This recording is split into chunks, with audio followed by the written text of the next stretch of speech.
Hi, welcome back guys. This is your friend, the Saiyan Fanfics, back with amazing fanfiction. This is the series of What If Badass Deku Was Dragon Rider. Now before starting, please give this video a like and subscribe to the channel if you want more videos like this. Now let's get into the fanfic. Midoriya Izuku once again found himself crying in the woods behind the park. He had just wanted to play with his friends, but Kaken had just scoffed at him. "Come back once you get your quirk, you loser," Kaken had sneered. Everyone else had gotten their quirks. He was the only one without one. He just didn't understand why he didn't get to have his. They were starting school, real school, next week. If Izuku didn't have his quirk by then, he was scared of what the others would think. He was scared what that would mean. Izuku tried to wipe away his tears. He'd always been quick to cry, and stopping the tears once they came was all but impossible. He threw on a big all-might smile and did his best to laugh, but it sounded more like sobbing. As he quieted back down, another sound began to mix with the soft sound of his sniffling. Izuku couldn't figure out which way it was coming from.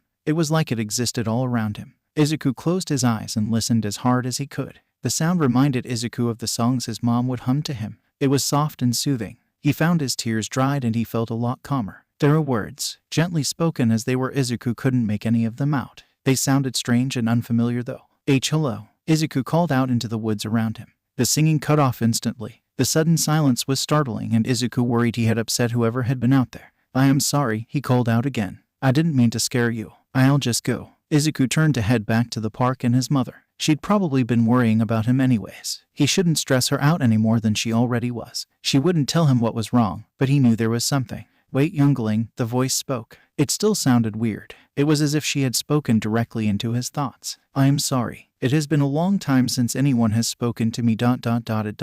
Surprised me." "That's okay," Izuku responded. He still didn't know where he was supposed to be looking. He found himself spinning around the trees and looking for any sign of who was speaking. "My name is Midoriya. I am Sapphira," the voice told him. "How are you doing this?" Izuku asked, finally admitting that Sapphira was not anywhere near him. "Is this your quirk?" "No," Sapphira informed him. "It is rather hard to explain." Izuku pouted. "That's what grown-ups say when they think I'm too dumb to understand," he sulked. Sapphira laughed at him. The sound was much deeper than a normal laugh. It vibrated inside his head, all funny too. "I do not think you are dumb, young one," Sapphira assured him. "It is only that my situation will be rather strange for one such as yourself." "Why?" Izuku asked with a curious tilt of his head. Sapphira huffed a sigh at him. "Come, young one," she commanded him. "Find me and I will show you." Images began to fly through Izuku's mind.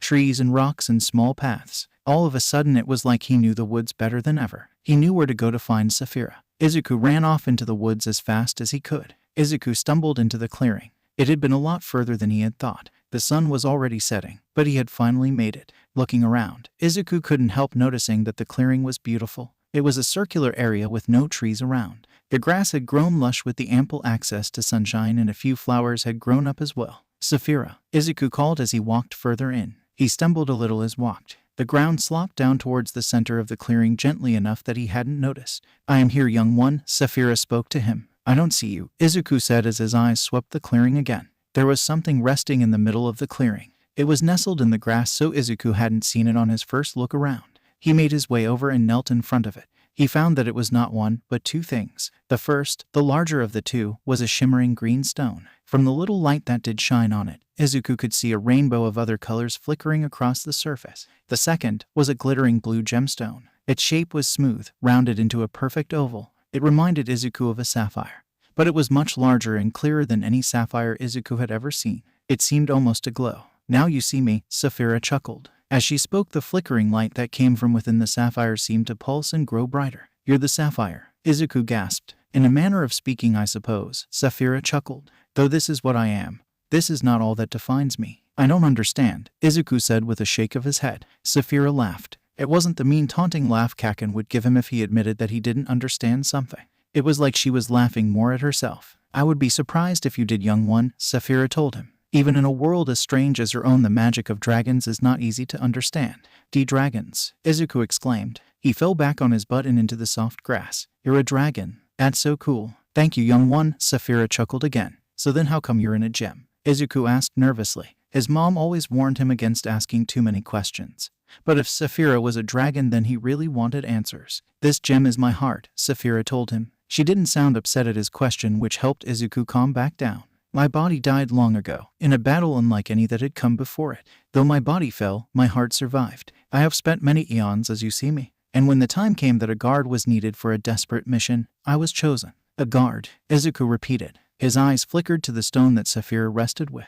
For the stone, I see that I was not wrong. You are not dumb, Sapphira teased. Yes, young one, I am here to guard the egg and ensure its mission is completed. But how can you guard the stone if you're trapped in your heart? Izuku wondered. I am not so helpless as you might think, Sapphira told him. It felt like she was smirking. None may find this place unless I allow them. Even if someone were strong enough to ignore my protections, then they would find themselves facing my wrath. Izuku didn't need to ask if that would be enough a second time. The emotion and power that Sapphira put into her words were such that Izuku had no more doubts. So what is its mission? Izuku asked as he looked to the stone. It was a desperate attempt to change the subject. He must find his rider, Sapphira told him. Her voice had regained its gentle nature, for which Izuku would be eternally grateful. Processing her words, though, Izuku blinked. Izuku realized. Yes, young one, Sapphira confirmed. It is not a stone as you call it. It is an egg, a dragon's egg, and the wormling who sleeps inside is ready to hatch.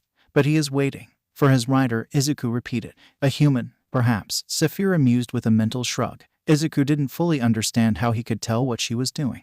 There are others, but they seem to be absent from this world. How will you know when you find the right one? Izuku asked. How does he know? He will decide in his own time, Sapphira told him. All I can do is listen and wait. Wow, Izuku whispered under his breath. Indeed, Sapphira laughed. Now, young one, would you like to see if he would accept you? Wah, Izuku screamed.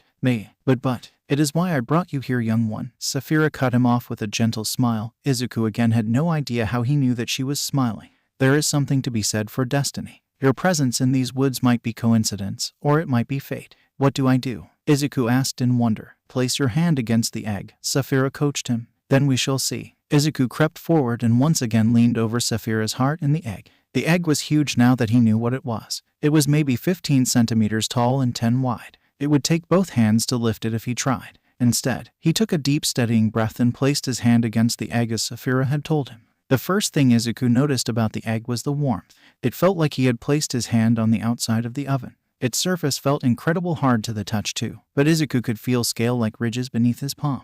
Hello, Izuku stammered. If there was a dragon inside, he didn't want to be rude. And my name is Midoriya Izuku. I hope we can get along. Izuku waited. The wind rustling in the trees was the only sound as he looked for any sign from the egg. Nothing happened though. Izuku felt his heart clench in disappointment. He sighed in defeat. Of course, the dragon wouldn't choose someone like him. Why would it? Izuku was about to remove his hand from the egg when he felt it shift beneath his fingers. His eyes lasered back in on the green surface as he watched it shake once again. A crack sounded out and a split appeared beneath his palm. Izuku removed his hand on reflex. Just as his hand pulled back, a head burst through the egg. The dragon was the same lush green color as the egg. Its head was so tiny, no bigger than a walnut, but he was beautiful. Izuku stared and the dragon stared back at him, emerald eyes meeting forest green ones. The dragon crawled his way out of the egg. Izuku was too fascinated to look away. The dragon's forelegs were each as thick as its slender neck, which wasn't more than a few centimeters. Tiny spikes descended his back, each one so thin that Izuku could hardly see them.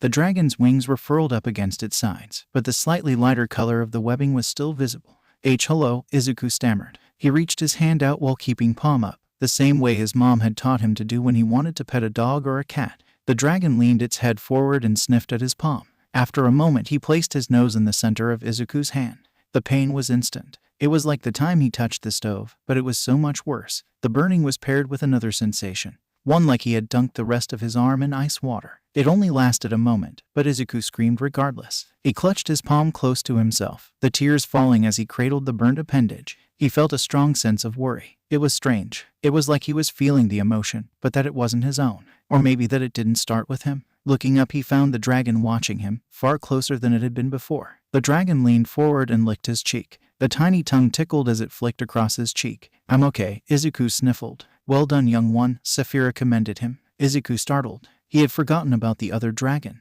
The green dragon seemed to jump too, its head snapping towards the blue gem where it lay on the ground by its now empty egg. Thank you, Izuku said, remembering his manners. What was that? That was the bond, Sapphira told him. Izuku looked down at his hand. There was now a silvery mark where he had felt the burning. It was a spiraling thing with ridges along the outside. It was right in the center of his palm.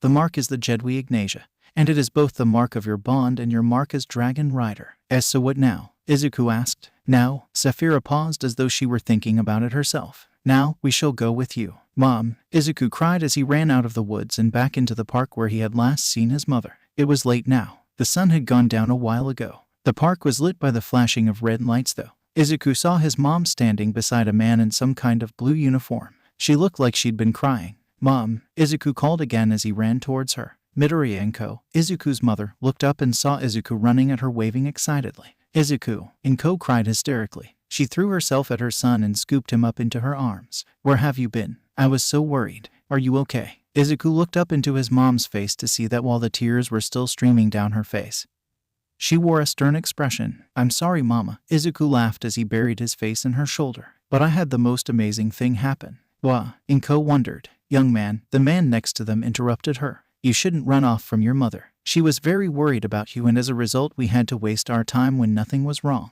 Now wait just a minute, Ko demanded of the man, who Izuku could now tell was a police officer. Waste your time. Just what exactly do you think your job is? It's not chasing after little boys whose mothers can't keep them in line.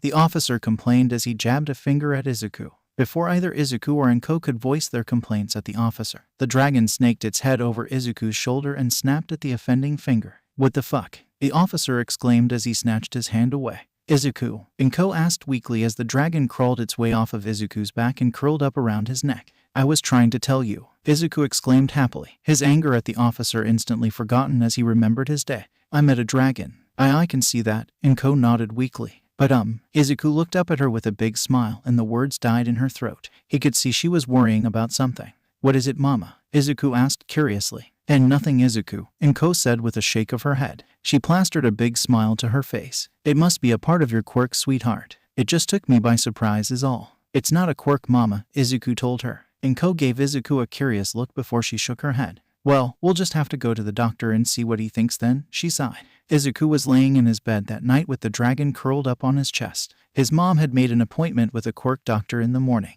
His mom hadn't listened to him when he'd tried to explain everything. She just smiled and nodded the whole time he talked. When he was done, she had ruffled his hair and said something about the imagination of children. Izuku turned his head, careful not to disturb the sleeping dragon, and looked at Sapphira's heart where he had placed it on his nightstand. The light that glimmered within still shone and pulsed as he watched it. Sapphira, he whispered. Yes, little one, Sapphira responded instantly. What if no one believes me? He asked her. Then no one believes you, Sapphira answered. Is that okay? Izuku asked. I mean, you're dragons. This world is a strange one, Midoriya, Sapphira mused. But it is not the way of dragons to worry about the views of others. The only thing that matters is that you understand the truth of the bond between you and him. You belong to each other, but neither of you are the other's master. You are partners bound together in a relationship of give and take. Izuku thought about that as he stroked the dragon's back, careful to avoid the needle-sharp spikes. Does he have a name? Izuku wondered aloud. Not yet, Sapphira laughed. You have not named him. I get to do it. Izuku asked. In a manner of speaking, Sapphira confirmed. Though he will have some say in it. He will let you know if he dislikes what you come up with. Did your rider name you? Izuku asked. Sapphira was quiet for a moment. Izuku watched as the light emanating from Sapphira's heart seemed to flicker. Izuku wondered if he'd get an answer. Yes, young one, Sapphira confirmed, though her voice was much more solemn now. It took him several tries. He was not the most eloquent of humans when we first met.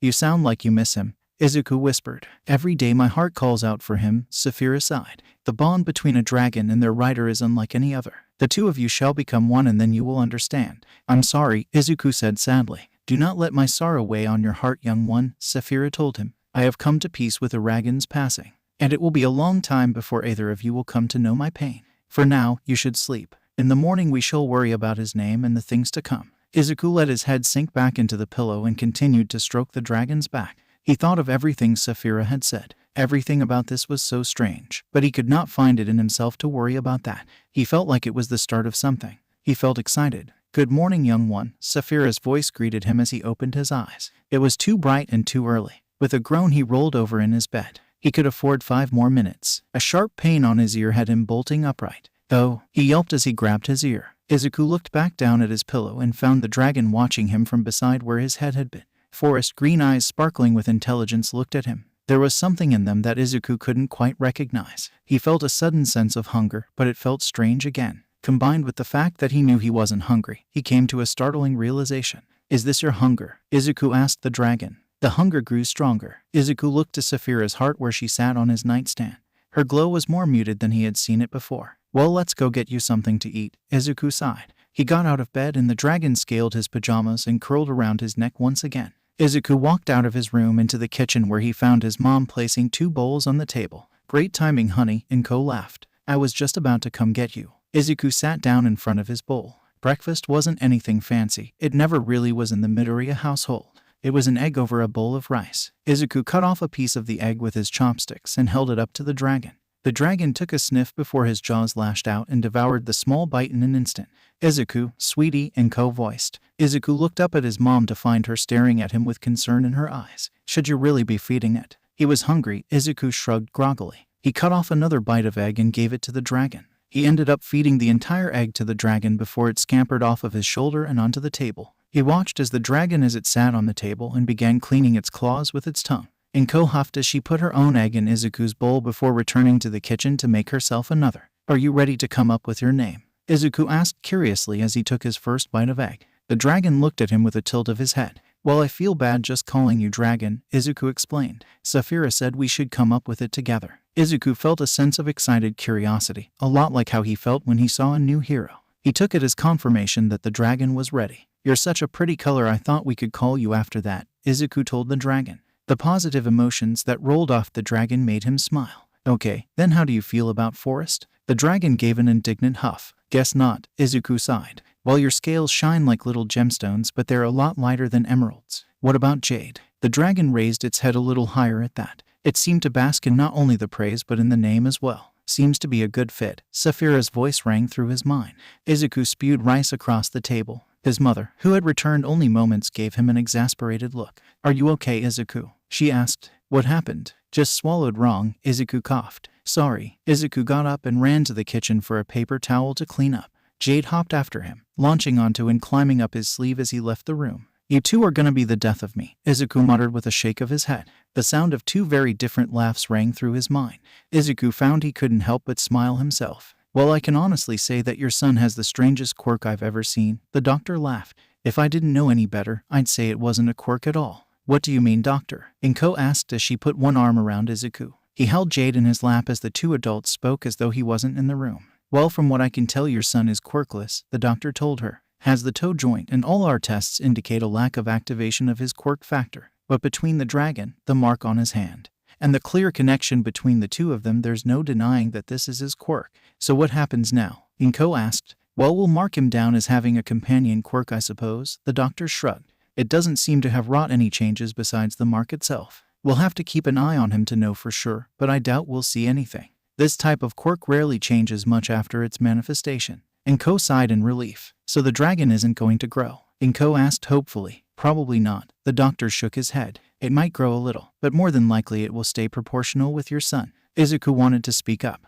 but each time he'd tried to explain that he had found Jade in an egg and not through some sort of psychic manifestation, they just wrote him off. He doubted they wanted to hear his thoughts on Jade's growth. He was also still coming to terms that the doctor just told him he wouldn't be getting a quirk at all. He had Jade though, and he thought Jade was cooler than any quirk. Seeing as your son is unable to summon the dragon, I'll write a letter that can be filed with the police for a permit allowing it to accompany your son in public, the doctor said as he wrote something down on his clipboard. It'll take a few minutes to get all the information down. I'll have one of the nurses bring it to you and then you'll be all set. Thank you, doctor, Inko said as she rose from her seat to bow. That is very kind of you. You've been a great help. And if anything else changes, please feel free to come back and we can take another look, the doctor told her. He left the room without a single word spoken to Izuku. The changes started the next day. The first change was rather simple really. Jade began to fly. Izuku had known it was only a matter of time. Sapphira had told him stories of her flying, but it still came as a surprise when he walked out of the bathroom to a flying green lizard slamming into his face. His mom hadn't seemed too bothered by the change, at least not until Jade had flown into the fridge when her back was turned. Jade had made it through 2/3 of their pork before she'd caught him. After that she'd insisted that the dragon hunt if he were hungry. Each night Izuku opened his window and Jade would go hunting. Jade would send Izuku images and memories of the kills that he was proud of, including several large birds of prey that he had caught at the park where they had met. Jade was eating very well, which may have caused the next change. Despite what the doctor had told Inko, Jade was growing. Not only was Jade growing, but he was growing fast. By the end of that first week he was more than double the size he had been when he had hatched. He was still incredibly slender, but he already weighed enough that Izuku couldn't pick him up anymore. Inko was taking this less well. "He's so big," she had commented at dinner one night. Jade was resting his head on Izuku's lap as the boy ate his dinner. "I know," Izuku nodded proudly. He scratched the base of one of Jade's spikes. "He's already over a meter long from nose to tail." "But the doctor said he wasn't going to grow," Inko murmured. "Jade's a dragon, Mom." Izuku groaned. "He's just young. He's gonna grow lots and lots." Izuku's words sunk in and Inko's eyes went wide.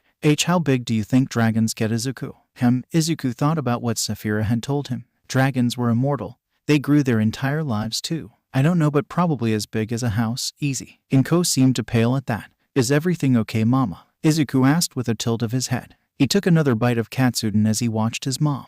Fine, honey," Inko stammered. "I just need to think some things through." "Don't worry." "Okay then," Izuku nodded. He finished his katsudon and stood up. "I'm gonna head to bed. I'll see you in the morning." Izuku dashed away, Jade right behind him. They left his mother staring after them, neither really noticing the way her eyebrows knit together in concern. Izuku hurriedly got ready for bed and got into his room. He looked at Sapphira's heart again. She hadn't spoken to him in a few days, and he was starting to get worried. The light that glimmered within her heart was dimmer than it had first been too. "What if she doesn't wake up?" Izuku asked Jade. The dragon placed his head in Izuku's lap. Izuku felt Jade's presence in his mind. He shared Izuku's worry, but he had a hope that was missing from Izuku's thoughts. "I'm sure you're right," Izuku sniffled. "I'm just so scared. What if she's sick?" Jade huffed at him. Izuku could feel he was offended. "Dragons can get sick too, Jade," Izuku told him as he shoved his head away. Izuku knew that he only succeeded because Jade let him. Jade had proven that he was more than strong enough to overpower the 5-year-old boy on multiple occasions. "I appreciate your concerns, young ones," Sapphira's voice rang out. She sounded tired. "But I promise you have nothing to worry about." "Sapphira," Izuku nearly shouted as he snatched her heart off of the nightstand. The light within had brightened, if only a little bit. "You're okay." Jade added his agreement mentally, a satisfaction radiating within Izuku's mind. "I am fine," Sapphira assured them. "I have been awake for a long time, young ones. It is not a dragon's nature to remain watchful as I have done over the centuries since we came to this land. I need to rest, to recover now that you have been found." "Oh," Izuku murmured. "I'm sorry if we woke you." "You did not," Sapphira laughed. "Tired as I am, I still have a responsibility." "A responsibility?" Izuku asked. "You two are to be riders in this land," Sapphira sighed. "I will have to see to your training. The next time I awaken we will begin. Be ready." And just as quickly as she'd awoken, Izuku felt Sapphira's presence recede and the glow from her heart dim once again. Izuku's first day of school came 2 days after Sapphira's promise of training. The female dragon had not made any indication of waking again, so Izuku was instead trying to focus on school. He was incredibly nervous, but the note from the doctor had gotten him a permit that allowed Jade to stay with Izuku 24/7. It didn't dispel his fears, but it helped him face the day. Izuku's mom dropped them off at the front gate of the school. "Be good, Izuku," Inko reminded him as she knelt down. "And keep Jade out of trouble." Okay, Mama," Izuku nodded. "I'll try." "That's my sweet boy," Inko smiled. She stood up and Izuku turned to head through the gates. Other students, most of which Izuku didn't recognize, were heading into the school too. A lot of them would point at Jade when they saw him trailing behind Izuku. Excited whispers followed them as they made their way through the courtyard, into the building, and all the way to their classroom. Izuku was starting to feel horribly self-conscious with all the attention he and Jade were receiving. None of the other students could pass by without staring now. Izuku hurried up and opened the door. He stepped inside to find the teacher directing a student to their desk. She turned and smiled when she saw Izuku waiting in the doorway. "Well, come on in," she called. "I'm Mrs. Tanaka. I'm going to be your teacher for the year." Hello," Izuku stammered. He gave a small bow, Jade copying the motion behind him. "My name is Midoriya Izuku and this is Jade." Mrs. Tanaka's eyes widened as she took in the dragon that was half hidden behind Izuku. She had to shake herself out of a daze before she continued. "I see," Mrs. Tanaka said. "The principal warned me you had a companion Quirk. Will he be okay sitting beside your desk?" "Yes, ma'am," Izuku nodded. Mrs. Tanaka led Izuku over to a desk by the window. He put his bag down and sat in the seat, Jade situating himself underneath the seat itself, his head wrapping around to rest in Izuku's lap. Izuku smiled down at him and began scratching him beneath the jaw. "Deku," a familiar voice asked in shock. "What the fuck is that?" Izuku looked up to find the Bakugo Katsuki, Kaken, standing next to Mrs. Tanaka, who looked appalled at his language.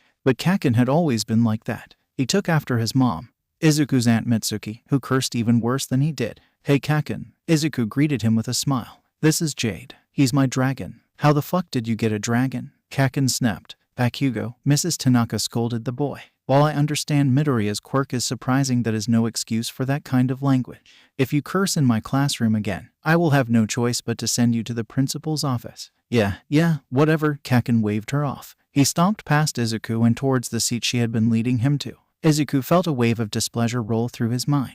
He looked down at Jade, but the dragon was still resting there with his eyes closed. Whatever had bothered him apparently wasn't enough to get him to move away from Midoriya's scratches. A few more students trickled in, Mrs. Tanaka showing each one to their seat. Once every desk was filled, she moved to the front of the room. Hello everyone, she addressed them. Allow me to introduce myself once again. My name is Mrs. Tanaka and I will be your teacher for the year. I hope we're all going to get along swimmingly. We're going to start the day with introductions. You'll all come up, one at a time, and introduce yourselves. You can tell us something fun about yourself too. As the students went up, a pattern was instantly clear. Every student who went up gave their name and their quirk. No one offered anything else as their fun fact. There were a lot of really cool quirks in the class, though no one else seemed quite as excited as Izuku was. Only a few kids really got more than 1 or 2 comments on their quirks. When Kaken went up, he gave a demonstration of his quirk. The loud popping and bright display earned him a scowl from Mrs. Tanaka, but more comments than anyone else had received from the class. They all loved it.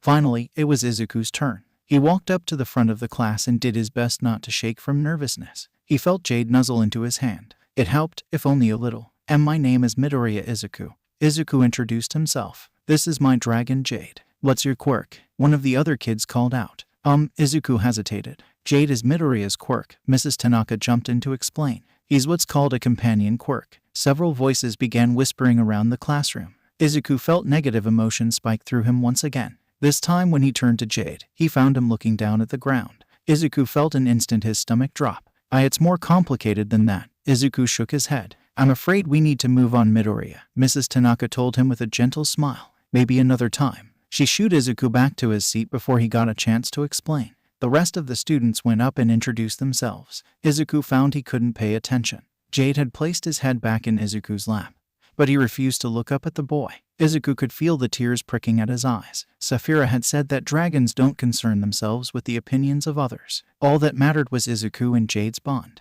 which meant that it was Izuku that Jade was mad at, didn't it? He hated the thought that he had upset Jade. It made his stomach tighten into a knot that he just wanted to go away. Wonderful, Mrs. Tanaka smiled as the last student returned to their seat. Now we have just enough time to go over some kanji before we head outside for recess. Izuku and Jade were the last ones in the classroom. Mrs. Tanaka had led the others outside to the playground.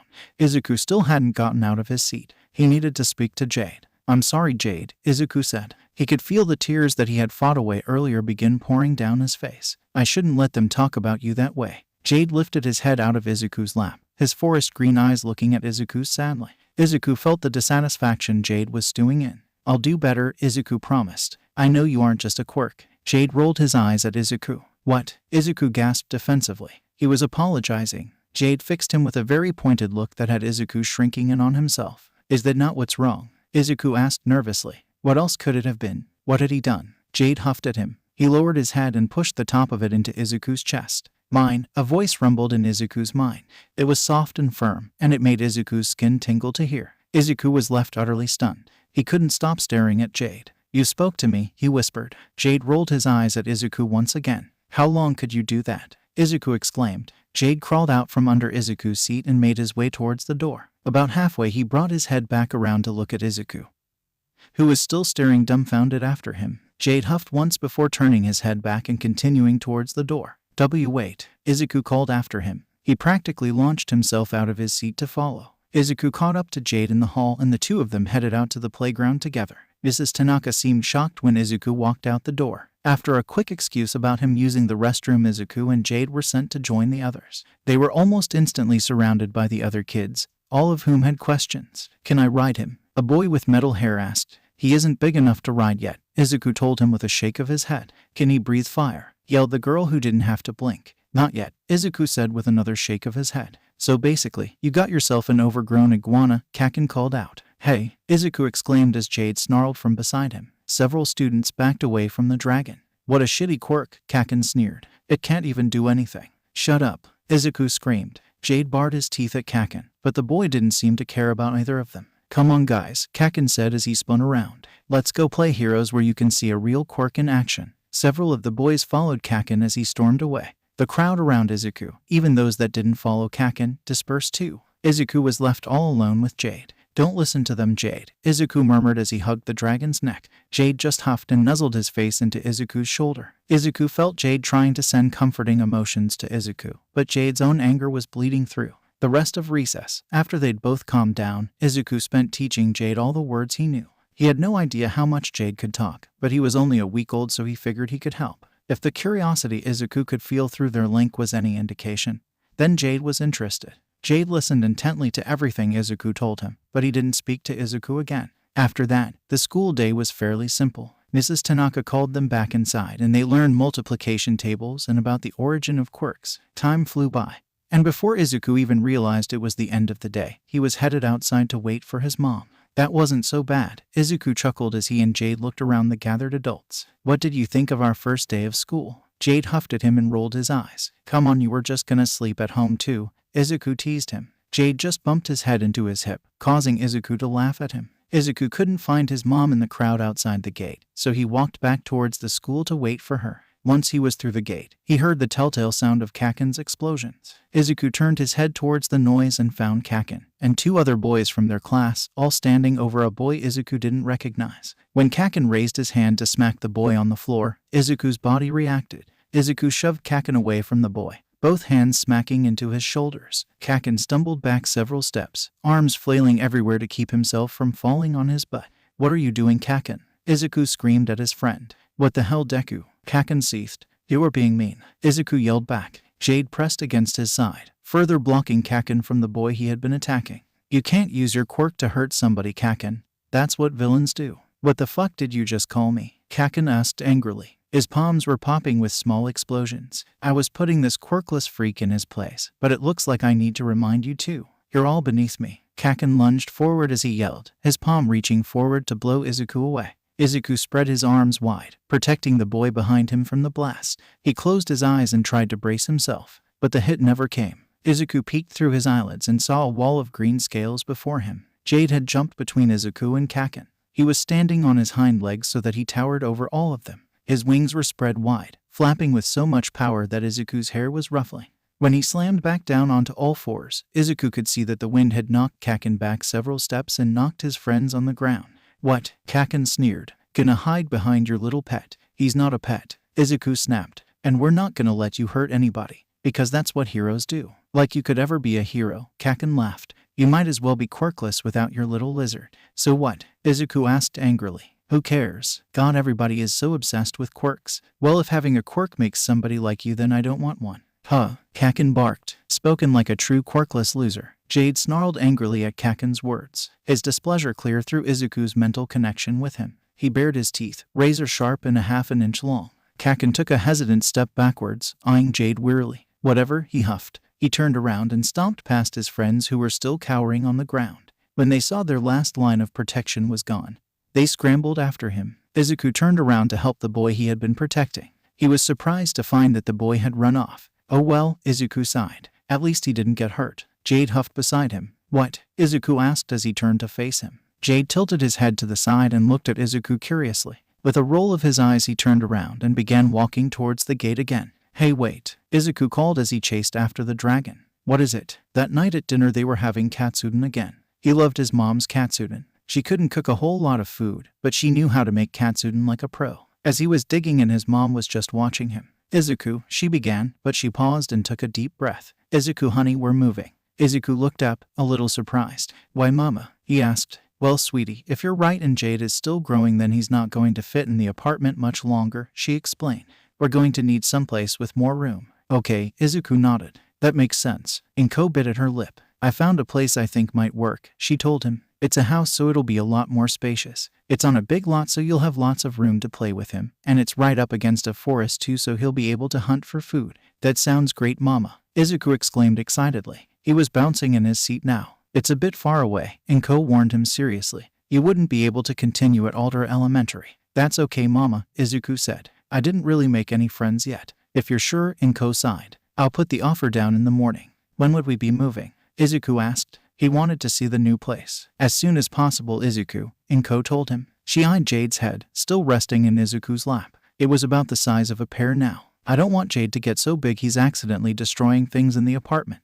Yeah, Izuku cheered. As soon as possible turned out to be the day after next. Inko kept Izuku home to help her pack. The two of them put everything in boxes as quick as they could. They loaded it all into a truck that Inko had rented to help with the move. The only thing left in the apartment at the end of that day was a pair of futons that the two slept on that night. The drive out to the new house took a few hours. It was on the other side of the prefecture, away from the big cities. The houses started getting further and further apart as they drove. By the time they reached the new house, the houses were so far apart that they couldn't see any of their neighbors. The house itself was 2 stories. It looked a little old, its light blue paint chipping in a few places, but it didn't look like it was falling apart. It was in the middle of a big field with only a big red barn behind it. Further back was a line of trees that must have marked the forest his mom told him about. "This is so cool," Izuku exclaimed as he strained against his seatbelt to get a better look. "I'm glad you like it, Izuku," Inko laughed at him. "Jade, look," Izuku said as he pointed to the trees. "There's the forest. I bet you can hunt all kinds of stuff in there." Jade, who was currently wrapped entirely around him, raised his head and looked to the trees. He seemed to think on Izuku's words before curling back up again. He still hadn't spoken to Izuku since that moment in the classroom.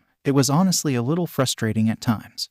But Izuku's ability to feel his emotions helped him understand Jade most of the time. Sapphira too had been silent. He worried about her, but at least now he knew she was just resting. He hoped she wouldn't mind the move. Hopefully, it would be a good thing for her too. Izuku sprinted out of the car the moment they were parked. Jade leapt out right behind him, taking instantly to the air. Izuku chased after him as they ran around and looked at everything. The house had lots of windows, a few of which had cracks running through them. There was only one door on the front, but there were 2 on the back of the house, one normal door and then a big glass sliding one. The barn had only one door, but it was huge. The barn was the same height as the house, and the door was easily taller than the entire first story of the house. It was painted a dull rusty red color, the paint chipping even worse than the house, but it gave the building a kind of rustic charm that Izuku loved.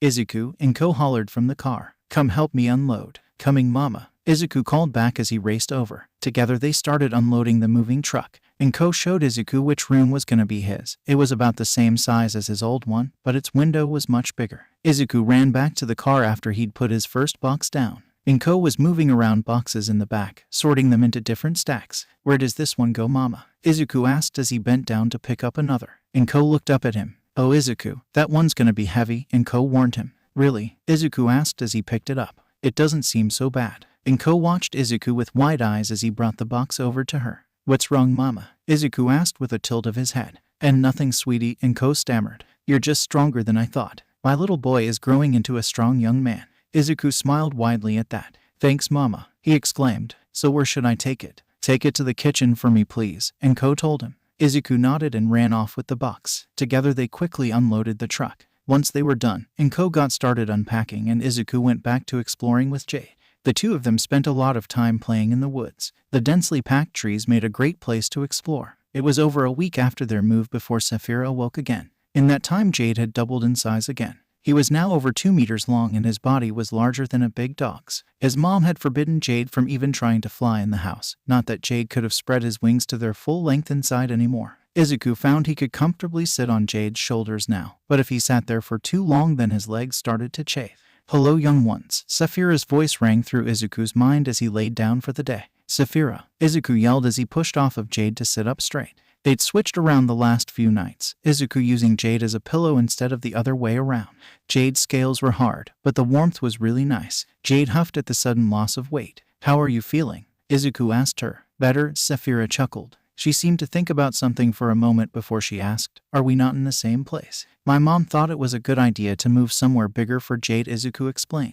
"A wise decision to make," Sapphira complimented. "Though this room will not work for much longer." "It won't?" Izuku asked sadly. He was only just starting to get used to sleeping in the new space. "No," Sapphira confirmed. "You will want to find someplace much larger if you wish to continue to rest together." Jade wrapped his long neck around Izuku and placed his head in his lap. Izuku absent-mindedly began to scratch at the base of his neck spines. "I'll have to talk to Mom," Izuku murmured. "Maybe they could set up something in the barn." "Tomorrow we shall begin your training," Sapphira said, breaking Izuku from his thoughts. "I am starting at the new school tomorrow," Izuku told her. "That is fine," Sapphira dismissed his concern. "Your training will take place afterwards." The new school wasn't all that different from the first one, though it was a good deal smaller. There was just the one class of students in each year. When the teacher had introduced him to the class, He had told the other kids that Izuku had a companion Quirk, not even calling Jade by name, which still irked Izuku. The other kids were okay. They were interested in Jade, but they kept treating him like he was a dog.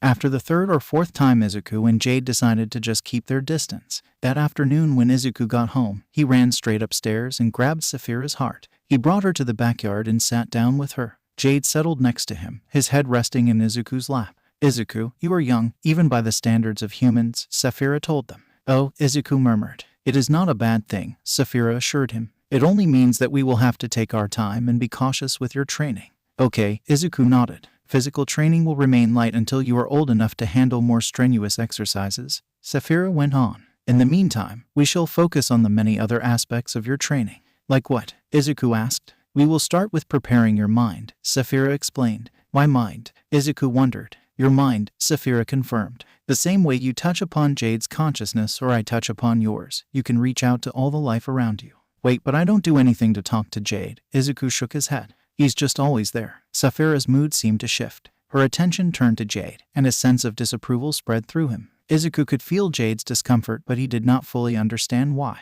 "Is something wrong?" Izuku asked nervously. Sapphira heaved a sigh greater than any he had heard from her. "No, Midoriya," Sapphira told him. "But Jade has done you a disservice." Izuku's eyes went wide. "No," he exclaimed. He hugged Jade's head close to his chest. "Jade wouldn't do that." "I am sure he did not mean to," Sapphira comforted him. He could feel Jade shrinking away from Sapphira's words. "But it does not change what has happened." What happened?" Izuku stuttered. He didn't really want an answer. He really hoped Jade didn't do anything too bad. "Jade has remained in constant contact with your mind," Sapphira explained. "As a result, you have not had as much exposure to the concept I am describing as you ought to have had."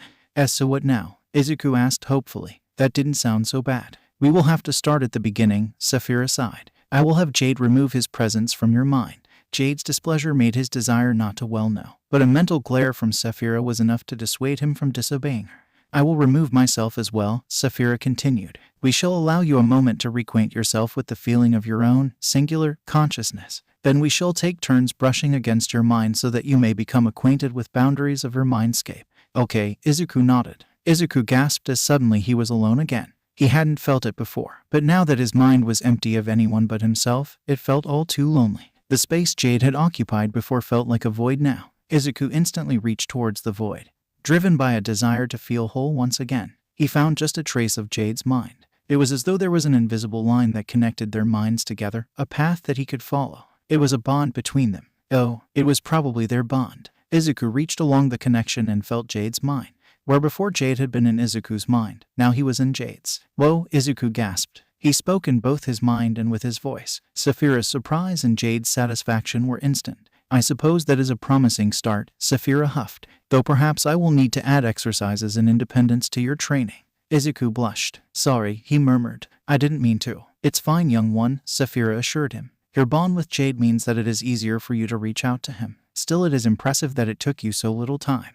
We can only hope that it is aptitude and not luck." Sapphira had Izuku practice reaching out with his mind. First to her heart after she had withdrawn from Izuku and Jade's minds, and then searching for his mom while she was still inside the house. It took him several tries. Stretching his mental reach that far was taxing. Sweat formed on his forehead and he thought he was getting a headache, but he pushed through. He finally felt her after about 10 minutes of stretching out. He brushed against her consciousness and gasped. He quickly pulled away before she could figure out he was there. "Good," Sapphira praised. "Now I want you to speak to her." "Is that okay?" Izuku asked. "She doesn't know about you." "I will protect your thoughts so that you do not overshare," Sapphira told him. "Okay," Izuku nodded. He brushed against his mom's mind once again. This time, though, he didn't shy away. He pushed his way into her mind and felt her thoughts. "Let's see," she mused. "I need to go grocery shopping. Crap, how am I gonna afford that? Maybe I can just buy some rice for now." "Oh, but Izuku's a growing boy. I can't just give him rice." Izuku flinched mentally. He probably wasn't meant to hear that.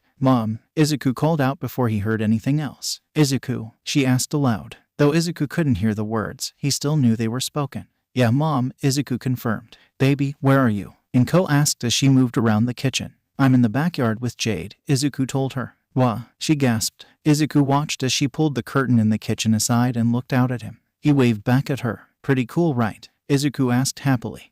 Pretty cool," Inko stammered. It was weird seeing her lips move and hearing her voice in his head rather than with his ears. "I'm gonna go back to training, Mama," Izuku told her. Be safe, she called as Izuku pulled back and left her mind. Well done, Sapphira complimented as she fully rejoined his mind. You will find that unless you speak, most will not feel your presence in their mind. I will train you to erase your presence entirely so that even those who could feel you will no longer be able to tell. What else will you teach me? Izuku asked curiously. I will teach you to erect defenses so that you may protect your thoughts from others, Sapphira told him. There are unlikely to be many in this world who can reach into your mind, but the powers of this land are strange. It is better to be safe. I will also teach you how to destroy and weave through the defenses of others and to search their minds for answers. I will teach you how to wield a sword, fire an arrow from a bow, and fight when your weapons have failed you. I will teach you the ancient language, in which no lie can be spoken. I will teach you leatherwork and perhaps one day metalwork. I will teach you to hunt and to kill so that you may feed and protect yourself. I will teach you the history of the riders, from the first Aragon to the end of Alegesia. And, perhaps most importantly, I will teach you to fly. Izuku was amazed. There was so much to do. He wanted to get started right away. That's awesome, he cheered. I can definitely be a hero with your teachings. Izuku's reaction caused a sense of surprise from her, and a familiar questioning feeling from Jade. There were many dragon riders who were considered great heroes, Sapphira told him. But I do not know much about the heroes of this world. Heroes are awesome, Izuku told her excitedly. They keep everyone safe from villains and save them from disasters. They make sure people feel safe. Very noble, Sapphira commended. How do these heroes come to be? They go to school for it, Izuku explained. The very best heroes go to UA University. And if you don't? Sapphira asked. Don't what? Izuku asked back. If you don't go to this school, she clarified. Well, you can't be a hero without going, Izuku told her. That would make you a vigilante. And, Sapphira laughed. What is a vigilante? Well, it's someone who does hero work illegally, Izuku explained. They're criminals. Sapphira was quiet for long enough that Izuku was shifting in the grass uncomfortably. He could feel her thinking on his words deeply. You plan to go to one of these schools? She finally asked him. Yeah, Izuku nodded. I want to go to UA. And when would you go? Sapphira questioned. Well, it's a college, Izuku told her. He counted on his fingers. So I'd apply in 12 years. Good, Sapphira sighed. By then your training should be complete. It sounds like this hero school is the best way for you to perform your duty as rider and dragon. You shall attend it once you are ready. Duty? Izuku asked. As the riders of this world, it is your duty to protect and serve the people, Sapphira explained. It is good that there are others who will help you in this. First, we must make sure that you are ready for the task. All right, Izuku nodded. At night, dinner was rather awkward. The meal only consisted of a bowl of rice each. The two of them sat at the table in their new kitchen, Jade resting his head in Izuku's lap as always. His mom had been giving him strange looks throughout the entire meal. It didn't really help Izuku as he tried to work up the courage to talk about what was on his mind. And Mom, Izuku began as she finished her bowl of rice. What do we do when Jade is too big for my room? Inko didn't miss a beat before she responded. I thought we might get him set up in the barn, Inko said. Izuku sighed in relief. Really? He asked excitedly. It was almost too good to be true. Of course, Inko smiled. It was a big part of what sold me on the house. That's so cool. Izuku crowed happily. We'll have so much space. I doubt Jade'll outgrow it before we get into UA. Inko's eyebrows knit together as Izuku spoke. She asked. Izuku, sweetie, you don't want to sleep in the barn with him, do you? Izuku looked at his mother with a smile. Of course, he laughed. Me and Jade can make it super cool. And despite everything in her saying that she couldn't let her son sleep in a barn, she couldn't find it in her to say no to him. There was something else too, Izuku stammered nervously. Oh, Inko asked. She ruffled his hair from her seat. No need to be so nervous, sweetheart. You can talk to me about anything. Well, I'm trying to train to be a hero, Izuku told her. I know, sweetie, Inko smiled. And I'm so proud of you, my big strong boy. You're going to be an excellent hero one day. But I think I need some stuff, Izuku explained. I want to make a saddle for Jade and a bow. And I need a lot of notebooks to keep track of everything and maybe some targets. Inko's sigh cut him off. Izuku looked at his mom to find her with her head in hands. Mom? Izuku asked nervously. I'm sorry, Izuku, Inko whispered. Izuku got up and walked over to his mom. He wrapped her in a hug, his short arms not quite making it all the way around her. What's wrong, Mama? We can't afford any of that, Izuku, Inko told him. I know I shouldn't tell you this. It isn't something you should have to worry about, but money's tight, sweetie. The money your dad sends is paying for the house, but there just isn't a lot left over. It's enough for some groceries, but that's it. I am looking for a job, but there isn't a lot in this area. Izuku hugged his mom tighter as she broke down in sobs. No longer able to hold herself together, Izuku didn't know what to do. His mom had always been quick to cry, but normally he would just hug her and that would help. This time it just didn't seem like enough. It's okay, Mama, Izuku comforted her. What if I got Jade to go hunt for us? Or we could start a garden. Izuku was rambling, but he could hear his mom's sobs quieting, so he didn't stop. Maybe we could use Jade's poop to help. They say stuff like that is supposed to help plants grow. It's fertilizer. Fertilizer, Inko corrected him with a wet chuckle. Her arms wrapped around Izuku and dragged him into her lap. She buried her face in his hair. Her tears all but stopped. Oh, what did I do to deserve such a smart boy for a son? So you think we should try? Izuku gasped. We can try, Inko nodded. Inko had gone out and bought seeds for the garden that same day. Together the two of them selected a big patch of earth in the backyard and got to work. They pulled all the grass and weeds up from the earth. They put a fence around it to keep out all the animals from the woods. Jade tore up the earth with his claws to make it easier to work with too. Inko had to go collect his poop from the woods. The dragon refused to poop in front of them. But finally, they had spread out the fertilizer and planted the seeds. The garden proved a near instant success. By the end of the day, they already had several plants sprouting through the black soil. Inko hadn't believed Izuku when he told her. She'd had to see it to believe him. It turns out dragon poop is really good fertilizer. Inko was more hesitant to take Izuku up on his offer to have Jade hunt for them. Izuku assured her it would be okay, but she wouldn't hear it. So as the days went on and their garden began to produce veggies for them, the Midoriyas adopted a mostly vegetarian diet. The garden helped with the finances a bit. It wasn't a lot, but it was enough that his mom managed to get him some scrap leather from one of the farms nearby. Sapphira had coached him on how to cut the pieces and shape the leather. He'd sewn it all together into a rough saddle, which now sat on Jade's shoulders. It is not bad for a first time, Sapphira told him. It should hold up long enough for you to hone your skills. Should? Izuku asked with a quirked eyebrow. I will not let you fall, Jade assured him. His gentle voice still sent chills through Izuku. He'd started speaking more. Izuku thought it was due to the constant back and forth of information that their mental training sent between the two. Okay, Izuku breathed. He could do this. Izuku climbed up into the saddle. Jade's shoulder now stood the same height as Izuku, so Izuku had to use Jade's knee as a step to reach it comfortably. Once he was settled in the seat, he strapped his legs in the way Sapphira had instructed him. Now this saddle is one made for speed, Sapphira told him. Jade has been practicing aerial maneuvers. We will start small, but the goal is to get you comfortable in the saddle even through the strongest of twists and turns. Yes, master, Izuku nodded. Ready? Jade asked, as excitement and pride were seeping through their connection. The single word was enough that Izuku was starting to feel giddy himself. Yes, Izuku smiled. The moment the thought left his mind, Jade's was running through the backyard. Izuku could feel the muscles moving beneath him and the wind whipping around them as Jade beat his powerful wings. Izuku grabbed onto the spike in front of him as Jade took to the sky. Izuku screamed in joy as the ground fell away beneath them. Flying was unlike anything he had ever experienced. He hadn't experienced all that much, to be fair, but Izuku thought that he could travel the world 1,000 times over and he would never find anything as amazing as flying. Izuku could see for miles as they continued to climb. He hadn't realized just how great the forest behind their house was, even as they leveled out and the house below them looked no bigger than a toy. He still could not see the end of it. On the other side, he could just make out the scattered properties far in the distance. Hold on, Jade warned. Izuku could feel what Jade was planning. His grip tightened on the spike in front of him as Jade spun in the air. The single spin had almost been enough to cause him to lose his grip, but it was over quick enough that he managed. Well done, Sapphira praised him. Many riders struggle in the beginning. Thank you, Izuku thought as he gasped for air. He hadn't realized he was holding his breath until she had spoken. Now the real test will begin, Sapphira informed him. Prepare yourself. Hours later they finally landed. The world was spinning and Izuku's legs felt like jelly in the saddle.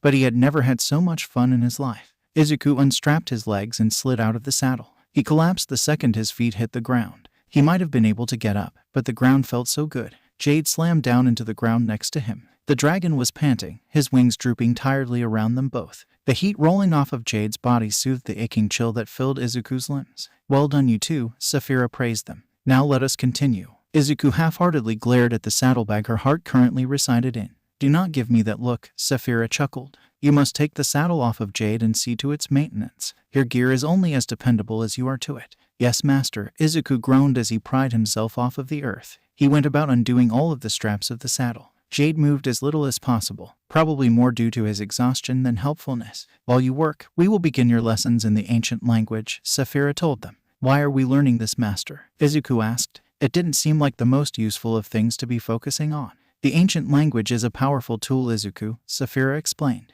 The magic of Olagesia runs deep through its words. No lies can be spoken in the language, but it is also a part of the history of the writers. It is a part of your legacy, and it is your responsibility to carry it forward and ensure its survival. Survival, Izuku thought. I do not know the final fate of Alagija, Sapphira sighed. Nor will we ever. I was sent to your world because it was believed that the riders could not stand against the oncoming storm.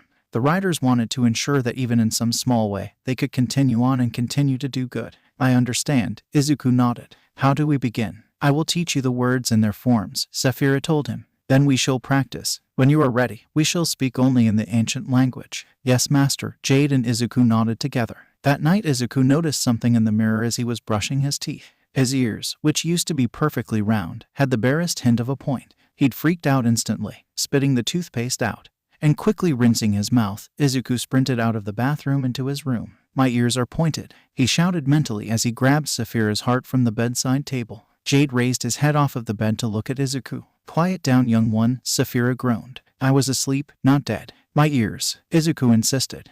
Sapphira hummed. She looked at him through Jade's eyes. Indeed, your ears are pointed now. Is this supposed to happen? Izuku asked in exasperation. This felt like a much bigger deal to him than the way Sapphira was speaking of it. In a sense, Sapphira mused. The magic that binds a rider and their dragon is a result of an old treaty. That treaty was between elves and dragons. As time went on, other races were added to the treaty. Humans first, then eventually dwarves and Urgles. Through the bond, a rider becomes stronger, more agile, more perceptive, and ageless. Riders would often find that they experienced physical changes over time. Humans would develop elvish features, such as pointed ears. The Dravish riders stood taller than any of their fellow dwarves. An Urgle rider's skin would grow pale and smooth. Whoa, Izuku gasped. So then is this it? Izuku's hand reached up and began playing with the small point. I do not know, Sapphira shrugged. Normally the changes would take longer to appear. I wonder if it's because of quirks, Izuku mused. Humans had to become a lot more adaptable to keep from hurting themselves with their quirks.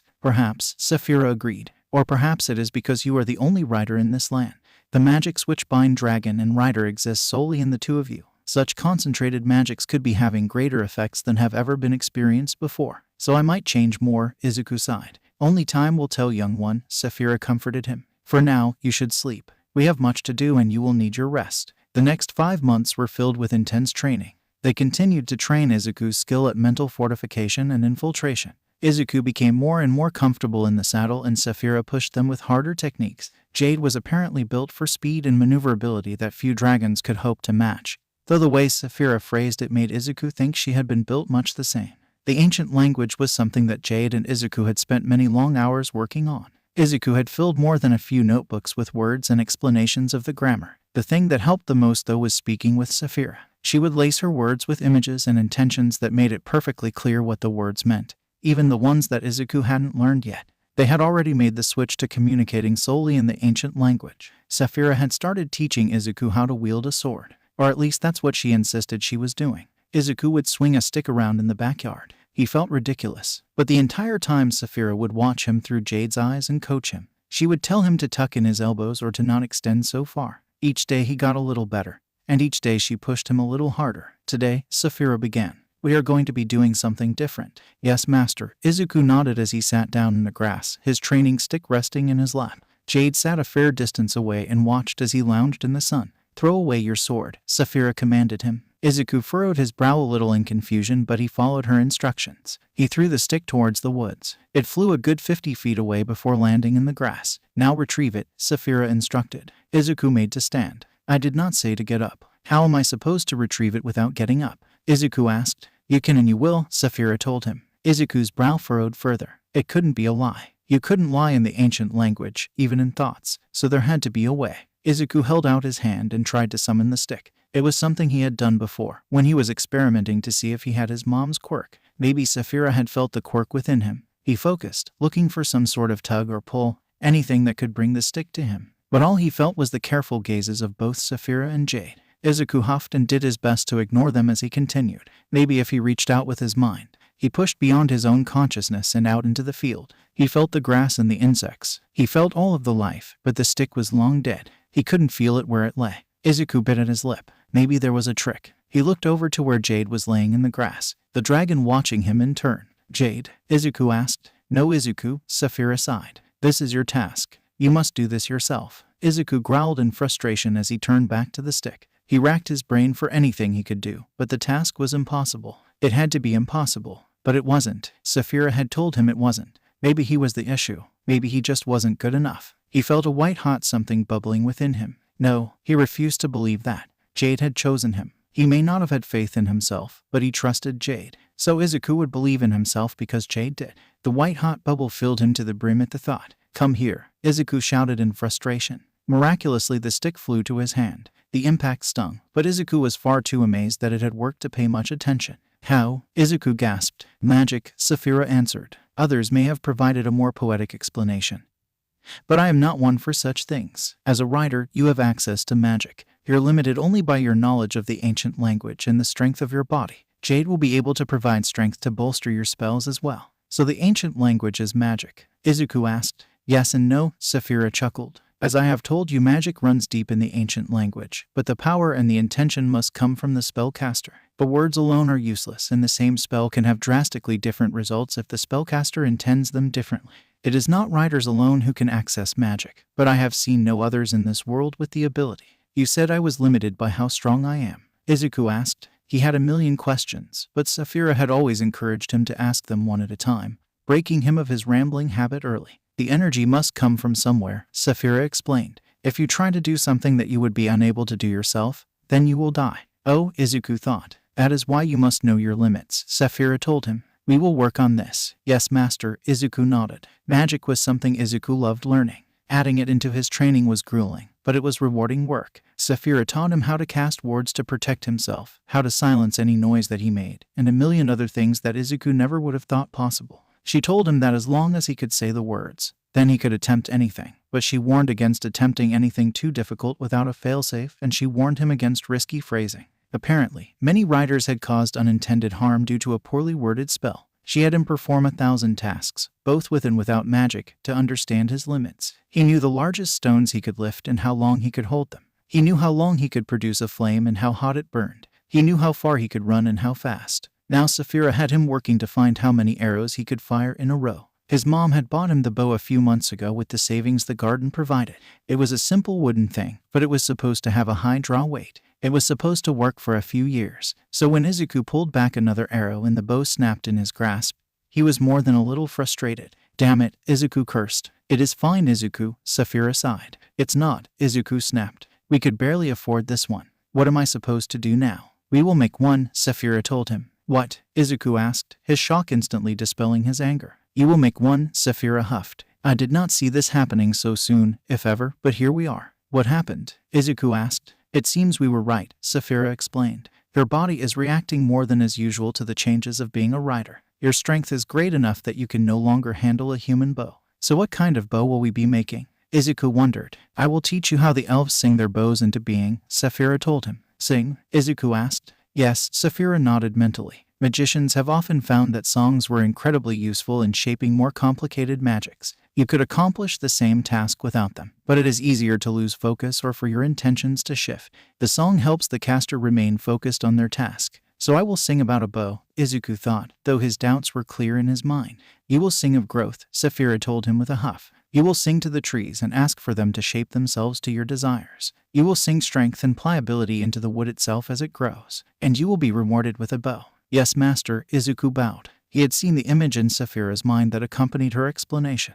He knew what to do, at least in theory. Izuku walked to the edge of the forest, to one of the thicker trees. He knelt by its roots and looked up. The tree was massive, easily 20 meters tall. Its thick trunk decorated with knots and sap. Its bark was a beautiful chocolatey brown. Izuku sighed. Jade pressed his presence against Izuku's, letting him know he was there. Izuku reached for the white-hot bubble of magic that was within himself. He allowed the pool of energy to fill him, burning through his veins. Only once he had a firm grasp on it did he begin to sing. He sang a slow song with long notes so that he could take his time. Ancient tree of forest old, I beseech thee, though I bring no gold, I offer growth and new life sprung. Grow strong for me as I have sung. As Izuku sang, a new branch sprouted from an old knot, the green sprout quickly thickening and growing into a large branch. Izuku could feel the drain on his energy instantly. His eyes went wide in surprise, both at the instant growth in the drain, but he continued to sing. Ancient tree of forest green, I beseech thee, shape it lean. A curve of wood, to bend with strength. Grow it for me, grow long in length. Izuku felt his breath growing heavy. The song was growing strained.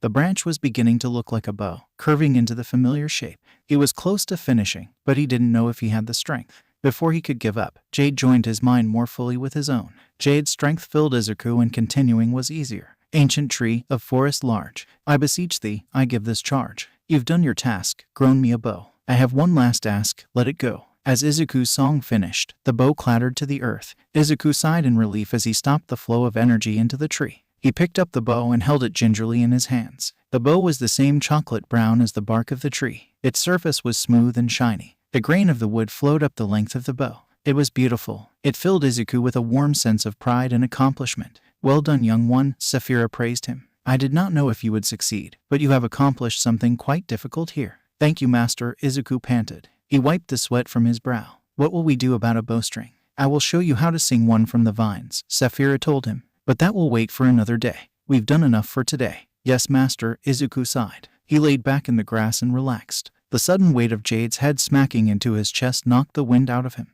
I'm glad you like your new stick thrower, Jade teased him. Thanks for your help, Izuku groaned. I don't know if I could have done it without you. You don't have to, Jade smiled. He looked at Izuku with one giant forest green eye. We are one. My strength is yours, and yours is mine. I don't know if that's exactly a fair trade.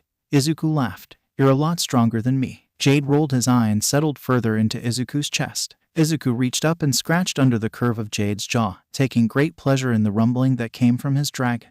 Izuku was meditating in the backyard, sending his consciousness outside the confines of his mind and feeling the life around him. Over the years he had extended his reach. Now from the middle of the backyard he could reach out over 100 meters into the forest. The plethora of life within the forest was overwhelming. Izuku would always find himself focusing on one creature or another. He knew Sapphira was disappointed. She kept telling him to focus on all the life around him, but no matter how much he focused there was just too much. So he was trying to let go and take in everything, which was why he could feel it when a creature rocketing towards him entered his perception range. Izuku's eyes flew open and he grabbed his bow off the ground. He drew an arrow just as whatever it was slammed into the earth by the forest. Izuku ran up to the newly formed crater, Jade running right beside him. He pointed the arrow straight at whatever it was. The dust meant it was nothing but a shadow to him. Away, Izuku commanded. The dust blew away and revealed the creature, but Izuku couldn't believe what he was seeing. Crouched in the crater was All Might, but he wasn't the larger-than-life hero that Izuku was used to seeing on TV. He was injured, barely keeping himself standing as he tried to staunch the bleeding wound on his right side. All Might, Izuku asked as he lowered his bow. Fear not, citizen, All Might wheezed. Such a wound All Might cut off as a wet cough ripped through him, blood splattering on the earth before him. Such a wound is nothing to a hero of my caliber. Jade, help me, Izuku called out as he rushed into the crater. He ran up to All Might and threw one of the hero's massive arms over his shoulders. Jade slipped his neck beneath the other arm and together they carried the hero out of the crater. We need to get him to the barn, Izuku told Jade. Should we wake Sapphira? Jade asked. Izuku hesitated. I don't know, Izuku admitted. She knows more about healing, Jade reminded him. Jade was right, of course. Izuku couldn't fight him on it. He just hated to wake her. She was still putting in a lot of effort to their training, and there were days where she would sleep and entrust them to keep up their training. But they needed her. Izuku nodded. Go get her, Izuku told him. We may need her strength. Jade slipped out from beneath All Might, trusting Izuku with his full weight. Where is he going? All Might gasped. To get help, Izuku answered. Do not speak if it is painful. Your wounds are serious. All Might looked around the backyard. He seemed to stare at the forge and the tanning racks. What is this place? He asked. This is my home, Izuku laughed. By the time he reached the barn, Jade had returned, Sapphira's heart held in his teeth. Who is this young one? Sapphira asked. This is All Might, Izuku told her. We have to help him. We will, young one. Do not worry, Sapphira assured him. Jade pushed open the sliding door of the barn and helped Izuku bring All Might over to the pile of pillows that made up their bed. I thought he was getting help, All Might coughed weakly. He did, Sapphira said, speaking to All Might directly. Izuku, this is a grievous injury. We will need to work quickly. A telepathy quirk, All Might asked. His eyes scanned the room for signs of anyone else. I'm sorry, I need to get to a hospital. All Might tried to get to his feet, but Izuku pushed him gently back down onto the pillows. There's no time, All Might, Izuku told him. You'll have to trust us. Trust a child and someone I cannot even see. All Might asked tensely. Yes, Izuku nodded. Now I need you to lay still. I need to focus. All Might stopped fighting Izuku and laid his head back on the pillows. Master, Izuku called. You can do this, Izuku, Sapphira assured him. Take it slow. You'll need to stop the bleeding and assess the damage before we can heal him fully. Izuku took a deep breath, Jade's presence in his mind providing him with the stability and confidence he needed to continue. When he began to sing, he sang to the tune of one of the lullabies that his mom used to sing to him. He sang for hours. He sang of life and healing, of the body and its beauty. In his mind he held a picture of All Might, full once again in all his glory. It didn't take long for Izuku's strength to fail him, but Jade was there. Together they continued to work. The damage was extensive. All Might's insides had been torn to shreds. His stomach was gone, most of his lung too, and he was missing large chunks of muscle. They worked to weave the hero back together. They couldn't have done it without Sapphira's help. She filled gaps in Izuku's knowledge. He had studied biology, preparing for the day he might need to do something just like this, but he'd never done anything this extensive. She wordlessly pushed his magic towards the right spots, correcting small mistakes in his task without breaking his concentration. And when Jade's strength began to fail, the ancient dragon allowed him to pull upon her reserves as well. At long last he finished the healing and let the song die out. Keeping his eyes open proved a monumental task. He sagged against the pillows, panting heavily. "You did well, young one," Sapphira praised him. "Thank you, master," Izuku rasped weakly. "Sleep, Izuku," Sapphira commanded. "You've earned it." Izuku would have loved to argue, but he didn't have the strength for it. All he could do was mumble weakly before his eyes were closed and he was asleep. Toshi's fight back to consciousness was strange. He had close calls before, but never had he experienced anything like this. In the darkness of his unconscious mind, he could hear the ethereal singing. It was so beautiful. It filled him with a sense of calm tranquility, one that he fought against with all of his willpower. He needed to be awake, given, and he might never wake up again. Toshi forced his eyes to open, but he did not know if he was dreaming or not. The singing was still there, just as hauntingly beautiful and strange. It was coming from a boy with green hair, his long, pointed ears and angular features making him look as otherworldly as the song he was singing. He fell back into the blackness before he could see anything but the boy. The void of blackness was all-encompassing. It was so hard to focus on anything, and still the singing followed. Toshi latched onto the song like a lifeline. He tried to understand the words, but the harder he listened, the less they made sense. The melody was familiar though. It reminded him of his childhood. It made him feel safe. Toshi pried open his eyes again. He didn't know how much time had passed. The boy was still beside him, still singing. Toshi tried to reach out for him, to wordlessly ask for help. An enormous, scaled head pushed his arm back down. A giant green eye fixed him with a look that told him that he was not allowed to move. Toshi fell back once again, confused and concerned but unable to fight it. Still, he fought against the dark abyss that tried to hold on to him. Still, he fought against death, because Toshi could not die here. There was too much still to be done. Too many people who still needed him to save them. So, he fought, and he struggled, and he pushed. Toshi had won every fight. What was one more? Who was death to claim victory over him? Toshi flew upright. His hand went instantly to his side, to the bloody wound that had crippled him. But the pain was gone. The bleeding had stopped. Toshi looked down, and through the bloody tatters of his costume he saw nothing but smooth skin. There was not even a scar. Toshi's eyes scanned around the room. Even in the dark, Toshi could tell it was huge. The ceiling was nearly 10 meters above, and the room was wider and longer than that. The room was filled with a strange mismatch of things. There were bookshelves and a desk, racks filled with all kinds of deadly weapons and armors, and a TV and speaker system. When Toshi spotted the boy asleep against the edge of the cushions, kneeling with only his head resting against the soft pillows, he went to wake him. He could tell Toshi what was going on. His hand had only just begun to move when a voice stopped him. "I would prefer if you let him rest," the voice said. It was a deep voice, almost impossibly so, but it was soft and gentle in a way. Toshi opened his mouth to respond, but once again the voice stopped him. "You do not need to speak," the voice told him. "Think and I will hear. Izuku is a light sleeper." "How does that work?" Toshi wondered. "Simple," the voice chuckled. "I read your thoughts and allow you to hear my own."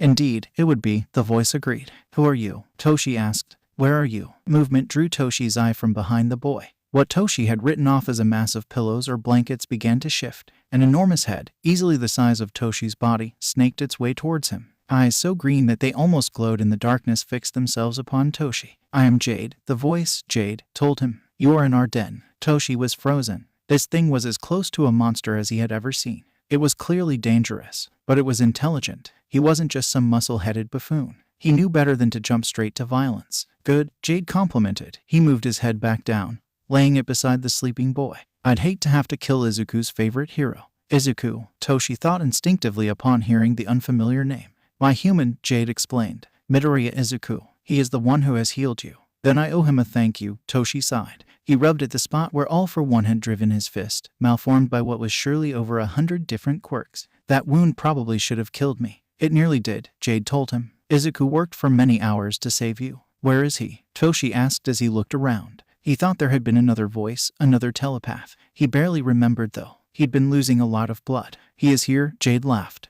Once he was done, he did not have the energy to move. He collapsed where he had worked. Seeing as you were using the bed, I could not move him. The boy, Toshi nearly screamed. But he is a child. Yes, Jade agreed. He did well to accomplish something so difficult. We were not sure if he would be able. Toshi wondered about the second voice. If the boy had been the one to heal him, then who was the second telepath? Our master, Jade said, answering his unintended question. She has returned to her slumbers, entrusting me to watch over Izuku and monitor you. Monitor? Toshi asked. We were unsure in what state you would awaken, Jade explained. If you had been violent, then I would have stopped you. But you are not. You are only tired and confused. And now that I have answered your questions, you should sleep. But Toshi began to argue. You may ask your questions in the morning. Jade cut him off. I'm sure Izuku is very excited to speak to you. He will be more than happy to answer you. Now sleep. How can I sleep when I do not even know where I am? Toshi asked. No answer came. Toshi looked to Jade's head where it lay next to the boy, but his eyes were closed.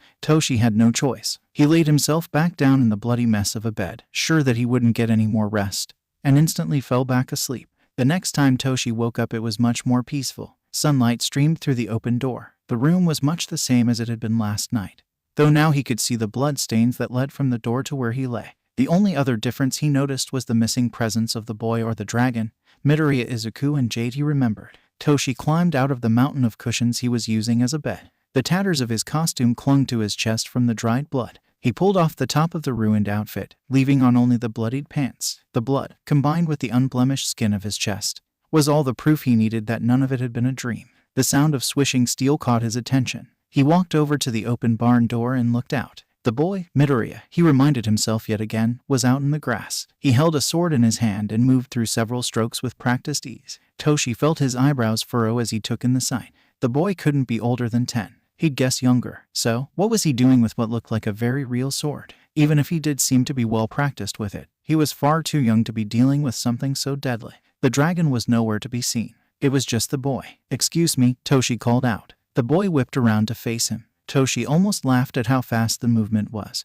But it wasn't panicked, it was smooth and graceful. Good morning, Midoriya greeted him. He gave a small bow. How are you feeling? Midoriya began walking back towards the barn, kneeling to pick up a leather scabbard and put away the sword as Toshi answered. I feel good as new, Toshi laughed. It was his trademark over-the-top laugh, with a big smile that showed off his teeth. That's good, Midoriya nodded. He picked up a bundle of cloth before he stood back up and walked over to Toshi. These should fit you, he explained as he handed the bundle to Toshi. It was a plain shirt and a pair of pants, incredibly similar to the ones the boy was wearing, but a half-dozen sizes larger. Once you are changed, you may speak to me about what is bothering you. With that, Midoriya left him. Toshi watched as he walked over to a garden and began pulling fresh fruit and vegetables off of the vines and out of the earth. He went back to the barn and changed as quick as he could, which was quite fast given that he was a pro hero. By the time he reemerged, though, Midoriya was seated at a table that had been set up off to the side. Toshi headed that way. Jade warned me you still had questions, Midoriya said as Toshi sat down in the only other seat. He pushed a wooden plate loaded with fresh apples and apricots his way. I will be happy to answer them, but please eat. You need to regain your strength. Toshi nodded and picked up a slice of apple. He ate it, marveling at how crisp and sweet the fruit was, and thought of what he should ask first. As he thought, he looked around. This place felt so unreal. There was the old farmhouse and the barn, those at least made sense. The other things that filled the field, less so. Off to the side were wooden racks with animal pelts stretched across them. There was a giant stone furnace and an archery field. It felt more like a Renaissance fair than someone's home. What is this place? Toshi found himself wondering out loud. This is my home, Midoriya laughed. The boy's laugh was as otherworldly as his appearance. It was soft, sounding almost musical in its beauty. But why is it? Toshi finished his question by gesturing towards the strange menagerie of things around them. Is it so strange? Midoriya asked with another laugh. Who are you? Toshi wondered aloud. He tried not to blush when he realized he had spoken aloud. Everything was just so strange. I am Midoriya Izuku, Midoriya answered, his laughter dying down and being replaced with a kind smile. The dragon, Toshi began. Jade, Midoriya reminded him gently. Right, Jade, Toshi nodded. Best not to offend the boy. He said you were the one who healed me. That is not a question, Midoriya smiled. Did you? Toshi asked. Yes, Midoriya answered simply. He pushed another plate of fruit to Toshi, who was amazed to look down and realize he had finished the first one. How? Toshi wondered. I wove the energy to heal you into you and allowed your body to grow whole once more, Midoriya told him. It answered less questions than Toshi liked. So that's your quirk. Toshi pushed. Energy manipulation. Midoriya shook his head. No, he laughed. Toshi felt himself frown.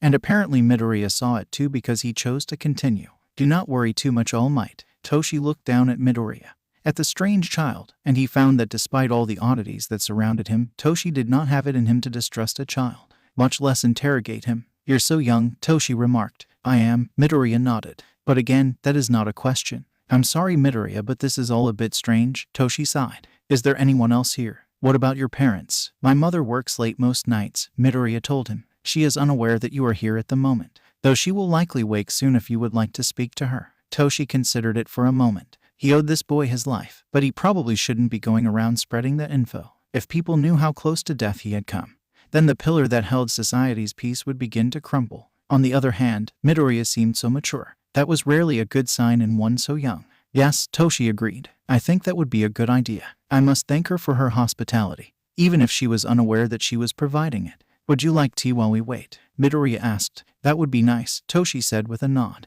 Midoriya smiled and left him at the table. He was back moments later with 2 cups and a steaming kettle. As they waited for the tea to steep, Toshi took in Midoriya's home once again. He found that it was peaceful. The sound of the birds flittering in the forest as the wind rustled the trees filled the air. There was no sound of traffic or villain attacks. It was wonderfully refreshing. He couldn't help but wonder if this was what retirement would feel like. Izuku, a groggy voice called from the house. Toshi turned and felt his mind short-circuit. Standing in the doorway was a beautiful woman, with long green hair and soft features. Her robe, and the fact that she was still rubbing sleep from her eyes, hinted that she had only just woke up. Do we have a guest? Toshi stood from the table and cleared his throat. Hello, Mrs. Midoriya. Toshi greeted her with a bow. The woman's eyes went wide as she took in Toshi at his full height. All Might, she gasped. Toshi laughed. Yes, it is I, All Might, he crowed. The woman fainted, falling backwards into the waiting arms of her son. Toshi hadn't seen him move. He brought the woman over to the table and sat her down in the seat he had been occupying.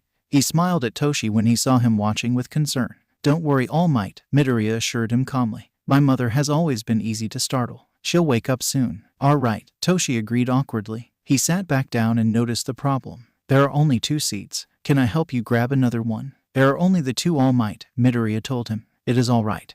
There are chores that need seeing to. Will you watch over my mother for me? Of course, Toshi nodded. She is in good hands. Midoriya gave him a gentle smile. I know, he chuckled. With a bow he excused himself and returned to the barn. Toshi tried not to stare at the woman across from him. She was just as beautiful up close. Her face was exceptionally kind-looking. Her laugh lines and crow's feet a testament to how much she must smile. As her eyes fluttered open, he marveled at how lovely a green they were. All Might, she shouted out again, sitting bolt upright in her seat. Hello, Mrs. Midoriya, Toshi greeted again. It's Ms. actually, she stammered. Toshi smiled at her. Ms. Midoriya, he corrected himself with a small bow. Forgive me, Ms. Midoriya said as she bit at her bottom lip. But what is the #1 hero doing all the way out here? Or for that matter, what are you doing at my house? Toshi laughed. It wasn't the overly loud laugh that he was famous for, it was his real laugh. A fair question, Toshi sighed. I'm afraid I ended up here after a villain attack. A villain? Ms. Midoriya exclaimed. Is he safe? Is he okay? Young Midoriya is fine, Toshi assured her. Her panic disappeared almost instantly as she sagged in relief. He said he was going to get started on some chores, but he asked that I keep an eye on you.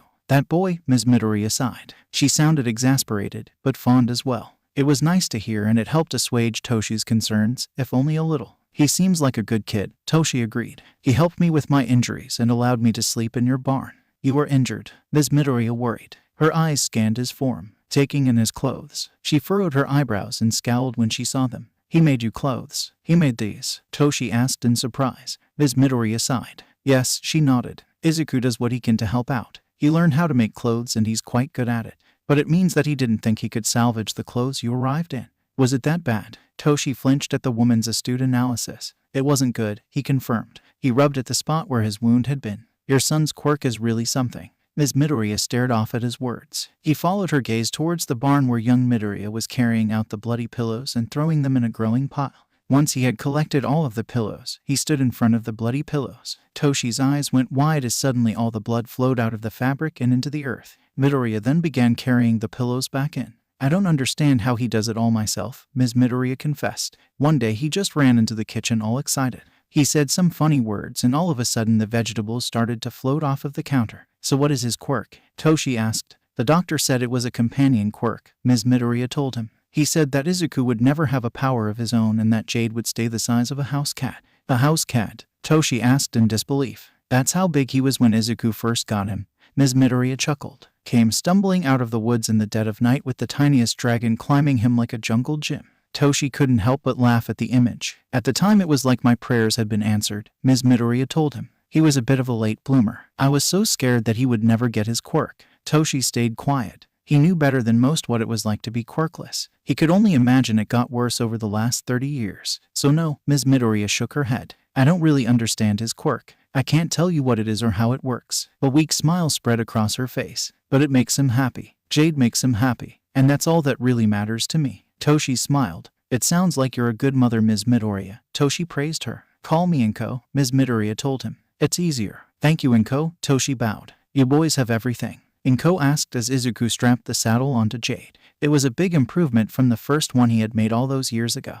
We should be all set, Mom, Izuku assured her as he patted the leather bag at his side. He turned around to find his mother tearing up as she watched them. Oh, I just know you're going to get in, Inko cried. She rushed forward and threw her arms around Izuku. You'll be safe though, won't you? Of course, Mama, Izuku laughed. And you keep him safe, Inko told Jade as she sent a glare over Izuku's shoulder. Yes, ma'am, Jade laughed. Always. Good. Inko sighed as she hugged Izuku tighter. She shoved Izuku away, throwing him towards where Jade was waiting for him. Now you two get going or you're going to be late. Was that a challenge? Izuku laughed. No, it was not, Inko huffed. I don't know, Izuku teased. What did you think, Jade? It sounded like a challenge. The dragon agreed. He bared his fangs in a cheeky grin. Izuku laughed as he leapt up into the saddle. Jade didn't hesitate. His massive wings spread and with a single powerful swoosh the two of them took to the air. I better not see you boys on the news, Inko called after them seriously. Izuku could see her jamming her finger up at them, but he could also see the smile that stretched across her face.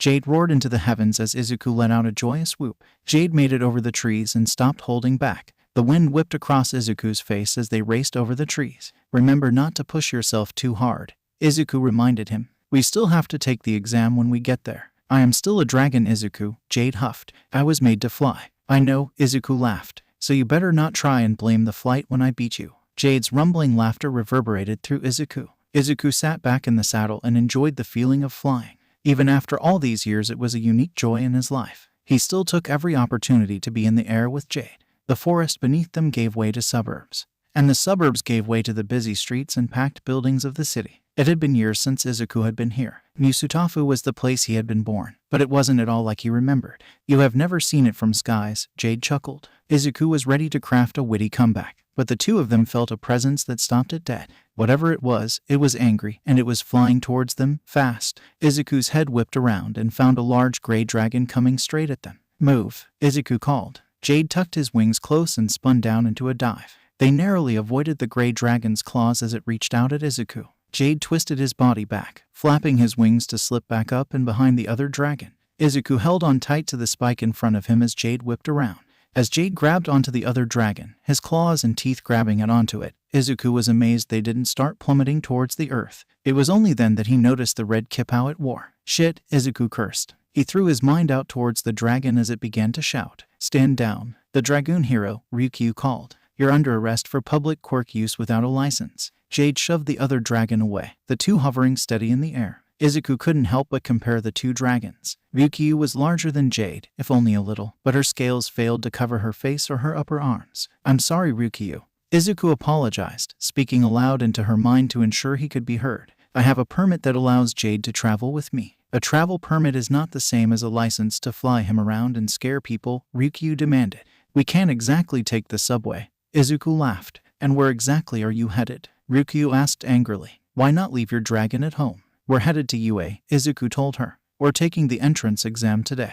Ryukyu growled in frustration. Fine, she snapped. But I'm escorting you there and you're showing me this permit when we arrive. Yes, ma'am, Izuku nodded. Ryukyu flipped around in the air, gracefully folding back over herself, and began leading the way towards UA. Jade followed after her. She's slow, Jade commented impatiently. She's holding back, Izuku pointed out. She caught us in the air. She started from in front of us, Jade huffed, making Izuku laugh. Ryukyu looked at him over her shoulder, but she didn't say anything. We're attracting more attention, Jade told him. Izuku looked through his eyes and saw the people on the ground looking up. Some were just pointing, others had their phones out. Mom's not going to love that, Izuku groaned. Nothing we can do about it now, Jade shrugged. Izuku sighed. Jade was right. All he could do was sit back and enjoy the chance to be in the air with Jade. The rest of the flight passed quickly. Ryukyu kept them away from the taller buildings, something Izuku knew he and Jade probably wouldn't have bothered doing. It didn't take them out of their way, but it was significantly less fun. As they landed outside the gates of UA, Ryukyu shrunk back down to her normal form.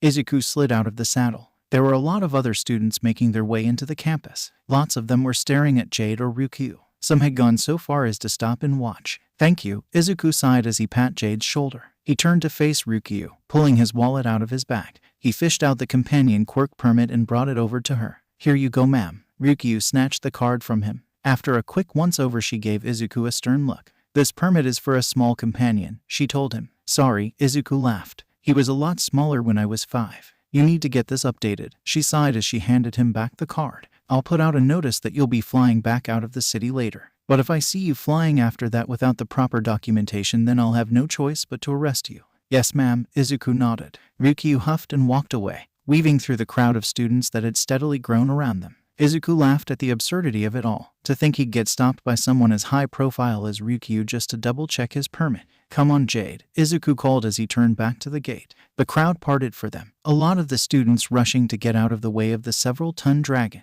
"So, was she cute?" Izuku teased as they walked through the gate. Izuku could feel Jade's exhausted glare on the back of his head. "What?" Izuku laughed. "I'm just curious." "No," Jade sighed. "The half-dragon was not cute." "That's a shame," Izuku frowned. A sense of shared sadness filled the pair as they continued towards the building. As they reached the steps that led to the double doors, they realized the problem. "I will wait out here." Jade chuckled as the mental image of the dragon trying to fit through the admittedly already oversized doors passed through their mental link. "He'll draw a crowd," Izuku warned. "Good," Jade beamed. "They may appreciate my beauty before they fear my might." "You're incorrigible." Izuku grinned as he watched Jade move over to the side of the building. He struck a proud pose, thrusting out his chest as he brought a claw up to his mouth to clean. Several students were already starting to move towards him. Izuku just shook his head and made his way inside. The auditorium was easy enough to find. His seat, less so. As he checked in, they handed him a testing ID with his seat number and testing field display. The problem was that the auditorium was absolutely massive. Izuku ended up wandering for several minutes before he found his seat. As he sat down, the girl in the seat beside his turned to face him. She had a brown bob with 2 long strands framing her face, and she was all bundled up in a peacoat. "Hello," she smiled. "Hello," Izuku nodded back. "I'm Uraraka Achako." The girl introduced herself. "Midoriya Izuku," Izuku offered in turn. "It's nice to meet you." "It's nice to meet you too," Uraraka exclaimed. "I'm so nervous." "Are you nervous?" "It feels this is a good thing to be nervous about." "I'm not nervous," Izuku chuckled. "I've worked hard, and I plan to do my best." "Oh man, that's so cool," Uraraka laughed. "You must have a really powerful quirk to be so confident." "No," Izuku shook his head. "Not really." The lights began to dim around them. "Crap. Guess we're getting started," Uraraka said. The two quieted down as President Mike took the stage. He explained how the exam would be run. The applicants would be unleashed into a mock villain scenario. Their goal was to defeat as many villains and acquire as many points as possible. President Mike was in the middle of explaining the types of enemies, having already covered the 1, 2, and 3 pointers when a boy near the front stood up and interrupted him. Izuku rolled his eyes at the boy's over-seriousness. "He's like a robot," Jade pointed out. "What do you mean?" Izuku asked with a quirked eyebrow. "Look," Jade instructed as the boy began chopping his hand through the air and rambling about the importance of concise information. "Point taken," Izuku laughed. President Mike eventually got everything back on track and finished explaining about the zero-pointer, a dangerous robot worth no points. Once he was done, he sent the students out to the buses that would take them to their testing fields. "You should take the bus," Jade told him. "Planning your dramatic entrance." Izuku sighed. "Always," Jade promised. Tenya prided himself on his readiness. This was the most important test of his life. Today he would prove that he could be a hero, just like his brother. He was ready. So, it was very frustrating that no one else seemed to be taking this seriously. President Mike's forgetfulness in explaining the zero-pointer had already annoyed him. The boy stepping off the bus in loose flowy pants and sandals really set him off. Tenya approached him. He wasn't deterred by the boy's lithe frame or the fact that he stood several centimeters taller than him. "Excuse me," Tenya proclaimed as he grabbed the boy's shoulder. The boy turned to him, his angular features raised into a look of surprise. "You are dressed entirely inappropriately for this exam.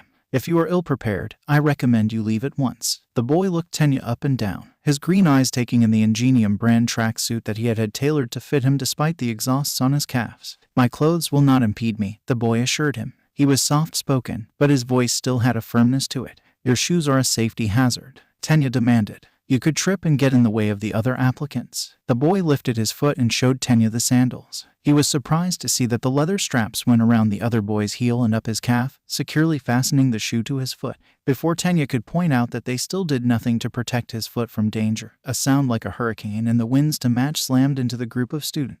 Tenya had to put one foot back and brace himself not to be blown away. He shielded his eyes and watched as an enormous green dragon slammed into the earth directly behind the boy. One of the other applicants screamed. It wasn't Tenya who screamed, right? Is this part of the exam? Someone asked in disbelief. Is this boy bothering you, Izuku? A deep voice rumbled. It was incredibly strange, as though it was spoken directly into Tenya's thoughts. Apparently, the other students heard it too because there were several startled exclamations. No, Jade, the boy shook his head. With that he turned and started walking towards the gate, the dragon close behind him. Tenya went to complain about the clear attempt to distract the other applicants when Present Mike hopped up by the gate. Go, he screamed, his voice amplified by his quirk. The gate slammed open beside him. Tenya was blown back another half step as the dragon launched itself over the crowd with a mighty flap of its wings. Tenya and the other applicants stared after it as it let out a roar that shook the very earth they stood on. It made it through the gate at the same time as the green blur that streaked across the ground beneath it. They've got the right idea. Present Mike laughed. There aren't any countdowns in real life. Now, go, go, go. Izuku and Jade had separated the moment they were through the gate of Battleground Beta. They were a team, a perfect unit of cooperation, but Izuku's request for a bow and a sword had been denied. He could have sat atop Jade's back and cast spells to destroy the robots, but that didn't sound as fun. So, they chose instead to divide and conquer, and if there was a bit of healthy competition, then so be it. 13. Jade bragged from across the battlefield. Shut it, Izuku laughed as he leapt atop another three-pointer. He wrenched the head off the robot, throwing it away as he jumped back down. 12. Izuku ran down another street looking for any other robots. He came across a boy with yellow hair cursing as a pair of two-pointers cornered him. Izuku ran straight at the two-pointers, leaping as he came close. He kicked off the near one and shoved it into the other. He landed beside the other boy. Come on, Izuku commanded as he grabbed his hand. He raced away, dragging the blonde boy away from the two-pointers. Once they made it back to the main street, he let the boy go. He was already racing away when the boy shouted a thank you after him. Izuku couldn't help but smile hearing it. Of course Izuku would waste time keeping the foolish two legs from hurting themselves. This was the third fool Izuku had saved, and Jade could tell it was slowing him down. It is my duty as rider and hero to help others. Izuku sighed when he felt Jade's judgment across their bond. What was it you told me? Jade growled. Fine, but you better not try and use it as an excuse when you lose. Jade clawed through another robot as he swooped low to the earth. He did not concern himself with the different types of robots. Prey was prey and he was a predator. 14. Jade told Izuku. Wait, you aren't tracking points? Izuku questioned. Jade felt Izuku's spark of realization. You're relaying the number of robots you've destroyed. Yes, Jade grinned. Are you not? Jade felt Izuku tapping into his magic. 12. Izuku snapped. Ignore the points all you want. I'm still going to win. You can try, little warrior. Jade laughed. He let another roar as he flew higher into the sky. He scanned the battlefield, feeling elation like he'd never felt before, and looked for more prey. 25. Izuku called out as he sent a rock through the head of another three-pointer. Jade might not care about the points, but Izuku knew they needed as many points as possible to pass. He had tried to focus on taking out three-pointers, but he'd taken down a lot of two-pointers and a couple one-pointers too. You worry too much, Jade sighed. All you need to concern yourself with is the fact that I have 26. Izuku growled in frustration. He needed another big group, but they'd mostly been dispersed at this point. He was about to turn and run off when the ground began to rumble beneath his feet. For a moment he looked around for Jade. What he found instead was a robot so large it was almost comical. The zero-pointer had been unleashed. A 20-story tall robot was currently smashing its way through buildings as it worked its way down the main street. That seems excessive, Izuku sighed. It looks like fun, Jade exclaimed. Izuku could hear his roar clear across the battlefield. Don't, it's just a distraction, Izuku reminded him. He could feel the disappointment. He was already turning away to find more points when a grunt of pain came from where the debris was falling. Izuku turned around and could just make out the face of the girl he had sat beside in the auditorium. Uraraka. Jade, Izuku called as he took off towards Uraraka. I'm coming, Izuku. Jade answered him and Izuku could feel the effort he was putting into making it in time. Izuku wove between the river of applicants moving the opposite way, barely slowing as he passed them. A few students shouted in surprise as he tore past them, but he didn't care. He made it to Uraraka's side in seconds. It wasn't good. A giant chunk of concrete had fallen directly atop of her. She was still awake, but she was clearly in pain. She locked eyes with him, pain and desperation clear in her expression as she took ragged, wheezing breaths. "Try not to move," Izuku told her as he looked her over. Pinned as she was, it wouldn't be safe to try and move her. She'd need healing almost as soon as the weight was gone. And Izuku didn't have time to do it. Not with the 0-pointer barreling down upon them. Izuku could feel Jade approaching. As the dragon swept low, close to the earth, Izuku leapt into the air. He grabbed hold of one of Jade's neck spikes. He didn't have time to make it into the saddle, so instead he just held on. Jade's roar echoed through the air as the two flew straight to the giant's head. The collision was almost enough to knock Izuku free, but his grip held. Jade took a deep breath and Izuku had just enough time to turn his face away as Jade bathed the giant's head in white-hot flames. When he could look again, the metal had melted away, but the behemoth was still moving. Through the hole melted in the robot's head, Izuku could see thick metal wires. He didn't hesitate, simply acted. His body filled with the white-hot energy of magic and he spoke. "Come," Izuku commanded. The tearing and ripping sound of the wires flying to Izuku's outstretched hands was grating. The robot grinding to a halt once they came free, though, was satisfying. 26, Izuku sighed. His joy was short-lived though as he remembered Uraraka pinned to the street below them. Jade moved before Izuku could say a thing. He plummeted back towards the earth as fast as gravity could take them. Enormous green wings spread at the last moment, the deceleration so fast that Izuku's grip on Jade finally gave out and he tumbled to the hard pavement. He was on his feet in an instant. His eyes whipped around, searching for Uraraka. He found her. Another applicant, a boy with gravity-defying purple hair, was trying to lift the concrete off of her.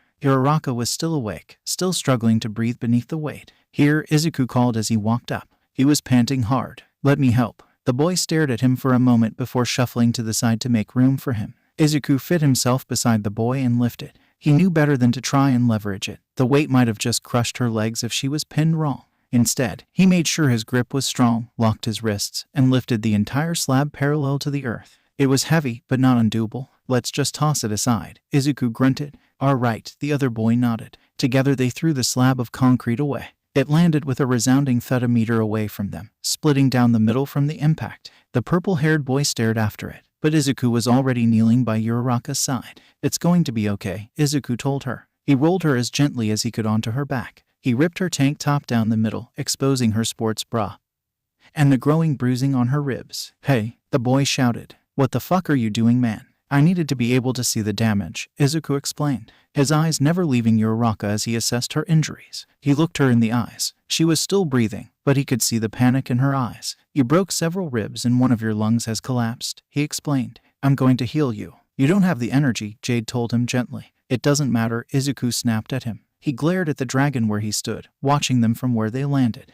"We have to do this." "Very well," Jade relented with a bow of his head. "I am here." "Thank you," Izuku nodded. He let the bubble of magic within him come to the surface once again. This wasn't a difficult healing, but he rarely got practice with this type of magic. It didn't help his confidence that Sapphira had chosen to stay at home, meaning he and Jade were on their own. He took a deep breath. He focused on what he was doing, and he began to sing. It wasn't a fast song, but it was filled with the desperation he felt. The result was a strange, rushed feeling that he hoped didn't seep into the healing. "Make this body whole. Fix that which broke. Close every hole. Don't let her choke." Jade was right. He'd used more energy during the exam than he'd thought. He could feel where his energy stopped feeding the spell as Jade took over. He only hoped that Jade had more strength than he did. The spell was working. Uraraka's breaths were already growing deeper and the bruises were less prominent. The pain was no longer twisting her features, but they needed to finish it. "Ensure she is well. Soothe all her aches. Leave no tell. Whatever it takes." Izuku panted as he finished the song. The bruising was gone, and her breathing was smooth once again. He let his eyes rest as he sagged backwards. "Whoa," the purple-haired boy exclaimed as he caught Izuku. "Sorry," Izuku offered weakly. He opened his eyes and looked up at the concerned face of the boy. "I'm okay. Healing like that takes a lot of me." Thank you," Uraraka gasped as she sat up. Izuku's eyes turned to her. She was rezipping the jacket she wore to cover herself back up. "Sorry about your shirt," Izuku told her with a weak bow. "Don't worry about it." Uraraka shook her head. A sudden gust of wind ruffled their clothes and hair, and there before them stood All Might. He carried a small old woman in his arms. When he saw Izuku there, he seemed to sag in relief. He set the woman down, who instantly rushed to Uraraka's side. "Young Midoriya," he sighed. "It is good to see you." The woman, who Izuku could now recognize as Recovery Girl, started fretting over Uraraka, which meant Izuku could round on All Might with all the rage that was boiling in his gut on full display. In his anger, it was as if all his exhaustion was gone. "I wish I could say the same," Izuku snapped. He felt his eyebrows furrowed in a glare. What the hell, Toshi? Now young Midoriya. Toshi defended as he took a step back. We got here as fast as we could. Why, you know All Might by name. Uraraka gasped. Who let that thing loose without having a safety net in place? Izuku demanded. He could explain later. UAS never had any serious injuries during the exam. Toshi told him. Well, that record died today. Izuku cut him off before he could continue. I want to speak to whoever's in charge. I'm afraid you can't just demand such things, Midoriya. Toshi sighed, but Izuku wasn't listening. As he walked over to Jade, he turned his head to Uraraka. Uraraka, he called. I'm leaving you in Recovery Girl's capable hands. She should be able to help get you home. Gee, thank you. Uraraka managed through a mouthful of candies that Recovery Girl was continuing to give her. Izuku leapt up onto Jade's extended knee and into the saddle. He didn't bother to strap his feet in. Now Midoriya, Toshi warned him. Bring him, Izuku said aloud. Gladly, Jade laughed, projecting the word into the mind of everyone present. Jade leapt into the air with a mighty flap of his wings. As he surged forward, he snagged All Might, one arm in each of his powerful front claws. Midoriya, Toshi screamed as they took off towards the main building. Put me down. Izuku just shook his head. You're angry, Jade pointed out. Yes, Izuku nodded. I am right to be. Maybe, Jade agreed. But you do not have much strength left. I have enough, Izuku told him as they began to descend towards the front steps of the building. Izuku was pleased to see a welcoming party for them. Jade tossed Toshi not all too gently towards the group as he landed before them. Izuku scowled as he recognized what this was. It was a show of force. Izuku leapt from the saddle undaunted. Who is in charge here? Izuku demanded. That would be me, Mr. Midoriya. A small white animal in a tailor-fit custom three-piece suit, President Nezu, stepped forward. Nezu, Izuku scowled. I would have expected better from someone of your reputation. I believe you owe me an explanation. We don't owe you a thing, Vlad King snarled as he stepped up behind the president. Just who do you think you are, kid? Nezu sighed. Whether in disappointment or relief, Izuku couldn't tell, but Vlad King's words had already had their effect. Izuku was pissed. Izuku ceased. Am the one who just saved the life of the applicant you almost murdered. Izuku let his words sink in. Several of the other heroes were clearly taken aback, both at Izuku's ferocity and his words. Vlad, on the other hand, just scoffed. Recovery Girl was already on the way with All Might, Vlad reminded him. That girl would have been fine. She had a collapsed lung, Izuku informed the man. His voice dripped with the loathing he was beginning to feel for him. Not only that, but several broken ribs were piercing it. Recovery Girl's quirk speeds up the healing process, but it can't fix that. Even with All Might there, she would have suffocated in minutes. And we're just supposed to take your word for it? Vlad asked with a barked laugh. Yes, Toshi finally spoke up. Izuku hadn't seen him pick himself up. Young Midoriya has one of the most powerful healing quirks I have ever seen. If he says that she would have died, then I believe him. Several murmurs broke out at hearing the number one hero back up Izuku. Izuku had to take a deep breath and calm himself. It wouldn't do to go attacking pro heroes. So, let me ask again. Izuku said through clenched teeth. What happened? Nezu stepped forward once again, leaving a rather shaken-looking Vlad King in his wake. I'm afraid a mechanical issue led to the zero-pointer causing more destruction than intended. He sighed. While nothing like this has happened before, it does not excuse us from our responsibility. You have my deepest thanks for saving Ms. Uraraka's life. I don't want your thanks, Izuku told him. I want to know that this isn't going to happen again. You have my word, Nezu bowed. We will be removing the zero-pointer from the exam and looking at a full rework of the application process. Good, Izuku nodded. He turned around and returned to Jade, who was watching him with curious eyes. What? Izuku asked. You would have made a good dragon, Jade told him. Izuku rolled his eyes as he climbed back up into the saddle. That's it, Vlad King demanded as he seemed to snap back to reality. We're just gonna let him go. He just threw the symbol of peace at us. I'd love to see you stop him, Toshi laughed loudly. Izuku couldn't help but smile. The way Toshi said it broke through the last dregs of his anger and left him feeling exhausted. Hey Toshi, Izuku called back down. All Might looked up at him with his trademark smile on his face. You know my mom's gonna want to have you over for dinner now that you're back in town. I wouldn't miss it for the world. Toshi cheered. He either didn't know or didn't care about the strange looks the other heroes were giving them. Izuku just laughed to himself, Jade taking to the air as Toshi and Nezu waved. As they flew over the gate and back into the city, Izuku slumped against Jade's neck. Sleep, little warrior, Jade told him. You've earned your rest. Izuku just nodded as he slipped away into sleep. Izuku, Inko yelled from the back door. Izuku looked up from the smithy and towards his mom. She wore her favorite blue sundress and a giant smile. He's here. I'll be there in a second, Izuku hollered back before he returned to his work. His hammer struck at the plate of metal he was shaping. As the hammer provided the beat, Izuku sang. Sapphira had taught him how. He sang strength into the metal so that its strength would be far greater. Once he had finished fixing its shape, Izuku dunked the red-hot metal into a barrel of water. The water hissed and steamed as it cooled the plate. Pulling it out, Izuku inspected the now dark steel. It was as close to perfect as he would be getting. He added it to the pile. Izuku closed the door to the furnace and pulled off his work gloves before heading to the house. His mom and their guest, none other than Toshi, had already moved to the table in the yard. The sound of his mother's laughter brought a smile to his face as he approached. She didn't, Inko laughed with a shake of her head. I swear to God, Toshi laughed. It wasn't his all-might laugh. It was just as big and loud, but it was filled with so much more mirth. Just wait. I got them to include it in the video. You didn't, Inko exclaimed as she fell into another fit of laughter. Oh, he is gonna love that. Who's going to love what? Izuku asked curiously as took the third seat at the table. Both Toshi and his mom jumped as he interrupted them. He had to fight not to roll his eyes at the way they both blushed. Toshi cleared his throat. Ah, young Midoriya, he greeted Izuku. It is a pleasure to see you again. Likewise, Izuku nodded. But you didn't answer my question. Toshi coughed awkwardly again. Yes, well, he held out a sealed letter. I got Nezu to agree that I could deliver your results. Oh, Izuku chuckled as he took the envelope from Toshi. Thank you, Toshi, he bowed. Go on, Izuku, Inko urged him impatiently. Toshi won't tell me how you did. Okay, mama, Izuku laughed. He shook his head at their antics as he opened the envelope. A silver disc slipped out and onto the table. Instantly, a holographic Nezu was projected above their plates. Greetings. The hologram cheered. Am I a rat, a dog, a bear? Who knows? What matters is I am Nezu, the president of UA University, and I am here with your results, Mr. Midoriya. The president himself, Inko gasped. Your strategy for the exam was commendable, Nezu continued. By separating, you and your companion managed to acquire quite the multitude of points. Even if we scored you separately, you each would have earned a place in the hero course. Combined, you shattered the record, Toshi informed them. Indeed, Nezu nodded. It felt like he'd been nodding to Toshi. Your combined score was 110. That score alone was more than enough to earn you first place in the exam. Oh my baby, Inko cried as she threw her arms around Izuku in joy. And it's not all, Nezu cheered. For you see, Mr. Midoriya, there is a second part to the exam. One kept secret so that we can measure the heart of our contestants uninhibited. The 3D hologram switched to a flat video feed of Izuku during the exam.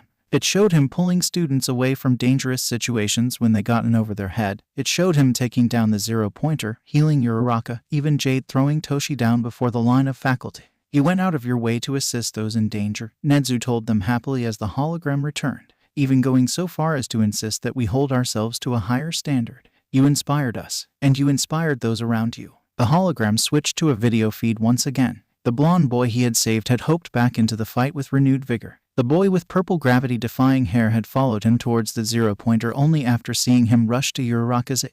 And finally, it showed Uraraka she was speaking to present Mike. Please, she begged him. He saved my life. I don't know how, but he did. He deserves to get in.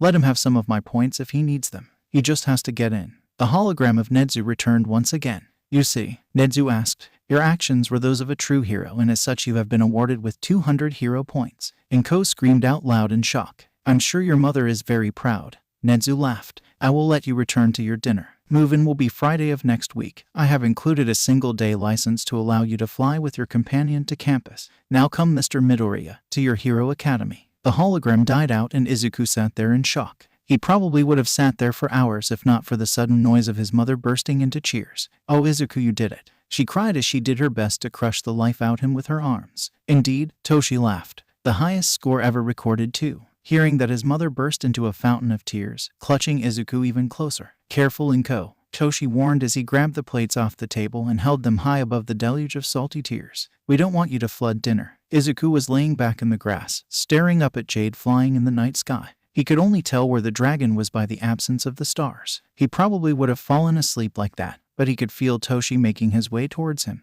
The large hero sat down in the grass next to him, resting on his arms as he looked up. Izuku watched out of the corner of his eye, never bothering to turn his head. You should be very proud of yourself, young Midoriya, Toshi told him. Your mother and I both are. Thank you, Toshi, Izuku said with a soft smile. That means a lot. Are you excited? Toshi asked. Yes, Izuku nodded. And no, Toshi laughed softly. What is holding you back? I worry, Izuku sighed softly. My mother will be all alone in this big house. Your mother is a strong woman, Toshi assured him. You do not need to worry for her. But she is my mother and so I will, Izuku told him. I know what you're thinking, Toshi. I know why you were at UA. Izuku waited to see if Toshi would say anything. But when his silence was all that followed, he continued. It's okay to want to retire, Izuku said. But it's okay to live a little now too. She doesn't need someone to take care of her, but she could use some company. Toshi. All right, Toshi agreed hastily. Just don't break her heart, Izuku warned him as he closed his eyes. Never, Toshi promised. Izuku and Jade touched down just outside the gates of UA. It was move-in day, and tomorrow they'd start at UA. It might not have exactly been the beginning of their training, but it was still a big step towards their goals. Mr. Midoriya, the chipper voice of the president called out. President Nezu, Izuku bowed. And I do not believe I have been introduced to your companion. Nezu chirped. He turned to Jade. Greetings, I am President Nezu. I like this one. Jade projected to them both as his rumbling laugh filled the air. I am Jade. A pleasure, Nezu bowed. Now All Might warned me that you two are accustomed to lodging together. Would you like to continue this arrangement? Yes, Izuku nodded. Perfect, Nezu smiled. Then follow me please. Nezu turned and led them through campus. The main part of the campus was relatively small. The classroom building was front and center when you walked through the gate. Inside were all of the classrooms, the auditorium, and the cafeteria. The dorms were clustered by year, each on a different side of the green behind the classroom building. Nezu led them to the first-year dorm cluster, and then to the first building. Welcome to Heights Alliance, Nezu told them with a wave of his hand. These are the dorms for Class 1A. I went ahead and had Cementos put in a special addition on the roof. Let me know if anything needs adjusting. Thank you, President Nezu, Izuku bowed. Think nothing of it, Mr. Midoriya. Nezu dismissed his thanks with a wave of his paw, ensuring that every student here at UA is well taken of as my job as president. You and Jade are now under my care and I take that very seriously. Okay, sir. Izuku nodded. Now go, Nezu laughed. I have places to be and people to scare. Relax and make yourself at home. Yes, sir. Izuku agreed with a single nod. He hurried over to Jade and hopped back up into the saddle. Come on, Jade. Let's go check out our new home. Gladly, Jade hummed. His massive wings spread out and the two took to the air. Momo counted the students in the room a second time. There was no doubt about it. They were only at 19. We're missing someone, Momo announced to the group. What, no way. Ashido, an excitable girl with pink skin, shouted. It had been her idea to do the meet and greet and she had roped Momo into helping her. I went to all the rooms. Maybe they haven't moved in yet. Kaminari, a boy who had blonde hair with a black streak in it, commented. Today was the only day available for move-in, Ada reminded them. Thank God there was at least one familiar face in the group. If they have not moved in already then they are late and that is unacceptable for future heroes such as ourselves. Relax man, Kirishima, a boy with spiky red hair, laughed with a shark-toothed grin. I'm sure it's fine. Momo went over to the room directory that had been provided.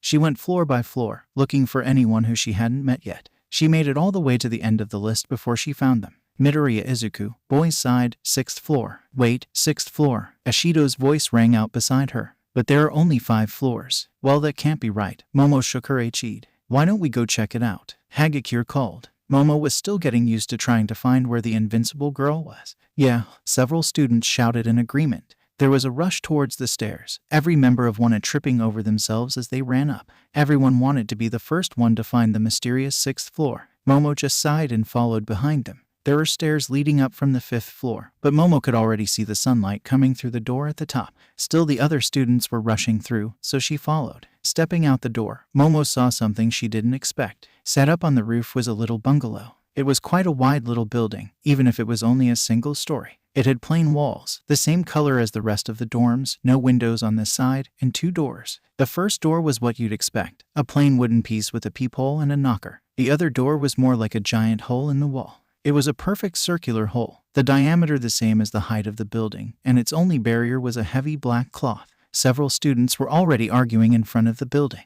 We can't just barge in, Ada insisted. Why not, man? Zero, the boy with tape dispenser elbows, laughed. I mean, it's not like it's locked or anything. Yeah, but it's someone's dorm. Karo, Asui, the girl with the frog mutation, said. Croaked. Who the hell'd get an entire house as a dorm room? Bakugo, the angry ash blonde, snapped. If anyone deserves special privileges, it's me. Not some 2-bit extra. Momo just shook her head. She walked up to the door, the wooden one, and knocked. The sound got all of the other students to stop arguing and turn to the door. They waited only a moment before the door opened. Standing in the now open doorway was an elf out of one of Momo's novels. His long pointy ears and angular features were captivating. They almost clashed with his kind green eyes and long dark green hair, but they didn't. The boy was tall too, a good 10 centimeters taller than her, which meant he was one of the tallest in the class. Unlike the other tall boys, though he wasn't bulky, his form was agile and slim. Hello, the boy greeted as his eyes went from Momo to the crowd of students behind her. Momo realized she'd been staring and quickly blinked away the awkwardness. The boy bowed. My name is. Two shouts cut the boy off at once. It's you. Uraraka cried. But if anyone but Momo heard, she'd be surprised because at the same time explosions ripped across the roof. Deku. Bakugo screamed as he launched himself towards the boy. He slammed into other students, knocking them out of the way. The green-haired boy stepped between Momo and Bakugo before he reached them. Bakugo slammed into the boy, grabbing his plain white shirt with smoking fists. What the fuck are you doing here? I'm a student here, the boy answered calmly. His voice was so smooth and gentle. Yeah, right, Bakugo scoffed. Like you or that little iguana of yours has what it takes to make it into UA. A sound like an angry chainsaw washed over the students at Bakugo's words. Momo turned in time to see the black curtain split around a massive form. It was easily the size of an SUV. And then, once the curtains fell away and revealed the massive head, the rest of the creature emerged. Several students screamed in shock and fear. The creature's light green scales and black spikes glimmered in the sunlight as it towered over the student. It stomped towards where Bakugo and the boy were still standing, the students rushing out of its way. As it reached them, its long neck curved downward, its head stopping just before the two boys. It opened its mouth and a wave of heat rolled through the air. Momo stumbled backwards into the wall of the bungalow. Bakugo, to his credit, just sneered at the creature. You think I'm scared of some lizard? Bakugo sneered as he turned back towards the green-haired boy. I'm glad you haven't changed, Bakugo. A voice rumbled in Momo's head. It was telepathy, she realized. The voice was deep and menacing. It will make stomping you into the earth all the more satisfying. Bakugo looked at the creature with clear shock on his face. It quickly morphed back into anger. The fuck you just say to me, you moldy-ass lizard? Bakugo barked. The creature took a deep breath and roared in Bakugo's face. The sound was louder than anything Momo had ever heard. It was a deep, horrible sound, like something out of her nightmares. It shook Momo to her very core. Bakugo took an involuntary step backwards as spittle and hot air flew into his face. Jade, the green-haired boy called, cutting the dragon off instantly with his words. The silence that followed seemed thick as the boy took a handful of steps. He ignored the stunned Bakugo and knelt beside Gyro. Momo hadn't seen her collapse. She was on her knees clutching at her ears in pain, blood leaking out from between her fingers. Hilo Friends Iraya, the boy commanded as he placed his hands over Gyro's. Momo didn't know what it meant, but the words seemed to almost hum with power. The pain melted from Gyro's features. She looked up at the boy with an odd wonder that was reflected on several other students' faces. The boy pulled his hands away and Gyro did the same after a moment, staring at the blood smeared across them. I'm sorry, the boy apologized. It was as though he were speaking only to her and he were unaware of the crowd around them. Normally I would have warned you before healing you, but you were in too much pain to reach. It's cool, Gyro stuttered. I am sorry as well, little hero. The voice rumbled again as the creature turned to face Gyro, its large green eyes focusing in on her where she was kneeling. The voice was clearly the same, but it couldn't have sounded more different. Now it sounded soft and almost warm. It was not my intention to harm you, and no worries, she told the creature, paling a little as she looked up at the enormous head. The boy stood straight once again. The motion was so smooth and graceful. Momo didn't know standing could be beautiful. He moved like flowing water. The boy's eyes scanned the crowd of students. Let me try that again, the boy huffed. Hello, my name is Midoriya Izuku. It's a pleasure to meet you all. The boy gave a small bow. No one said anything as they all stared at the mysterious addition to their ranks. The boy just waited, holding his bow as the class all tried to break out of their confusion. That was manly as hell, Kirishima exclaimed. While not the most refined response, it served the purpose of breaking everyone out of their stupors. A number of other cheers and compliments rained down on Midoriya. He straightened up with a small smile on his face. Thank you, he nodded. He looked around again, his eyebrows knit together ever so slightly before he continued. I'm afraid I don't know most of your names. Oh yeah, Ashido yelled. That's why we were coming up here. We were going to do a meet and greet downstairs. Will the dragon fit? Isui asked. No, the creature laughed, the sound of his laughter rumbling through air and shaking the floor. Do not worry. Izuku will tell me about you all. Right, Ashido nodded. She grabbed Midoriya by the hand and began dragging him away. We'll have right back to you, Mr. Scary Dragon Dude. The creature, dragon Momo supposed was a good term for it, bared its massive razor-sharp teeth at that. It took Momo a moment to realize it was a smile. The dragon's massive eyes flickered over to Momo. They seemed to glint with mischief. Yes, the dragon asked. His tone almost sounded teasing. Momo looked around and squeaked when she realized she was the last one on the roof, distracted in her observation of the dragon. Sorry, she screamed as she slammed down into a bow. She ran off the roof as quick as she could, her face burning with embarrassment. Why don't we go around and introduce ourselves? The girl with pink skin offered. We can give our names and our quirks. Izuku fought hard not to roll his eyes at that. You knew they'd ask eventually, Jade reminded him. I just don't understand why everyone is so obsessed about quirks, Izuku sighed to the dragon. It doesn't tell us anything about someone just to know their quirk. Then listen to what else they say, Jade yawned. I'm going to take a nap. I'll start, the pink girl continued. My name is Ashido Mina. You guys can call me Mina though. My quirk is acid. I can produce acid from anywhere on my body. I can also control the potency and viscosity. I hope we can all be friends. She sat back down in her seat on the couch and motioned to the girl sitting next to her. It was the girl who had knocked on his door earlier. She was just as breathtaking now. Her face was almost regal in its beauty. Hello, she greeted. My name is Yaoyorozu Momo. My quirk is creation. I can create anything I know the atomic makeup of by using my body's lipid stores. She sat back down, short and to the point, but not rude. The way she phrased her explanation of her quirk made Izuku curious. It would require an insane level of study to produce anything beyond basic elements.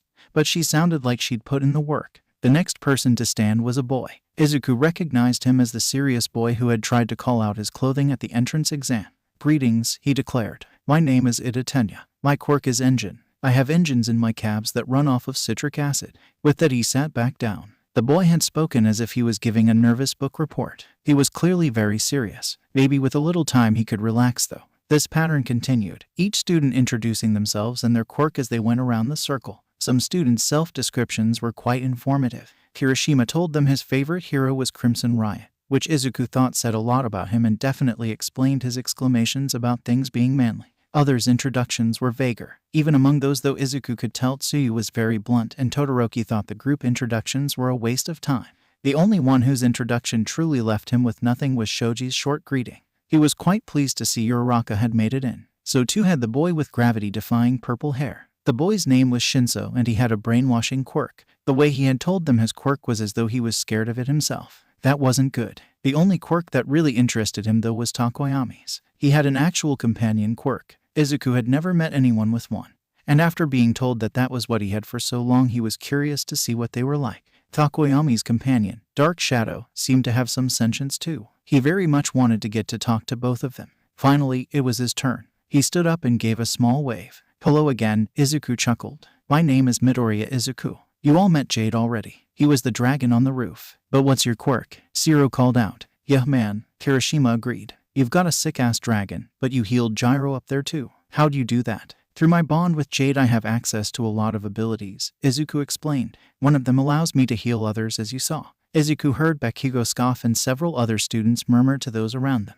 Yaoyorozu raised her hand. Izuku just quirked an eyebrow at her. He wasn't about to call on her like this was a classroom. Well, Yaoyorozu hummed. She bit at her bottom lip, something that made Izuku's mouth feel dry all of a sudden. I wanted to ask what language you were speaking. I didn't recognize it. Oh, Izuku chuckled. He scratched at the back of his head a little nervously. It's an older dead language, a little like Latin. That's probably why it was hard to recognize. I see, Yaoyorozu nodded. Alright guys, enough with the third degree, Mina laughed. I think it's about time we bust out some party games. Yeah, Kaminari cheered. I brought some video games. Let me go grab one of my systems and we can set it up on the TV. Do you have the latest Smash Heroes? Tsuyu asked. For sure, Kaminari yelled as he disappeared up the stairs. Izuku decided that it was probably better to sit back and watch. He didn't really have much experience with video games. He watched as everybody partnered up into teams and began talking about preferred heroes. Yaoyorozu was the only other one who wasn't going to be playing. She made her way over to where Izuku was sitting and took the spot next to him on the couch. Do you not want to play? Yaoyorozu asked him. I've never played before, he confessed. I'm fine with watching for tonight. I've not played either, Yaoyorozu said with a laugh. It was a nice sound. May I watch with you? Of course, Izuku nodded. Together they watched as Tsuyu and Uraraka crushed everyone who dared to go against them. They didn't really talk much, but Izuku had a good time. The game was a little boring to watch, but seeing his classmates get into it was nice. Someone ordered a bunch of pizzas for everyone. Izuku was happy to grab a slice of cheese and relax. As the night wore on, more and more people said their goodbyes and turned in. Eventually Izuku decided it was late enough for bed too. I'm going to head up, Izuku sighed as he stood. I'll see you in the morning for class. Yes, Yaoyorozu nodded. Probably best for me to get some sleep as well. Izuku smiled at her and the two parted way. Izuku got back up to his and Jade's dorm. He still couldn't believe Nezu had arranged something like this for them. It was one massive room with a bed for both Izuku and Jade. The bed for Jade was a massive cushion placed in a half-dome dip in the floor. There was a desk and a private bath. It was honestly a little decadent. Did you have fun? Jade asked as Izuku prepared for bed. Yeah, Izuku nodded. It was nice. They seem like good people. That's good, Jade yawned. Are you ready for tomorrow? It's the first day. Izuku shrugged as he got into the bed next to Jade. Jade draped his wing over Izuku. How bad can it be? Momo sat at breakfast and tried her best not to worry about the oncoming day of classes. It was only the first day. With the president's welcome speech and them needing to cover the syllabus, they wouldn't have time for much anyway. So, she did her best to put aside her worries and enjoy the pancakes Sato had made for everyone. Has everyone gotten pancakes? Sato called from the kitchen. I don't think Midoriya has come down yet, Kirishima called back. Can someone go get him? Sato asked. I'll throw on a couple for him. I'll go, Momo offered as she finished off her own breakfast. Momo headed up the stairs of the boys' side and back to the rooftop bungalow that was Midoriya's dorm. She opened up the door and blinked hard to try and let her eyes adjust to the bright morning sun.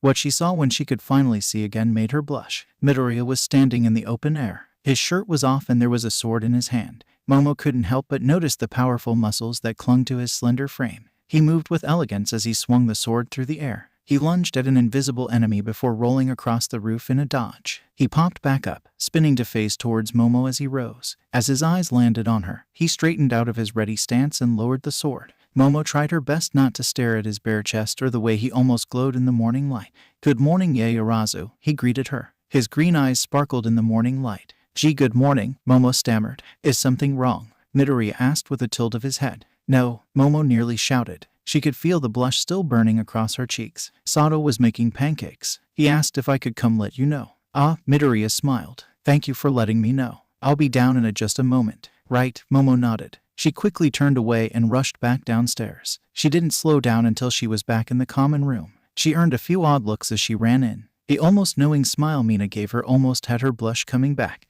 You good, yeah, Momo? She teased. Momo stood up straight and fixed her rumpled uniform. Yes, she nodded. He'll be down in a moment. Izuku was one of the last ones to leave the dorms. After his morning training, he had showered before heading downstairs to grab some breakfast. Sato's pancakes were quite good, though a bit too sweet for his taste. Jade was walking beside him, having flown down once Izuku was out of the building, and together they made their way to the classroom building. You know you still won't fit in the building, Izuku reminded him. No, Jade chuckled. But it would not do for them to think only of you. Izuku just rolled his eyes. His mind began to wander as they walked. Sapphira had been asleep for a few weeks now. She had told him that he was ready to go to UA and that they would continue their training later, but neither he nor Jade really knew how long that meant. She had never slept for this long before. Do not worry for her little warrior, Jade comforted him. She deserves the chance to rest. I know, Izuku sighed. I just wish she could have been with us. We've been training as dragon and rider for so long. Now we get to train as heroes. I wish she could see it as all. She will, Izuku, Jade assured him. His confidence spread across their link and helped Izuku feel a little better. As they made it to the back door, even smaller than the doors on the front of the building, Jade shook his head and laughed. Go on, little warrior, I shall wait here. Izuku placed a hand on Jade's side. I'm sorry, he thought. It isn't fair that you are left behind like this. Jade rumbled a chuckle. It is only a class, Izuku, he reminded him. I will still be with you through our minds. I know, Izuku nodded. Good, Jade said. Then it is time for you to get going. You will be late otherwise. Jade lowered his head and gave Izuku a gentle shove towards the building. Izuku stumbled through the door and headed up to the Wana classroom. He could already hear the arguments within from the stairs. Izuku just sighed and headed in. He ignored Bakugo and Ida fighting over what basically amounted to their clashing personalities and made his way to his seat. Izuku closed his eyes and tried to relax a little before the start of class. He kept his presence extended, gently touching the mind of each classmate the way Sapphira had taught him. He felt someone approaching, but he didn't think much of it. They were probably just going to try and break up the fight between Ida and Bakugo. Hey Midoriya, they called, going against all of Izuku's reasonings. Izuku opened his eyes and found Uraraka waiting patiently beside his desk with a smile. He smiled back at her. Good morning, Uraraka, he greeted. I didn't get the chance to talk to you yesterday, she explained. I just wanted to say congratulations on making it in. To you as well, Izuku nodded. It is nice to have at least one familiar face in class. Finding a girlfriend already, Jade teased. Shush you, Izuku laughed. Or perhaps you have another girl in mind, Jade continued. An image of Yaoyorozu flashed through his mind, but Izuku honestly couldn't tell if it was from him or Jade. He tried not to blush as Jade shook with laughter down below. I know, right, Uraraka cheered, unaware of the other conversation she had sparked. I was so nervous I'd get here and not know anybody. If you're here to make friends, you can leave. A voice called from the open doorway and commanded silence from the room. For a moment there was no one there. Then a strange yellow mass rose from the floor and revealed the disheveled face of the man who spoke. He held a pouch to his lips and quickly downed its contents. "My name is Aizawa Shouta," he told them as he slipped out of his yellow cocoon and slouched to the front of the classroom. "I am your homeroom teacher." There were several doubtful murmurs around the room at the man's claim. Aizawa held up a stack of blue. "Put these on," he said as he dropped the stack on his desk. "Meet me at the sports field in 10 minutes. Don't be late." With that he left. The students of Wana sat stunned for half a moment before making a mad dash to the desk. Izuku waited for the rush to die down before he made his way up. On the desk were a handful of blue UAPE uniforms, each with a name taped onto it. Izuku grabbed his and followed the crowd to the changing rooms. Even with his delayed start, he was one of the first to the sports field. Before long, though, the rest of the students arrived. "You took too long," Aizawa sighed. "Learn to change faster or risk being left behind. Today we're going to be doing a Quirk apprehension test." "What about the president's speech?" Yaoyorozu asked. "The president says welcome," Aizawa told her. "Nothing else of consequence will be said that we can't go over later. Instead, you will be showing me what you can do." Izuku could hear the soft conversations that broke out around him. The other students were getting excited. "Midoriya," Aizawa called. "Yes, sir." Izuku stepped forward. Aizawa flicked a softball at Izuku, which he caught. "How far could you throw a softball in middle school?" he asked. "The field could only measure to 100 meters, sir," Izuku told him. Aizawa raised an eyebrow at him, but he didn't push it. "Try it with that," Aizawa told him. "You can do whatever you want, just don't leave the circle." Izuku stepped into the chalk circle Aizawa had pointed to and tossed the softball in his hand. He got an idea of the thing's weight. It was light. He could probably have thrown it quite far. But that wasn't really in the spirit of things. "Rise," Izuku commanded, the white-hot bubble of his magic filling him. The softball rose from his palm and hovered about 6 inches in the air. The students around him began to murmur in surprise. "Go." The ball streaked through the air with a resounding crack. It flew up and away, and before long it was nothing but a speck that even Izuku could not follow. With the light weight of the ball, the drain on his reserves was minuscule. He held the spell for a minute, waiting in the circle as he did, before finally releasing it and allowing the ball to fall where it may. Izuku turned to Aizawa and waited for his results. Aizawa turned the tablet in his hand first to Izuku and then to the rest of the students. Shock ran through the crowd of students. 3 kilometers, Hiroshima shouted as Izuku headed back to join them. "Dude, that's so manly. Knowing your limits is the first step of being a hero," Aizawa droned on in a bored tone. "We'll be doing the standard fitness tests today. You'll be using your quirks." Several excited exclamations came from the gathered students. "This is gonna be so much fun." Mina cheered. "Maybe, but that's not really the point," Izuku commented. "Not knowing what your limits are is how you make mistakes. Mistakes get people killed." Izuku hadn't realized all of the students were listening to him, but the silence that followed his words was heavy. Izuku looked around and saw the students looking at him with conviction on their faces. That was good. The swift breeze that swept through the gathered students was all the warning most of them got before Jade slammed into the earth behind them. There were several screams and some students fell to their knees or on their butts from the shaking of the earth. "I will be participating," Jade informed the gathered students and teacher. "Obviously," Aizawa huffed. "Now let's get started." The first event was not the softball throw, but the 50-meter sprint. Aizawa had the students go up in pairs and race. When Izuku's turn came, he was pleased with his score of 2 seconds. But after all the students went, Aizawa tried to move on to the next event. "I have not gone yet," Jade growled. "I thought I made it clear that I would be participating." Aizawa turned to the dragon with a bored tilt of his head. "Midoriya has already gone," he told Jade. "And I have not," he said again. "Izuku and I are a team, but we do not have the same limits." Aizawa shrugged. "Fine," he sighed. "Go ahead." Jade walked over to the starting line and crouched down in a ready position. He was large enough that he took up almost the entire track, not just the 2 lanes the students had been using. When the starting beep sounded, Jade leapt the entire 50 meters in a single bound. 1.7 seconds, the timer beeped. "Moving on," Aizawa called. The next several events went smoothly. For grip strength, Izuku credited his score in the low thousands to his daily practice with a sword. Jade crushed his tester beneath his massive weight. Both Jade and Izuku cleared the pit for the standing long jump. Seated toe touch was interesting. Izuku did well, bending so his chest was flat against his knees, but no one could hope to match Jade, who simply laid down and allowed his massive length to give him first place. Izuku's stamina earned him first in the sit-ups, an event that Jade had to accept an automatic 0 for as he couldn't perform them. The entire time Izuku kept his mind extended.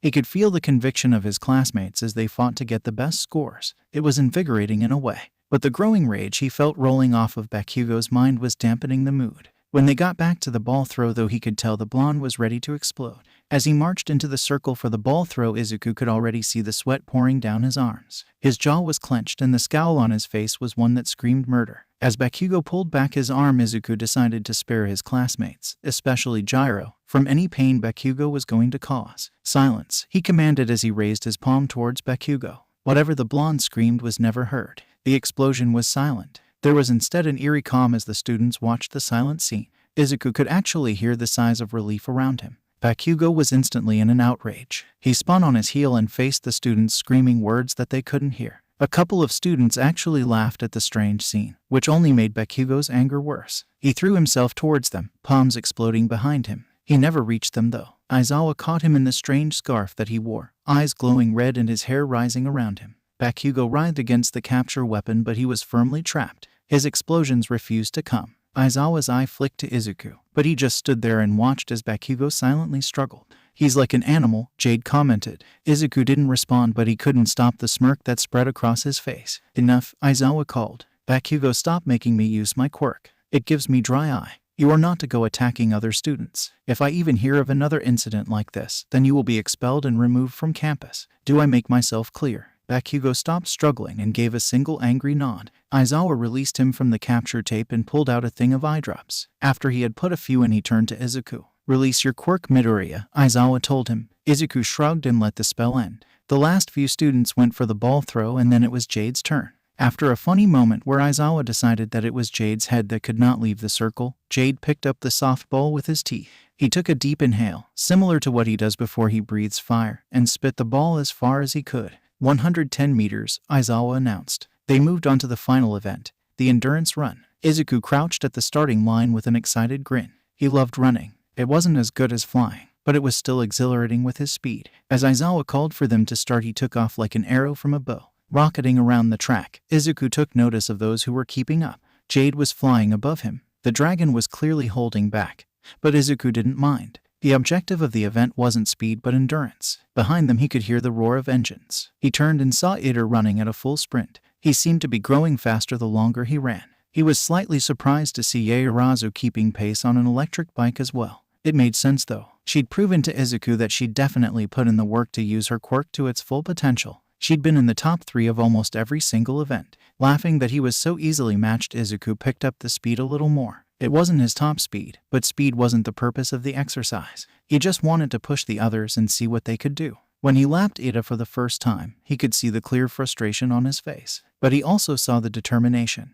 Ida doubled down and pushed himself harder. For a moment, the two of them were perfectly in pace with each other. But then the other boy flagged. Ida stumbled a single step and suddenly his cadence was broken. He never quite managed to get back up to the same speed. Eventually the others wore out. The last 3 on the track were Izuku, Jade, and Yaoyorozu. Izuku was still going strong and he knew Jade could fly on for a while still. So, when he was passing by Yaoyorozu again, he slowed down to keep pace with her. "Do you know how long your bike can last?" Izuku asked her. She jumped slightly and looked to see him running along beside her. "With the battery I created, it should be able to run for another couple hours," she told him. "I'll let Aizawa know then," he sighed. He didn't really want to be running around the track for the rest of the day. He extended his mind across the field and brushed against Aizawa. He was filled with curiosity about something and a deep exhaustion. "Aizawa," Izuku called. He could feel Aizawa's shock and anger, though he didn't understand what the anger was about. "I swear to God if this is the problem child," Aizawa muttered. "Midoriya, is that you?" "Yes, sir," Izuku confirmed. "I just wanted to let you know that it will be several hours before Yaoyorozu's bike runs out of batteries." "And what about you, problem child?" Aizawa asked with a sigh. "Oh, I could run like this all day," Izuku laughed. He let the truth of his sentence ring in his very words so that Aizawa would know he wasn't bluffing. "And the dragon?" Aizawa groaned. "Jade could fly across Japan if he really tried," Izuku answered. "Fine," Aizawa spat. "You all tie for first." "Thank you, Aizawa," Izuku smiled. "We can stop at the end of this lap, Yaoyorozu," Izuku said aloud. She raised an eyebrow at him. "I talked to Aizawa," he shrugged. "He agreed the 3 of us would tie for first." "Seems reasonable," she nodded. "Thank you for that." The 3 of them came to a stop as they came back around to where the other students had gathered. They were greeted with half-hearted cheers and claps from the exhausted group. "All right, I'm going to share your results," Aizawa announced. "Your placement is nothing more than a starting point. If you are dissatisfied with your results, then put in the effort to improve." He held the tablet out flat and a holographic display with their results popped up. Izuku was in first, Jade behind him in second. Yaorazu had earned third place. Izuku gave her a smile when he saw. "All right, you're dismissed," Aizawa told them. "There's a copy of the heroic syllabus in your emails. Read it by tomorrow. Midoriya, come with me." With that, Aizawa turned and began walking away. All eyes turned and watched Izuku. He just shrugged and walked after their teacher, Jade following behind. The three of them walked back to the classroom building. Once they made it close to the door, Aizawa simply stopped and waited. Izuku stood before him. He could have asked what they were doing, but Aizawa would tell him when he needed to know. After a few minutes of waiting, the door to the classroom building opened and President Nedzu walked out. "Hello, Mr. Midoriya." President Nedzu greeted him with a smile. "Mr. President," Izuku nodded. Nedzu turned to Aizawa. "So, what can I do for the two of you today?" Nedzu asked cheerily. Aizawa instantly turned to face Izuku. "I'd like to know about your quirk," Aizawa explained. "What would you like to know?" Izuku asked with a tilt of his head. Aizawa scowled at the question. "Everything," he grunted. "Your quirk registration has you down as having a simple small-sized companion quirk with animalistic intelligence. It's clearly out of date. You should have had it updated years ago. I would like an explanation of your inaction as well as the proper details concerning your quirk." Izuku sighed. Quirk. He shook his head. "I feel like I'm back in that doctor's office when I was 5. I could explain things, but like him you would hear only what you chose to." "Try me," Aizawa growled. Nedzu just watched the interaction silently. Izuku's eyes flickered to the president and found him wearing a gleeful smile. He turned back to Aizawa and rolled his eyes at his dire expression. "I was 5 when I met Jade," Izuku told them. "I found his egg in the woods behind the park I like to play in." "Found?" Aizawa repeated as his scowl deepened. "Our master once called it fate." Izuku shrugged. He held up his hand and showed off the silvery mark on his palm. "That day Jade chose me as his rider." "So then what exactly is your quirk?" Aizawa asked. "Weren't you listening, Aizawa?" Nedzu laughed. Both Izuku and Aizawa turned to see the joyful expression on the president's face. "He doesn't have one." "Ridiculous," Aizawa scoffed. "Even if the dragon is a remnant of someone else's quirk, Midoriya has displayed increased strength, agility, and stamina. Not to mention the clear emitter-type quirk he displayed in both the exam and the ball throw." "Can you cancel it?" Nedzu asked, genuine curiosity dripping in his voice. "Not once it's in place," Aizawa told him. "Have you tried before he activates it?" Nedzu pushed. "No," Aizawa growled. "Mr. Midoriya, if you would," Nedzu prompted him excitedly. Izuku turned to Aizawa, whose eyes were already glowing red, his hair and capture weapon rising off of his shoulders. Izuku looked Aizawa square in the eyes and held his hand aloft. He let the bubble of magic spread through him, taking great joy in the heat as it burned through his veins. "Fire," Izuku summoned. The bright white flames danced on his palm. They bathed the small group in heat. "Wonderful," Nedzu cheered. "Thank you for the demonstration, Mr. Midoriya." Izuku let the spell go and dropped his hand back down. "So what do you think now, Aizawa?" Nedzu chirped. "Fine," he spat. "I still want an explanation." "That seems reasonable," Nedzu laughed. He turned back to Izuku. "It is in the best interest of UA to have a full understanding of your abilities to best prepare you to be a hero." "Yes, sir," Izuku nodded. "Let's see. I have increased strength, speed, agility, reaction time, senses, and endurance. I have trained to use a sword and a bow. I am skilled in leather work, metal work, and farming. I can access the minds of others to communicate and read their thoughts and emotions. If I delve deeper, I can access a person's memories as well. I also have access to magic." Aizawa scoffed. "And how does this magic work?" Nedzu asked. "Through the use of the ancient language of the Grey Folk, I am able to exert my will upon the world," Izuku explained. "As long as I have the energy required to do it myself, I am limited only by my vocabulary and my imagination." "Fascinating," Nedzu cheered. "Any other abilities?" "I don't think so," Izuku shook his head. "Jade, our bond makes you ageless," Jade said. "Then you would be 5, Aizawa pointed out. Izuku shrugged. "I guess that's one we'll just have to wait and see about then," he chuckled. "Wonderful," Nedzu clapped his hands together. "I would like a more detailed explanation of Jade's origin and this master you have spoken of. But that can wait for another day." "Yes, sir," Izuku nodded. "I'll have you both over for tea sometime." Nedzu laughed. "Though I might have to buy Mr. Jade a special cup." With that, he sent Izuku and Jade off to rejoin their classmates in the dorms. The last Izuku saw, he was walking into the classroom building with Aizawa close on his heels. Izuku was relaxing in the common room with Jade. It had taken a little while to figure out how to let Jade hang out with everyone. In the end, they had opened the window next to the couch and moved the ottoman so Jade could rest his head on it. Now Izuku was sitting next to the enormous head of the dragon in an otherwise empty common room as he scratched at Jade's scales. "Midoriya," Uraraka called when she spotted him from the girl's side. She excitedly ran over to where he was sitting. "You got Jade in." "In a way," he chuckled. I didn't get the chance to talk to you two at all today after Aizawa started class, Uraraka complained. Izuku could feel the curiosity filling Jade, but he ignored it. Oh, Izuku asked, was there something you wished to discuss? Uraraka huffed. Don't be like that, she rolled her eyes. We're friends, aren't we? Jade's laughter rumbled through the room. Oh, I like this one, he said, allowing Uraraka to hear him as well. What do you mean? Uraraka questioned as she tilted her head and put a hand on her hip. Izuku was never one for friends, Jade told her. Izuku wanted to defend himself, but Jade kinda had a point. He'd never really made an effort with any of the kids at school. You will do him good. Thank you. Uraraka smiled. She plopped herself down beside Izuku and looked to Jade. What else can you tell me about him? I won't spoil all of his secrets, Jade teased her. The sparkle of mischief danced in his eyes. You'll have to get to know him yourself. I do not need you making friends for me, Jade, Izuku sighed. Someone needed to, Jade shot back. All you guys are so cute, Uraraka cooed. It must be nice having a best friend as a quirk. Izuku and Jade both flinched internally at her phrasing. Hearing the words made a pit form in Izuku's stomach that made him feel sick. Though maybe they weren't as subtle as they thought since her brow furrowed in confusion. I said something wrong, she observed. I'm sorry. It is okay, little hero, Jade assured her. I should be accustomed to such phrasings. No, Izuku shook his head. He was staring at his fists where he had them clenched in his lap. No, you shouldn't. Izuku, it's not your fault, Jade told him. Yes, it is, Izuku insisted. He could feel the tears in his eyes already. It took a single conversation to explain it to Nezu and Aizawa. Nezu was willing to listen, Jade pointed out. I'll listen, Uraraka interjected. Izuku felt her put a hand on his shoulder. I don't know what's going on, but I'll listen to anything you need to say, Midoriya.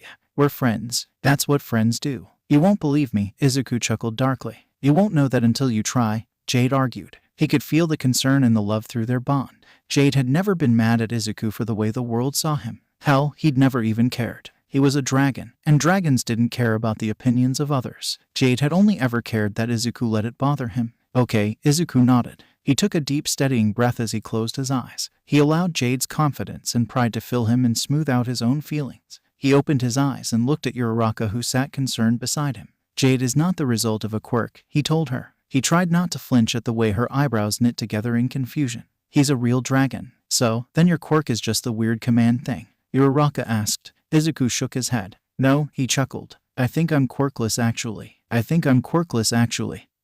He told her. Ochako stared at the boy before her. The boy with the face of an elf and the strength to rival all but the strongest heroes. A boy she had seen do impossible things while speaking in words that literally hummed with power. Someone who could speak directly into her mind. Not to mention he had a literal dragon. And he was telling her that he was quirkless. She had to bite back her laugh at the shock. He had trusted her with this. Hell, she and Jade had practically dragged it out of him. She couldn't do that to him. How? She asked instead. The word was almost breathless. Midoriya looked at Jade with a kind of pride in his eyes and a soft smile on his lips. I found him, he told her. His words were nostalgic. Or I guess I found his egg rather. It was in the woods. He was waiting for someone, Midoriya continued. Someone who he would choose to be his rider. His rider, she asked. She had shifted so that she was fully facing him at this point. It's a bond, he explained. He was staring at the palm of his right hand. There was a mark there she hadn't noticed before. A shiny silver scar that spiraled out from the center and glimmered in the light. One that lasts a lifetime.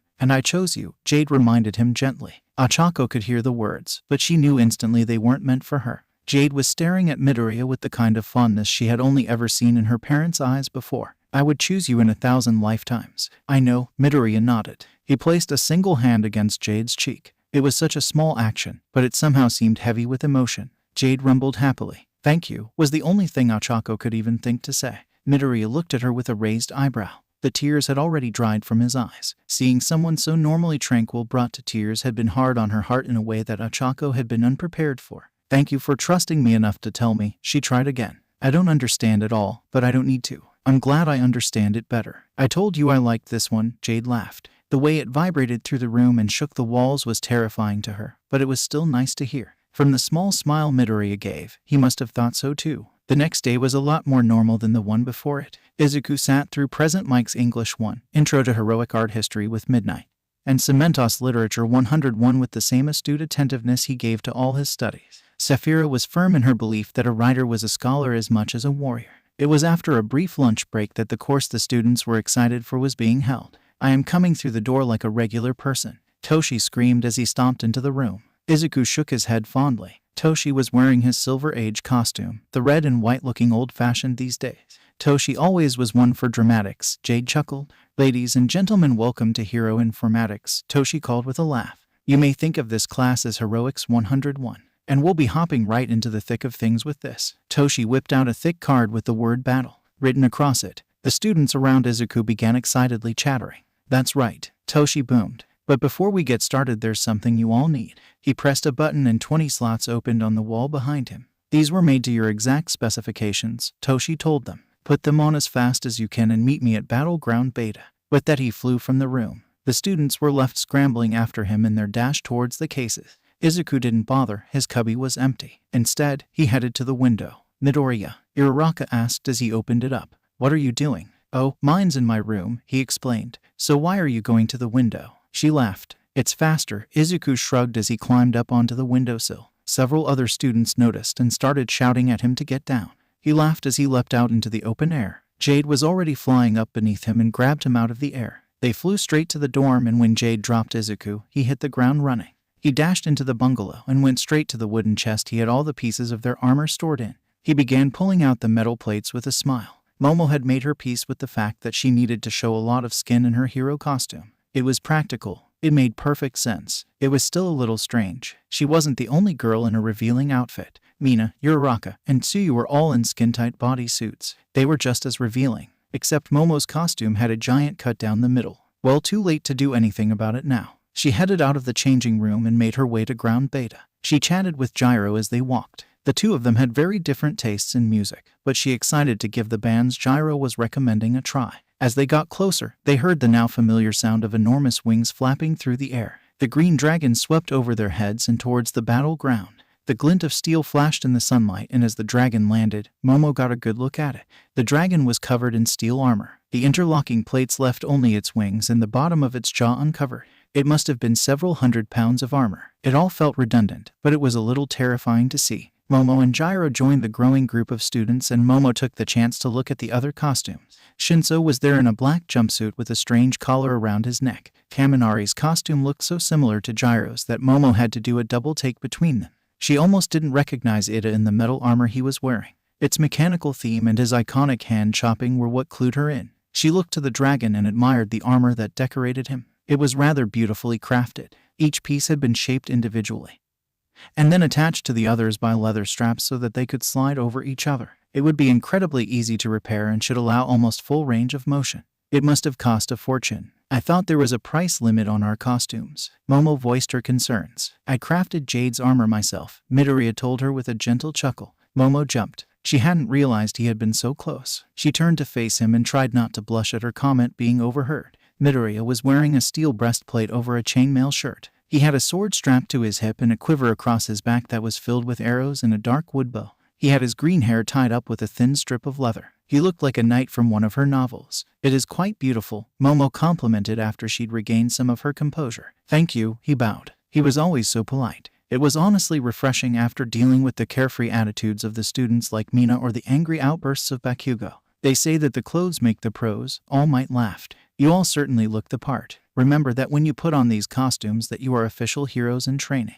Momo felt herself swell with pride. This was really it. Now let's get started with the exercise. All Might boomed. His over-the-top presence kept everyone's attention. We'll be doing a 2-on-2 indoor battle training today. I know many of you have seen villain fights that took place on the streets, but a great deal of hero work takes place indoors. From trafficking rings to drug rings, you'll find truly dastardly villains hiding inside. Ida raised his hand and tried interrupting, but All Might held up a hand. Please hold off on your questions until I've finished explaining, he told them. Ida lowered his hand, and All Might continued. Now we'll be deciding teams by drawing lots. I know that may seem strange, but it is to simulate real life. You do not always get to choose your partner in the field, nor will you always get the chance in this class. The exercise is simple. Each team will be assigned to be villains or heroes. The villains will be given a bomb that they are to protect in 5 minutes of prep time in the building.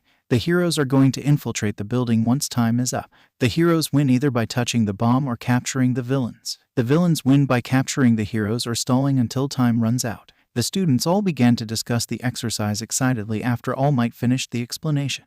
Momo had a clear advantage if she was on the villain team.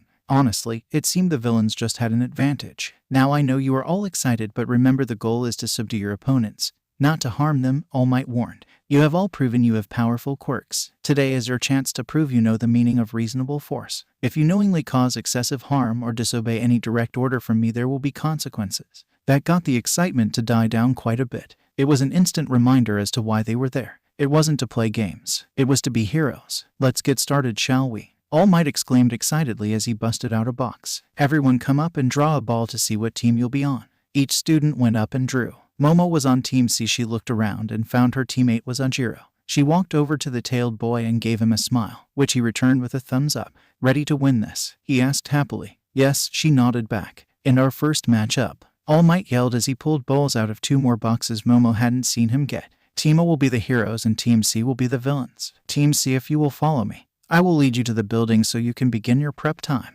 Momo scanned around for Team A. She found Uraraka excitedly dragging Midoriya towards the door. Her heart started pounding when she realized they were who she was looking for. She quickly turned to follow after All Might. He dropped them off at the entrance of the building with 2 communicators, 2 lengths of capture tape, and a giant paper mache bomb. So, do you have a plan? Ajiro asked as she picked up the surprisingly light bomb and began making her way further into the building. I think that we should probably put the bomb somewhere towards the middle of the building, Momo told him. If it were near any windows, then Midoriya or Uraraka could find it by getting into the air and scanning the building. Makes sense, Ajiro nodded. I think the 3rd floor is probably best for much the same reason, Momo continued. Sure, if someone were to start from the roof, then we'd be at an immediate disadvantage if we were at the top floor, Ajiro reasoned. Exactly, Momo agreed. So, we put the bomb in the middle of the 3rd floor and then I can produce some defenses. Defenses? Ajiro asked. My quirk is creation, Momo explained. She made it to a good enough room. It only had the 1 door in and a long hallway that ran outside the door in either direction. I learned how to make tripwires, non-lethal mines, and lots of other booby traps. I can make it so that even once they find the bomb, they can never reach it. Sounds good, Ajiro said. But I'm not sure if having us both trapped in here is a smart idea. What do you mean? Momo asked. Well, it just leaves them to their own devices so they can find a way around your traps. He told her. So, I can stay on the outside and keep them busy while you defend the bomb.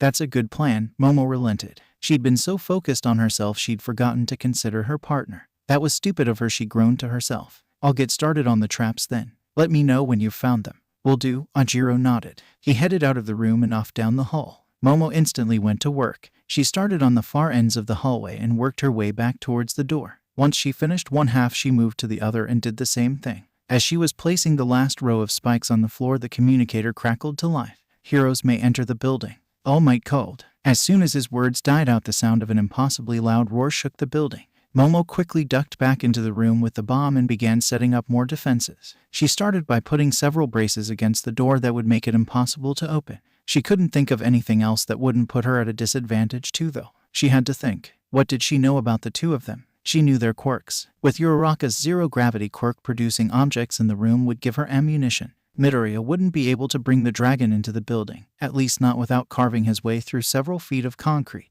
He wasn't going to do that, right? If he did, then Momo wouldn't be able to do much. Best not to think about it. Instead, she thought about the weapons she had seen on Midoriya's person. He had a bow and he had sword. She could counter those things. First, she made herself a classic shield. It was large and strong enough to protect her from either arrows or his sword. Then she made herself a sword. It was relatively simple. She had made the blade from steel and the grip was pleather. She couldn't make real leather, unfortunately. They both felt good in her hands. She had practiced with this combination more than almost any other, and it helped fill her with confidence. I found them, Yaoyorozu, Ajiro's voice called through her earpiece. They had the dragon fly them to the roof. So, they were making their way down. It was a good plan. Try to avoid capture and stall as long as you can, Momo reminded him. Will do, fuck, Ajiro screamed. Momo heard glass shatter through their comms and the sound of the dragon's roar. Ajiro has been eliminated, All Might called out. Momo felt a pit in her stomach. That hadn't even taken 10 seconds. She had never seen Ajiro fight, but from his confidence and his gi she had assumed that he was fairly experienced.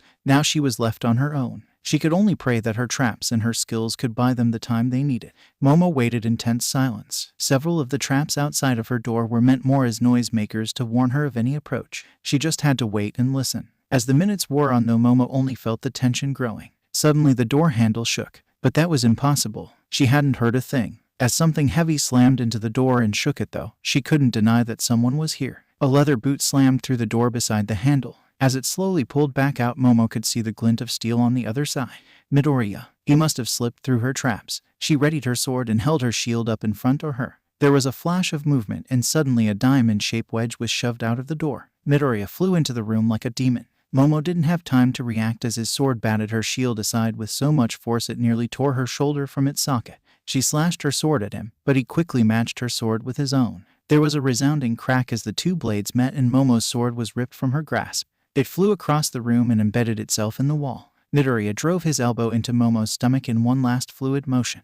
Momo retched over his arm as she fell down to her knees. All the wind was gone from her lungs and all she could do was clutch at her midsection and desperately try to refill them with air. Hero team has captured the bomb. All Might called. Momo was still gasping for breath. Gentle hands settled on her shoulders and she looked up to see Midoriya kneeling with her. He had a remorseful smile on his face. "Apologies, Yaoyorozu," he said. "Are you well enough to stand?" Momo took another couple heavy breaths as she stared at him before she gave him a nod. He offered his hand and helped her to her feet. The motion caused her core to ache as she added pressure to the abused muscle. Midoriya scowled when he saw her discomfort. His eyes went instantly to the large red mark on her stomach. "I can heal that," he offered. His voice dripped with concern. "No," Momo shook her head. "I'll be fine." As tempting as it sounded, Midoriya wouldn't always be there to heal her. She needed to be able to handle a little bruising. "If you change your mind, come find me," he told her. "Or find Jade if you cannot find me." "Thank you, Midoriya." Momo nodded, though she resolved to stay strong and not go seeking him. "Midori!" Uraraka shouted as she rocketed out of nowhere and slammed into Midoriya. Momo felt her stomach angrily jump. "We did it." "Yes," Midoriya chuckled. "Good work getting to the bomb so quickly." Uraraka made a PFFD sound and waved him off. "I feel like I hardly did a thing," she laughed. The comm crackled to life in Momo's ear. "Will both teams make their way back to the observation deck and we'll review the exercise?" All Might instructed. As Momo left the room, she expected to see a mess of the traps she had made. Instead, she found them all perfectly in place. "What?" she gasped with a shake of her head. She inspected both sides, but she couldn't find a single trap out of place. "Oh man, you should have seen it," Uraraka laughed. "Midori was like a ninja or something." "She might get to," Midoriya sighed. He raised a single eyebrow at Momo. "I don't suppose you can deactivate all this?" "No," Momo told him. "I could disassemble it, but it would take a little while." "It's fine," Midoriya shook his head. "Dibs on your back." Uraraka cried out suddenly as she threw herself onto his back. "Uraraka," Momo called out aghast. "You can't just throw yourself at a classmate like that." "Relax, yeah, Momo," the girl laughed. Why did all the girls insist on calling her that? It wasn't that she minded, she quite liked having a nickname. Midori's fine with it. Besides, you get the arms. The arms, Momo wondered. Uraraka gestured over Midoriya's shoulders at his arms. Momo felt her face burning at just the thought of what she was insinuating. "I could never," Momo cried. "It's okay, Yaoyorozu," Midoriya assured her. "It's the easiest way across." Looking at Midoriya, seeing his kind eyes totally focused on her own, she couldn't put up any fight. "Very well," Momo sighed. Midoriya put one arm under her knees and the other across her back. He picked her up gently, as though she weighed nothing at all. She could feel the heat in her face grow hotter. "I don't see how you plan to get across with two of us. Just watch, yeah, Momo," Uraraka assured her. Midoriya began walking forward as though nothing were wrong. His steps were sure and smooth as though there weren't a half-dozen mines and tripwires spaced every few feet. He would duck and weave every now and then, avoiding the razor-sharp wires that threatened to cut at them. In no time at all they were on the other side and none the worse for wear. Midoriya put her back down on her feet. Momo did her best not to stumble. She felt like she was in a daze as they walked out of the building. Ajiro and the dragon were waiting for them just outside. Together the five of them walked back to the observation room. Uraraka and Ajiro were happily chatting about something, but Momo wasn't really listening. "Well done, all of you," All Might cheered as they walked back in. There was some polite applause from the rest of the students behind him. "Now we need to discuss what happened." Midoriya kicked ass. Kaminari interrupted loudly. "An astute observation." All Might chuckled. "But let's start at the beginning. The villains were able to prepare for the situation. How did they do?" "Well, they did all right," Zero shrugged. "I mean, laying traps like that and splitting up was a pretty good plan." "Exactly," All Might nodded. Their plan was indeed strong. But no plan survives contact with the enemy. Now let's move on to the hero's infiltration. Midoriya and Uraraka took a less traditional route and had Jade fly them to the roof. Ida shouted as he threw his arm into the air. This subversion of expectations is an excellent move when fighting in enemy territory. Indeed, All Might agreed, though they made quite a bit of noise doing so. That's how Ajiro knew to meet them on the 5th floor, Tsuyu noted. And thus, the foes met for the first battle, All Might continued. "Wouldn't call it much of a battle," Ajiro grumbled. "Quite," All Might laughed sheepishly. In the future, young Midoriya, please refrain from throwing your classmates out of 5th floor windows, even if you do have a plan in place to catch them. At first, Momo thought it was a joke. The quiet "yes, sir" from Midoriya told her otherwise. She paled at the thought and suddenly thought much better of Ajiro's choice to curse. Then they went straight for the bomb, Kirishima said. Yeah, Kaminari nodded. It was like they knew where it was. I did, Midoriya confirmed. Or at least roughly. He didn't explain how. Honestly, Midoriya's quirk was making less and less sense the more she learned. It wasn't like anything she'd ever even heard of before. And then he just carried Uraraka through all those traps in his arms, Mina called teasingly. Must have been nice. And after successfully infiltrating the room, Midoriya engaged the final enemy while Uraraka secured the weapon. Ada finished, completely ignoring or unaware of Mina's provocative comment. Wonderfully summarized, All Might laughed. Now can anyone tell me who the MVP of the match would be? Midoriya, Ada proclaimed as he threw his hand pointlessly into the air again. It was his quirk that allowed the hero team to infiltrate abnormally and his superior combat abilities that dealt with both villains. Very good, Ada. All Might nodded. While I agree it does not lessen the contributions of any of the other participants. You all did well. Yay, Arazu. Anjiro, I recommend you reflect on what you could have done better, but do not let this defeat get you down. The road to being a hero is one of learning and you are only on day 1. Instead, let this loss invigorate you and push harder than ever. Plus Ultra. All Might, having finished his evaluation on their exercise, moved on and pulled out the next teams. Bakugo and Shoji as the heroes against Kirishima and Todoroki as the villains. As Kirishima and Todoroki made their way inside, she noticed Midoriya had pulled back out his sword and was eyeing it critically. Is something wrong? She asked softly as she stepped closer to him. Yes, he sighed. He sounded almost defeated. Take a look. He handed her the weapon. The first thing Momo noticed was that it was incredibly light. It felt nearly weightless in her hand. It was also painstakingly beautiful. The gentle curve of the blade and soft shine of the silvery steel were so fine that she knew instantly the blade would be worth a fortune. Would be, if not for the fine crack that split the blade at the middle. Oh no, Momo gasped. He must have broken it on her shield. I can reimburse you for this. No, Midoriya shook his head. It is not an issue of money. I have other swords. Then what is it? Momo asked curiously. It means I need to speak to my master, he told her. No other sword was as strong as this one. I doubt I can make a stronger one without her guidance. She must be very skilled, Momo remarked. She knows more than anyone I've ever met, Midoriya sighed. Momo wanted to ask more, but she couldn't as All Might shouted into his microphone. Bakugo, I forbid you to use such a weapon, he cried. You could kill someone. Momo looked up to see Bakugo in an ice-covered room standing opposite Todoroki. Bakugo had one of his oversized grenade gauntlets pointed directly at Todoroki's chest. He won't die if he blocks it, Bakugo shouted back, half crazed. Bakugo pulled the pin from the gauntlet and a flash of light overtook the screen. The room around them shook as what must have been a truly massive explosion went off. Midoriya, go. All Might shouted. Momo turned, but Midoriya was already gone, the door closing behind him. Ada, go get Recovery Girl. All Might instructed as he too ran out of the room. All of the students besides Ada followed. As they made it out of the room and into ground beta, they were greeted to a sight like a war zone. There was so much dust in the air it looked like it was snowing. The 2 buildings closest to the observation room had collapsed and there was water being flung in the air by busted pipes. A few small fires were burning in the rubble. Right at the edge of the destruction, standing on the now exposed 2nd floor, was a very stunned-looking Bakugo. He was staring at the gauntlet like it had just done something amazing, not caused the life-ending destruction that was before them. Midoriya was already knee-deep in rubble, wading through the concrete and steel as he hunted down Todoroki. All Might was marching straight towards Bakugo. When Bakugo saw the approaching hero, his face split into an enormous grin. Not bad, huh? Bakugo shouted with pride. Not bad, All Might growled, his voice clear despite the destruction around them. He leapt up to the 2nd floor. He grabbed Bakugo's gauntlet and lifted him into the air so that they were face to face. Young man, you very well might have just killed your classmates. I cannot begin to describe how much trouble you are in. Bakugo's face turned into a furious scowl. What the fuck? He screamed. How can you say that? All I did was prove I'm the strongest.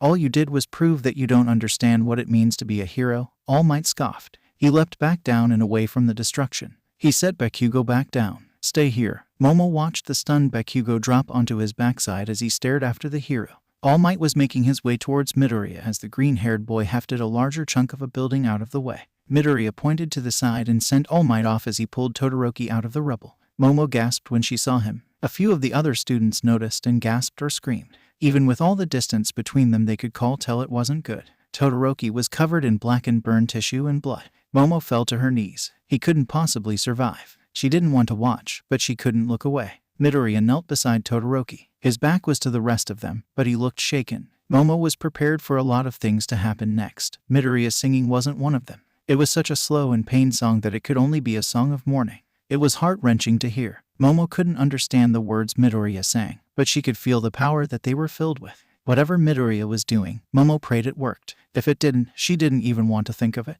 The sound of enormous wings flapping through the air mixed with Midoriya's pained refrain. Midoriya's dragon landed heavily beside the students. Momo looked up in time to see the armored form of Ida sliding out of the saddle and then reach up to catch Recovery Girl as she too hopped off. Recovery Girl scanned the damage and her eyes instantly focused in on Midoriya where he was singing over Todoroki. She began making her way through the rubble towards the two of them without any hesitation. Momo could tell the heroine was struggling with her small frame though. She instantly rushed forward and picked her up. "Thank you." Recovery Girl nodded tersely as Momo carried her over the rubble into the two boys. Up close it was so much worse. Todoroki was unconscious, but even still there was pain on his features. The acrid smell of charred flesh was overwhelming. Most of Todoroki's hair was gone.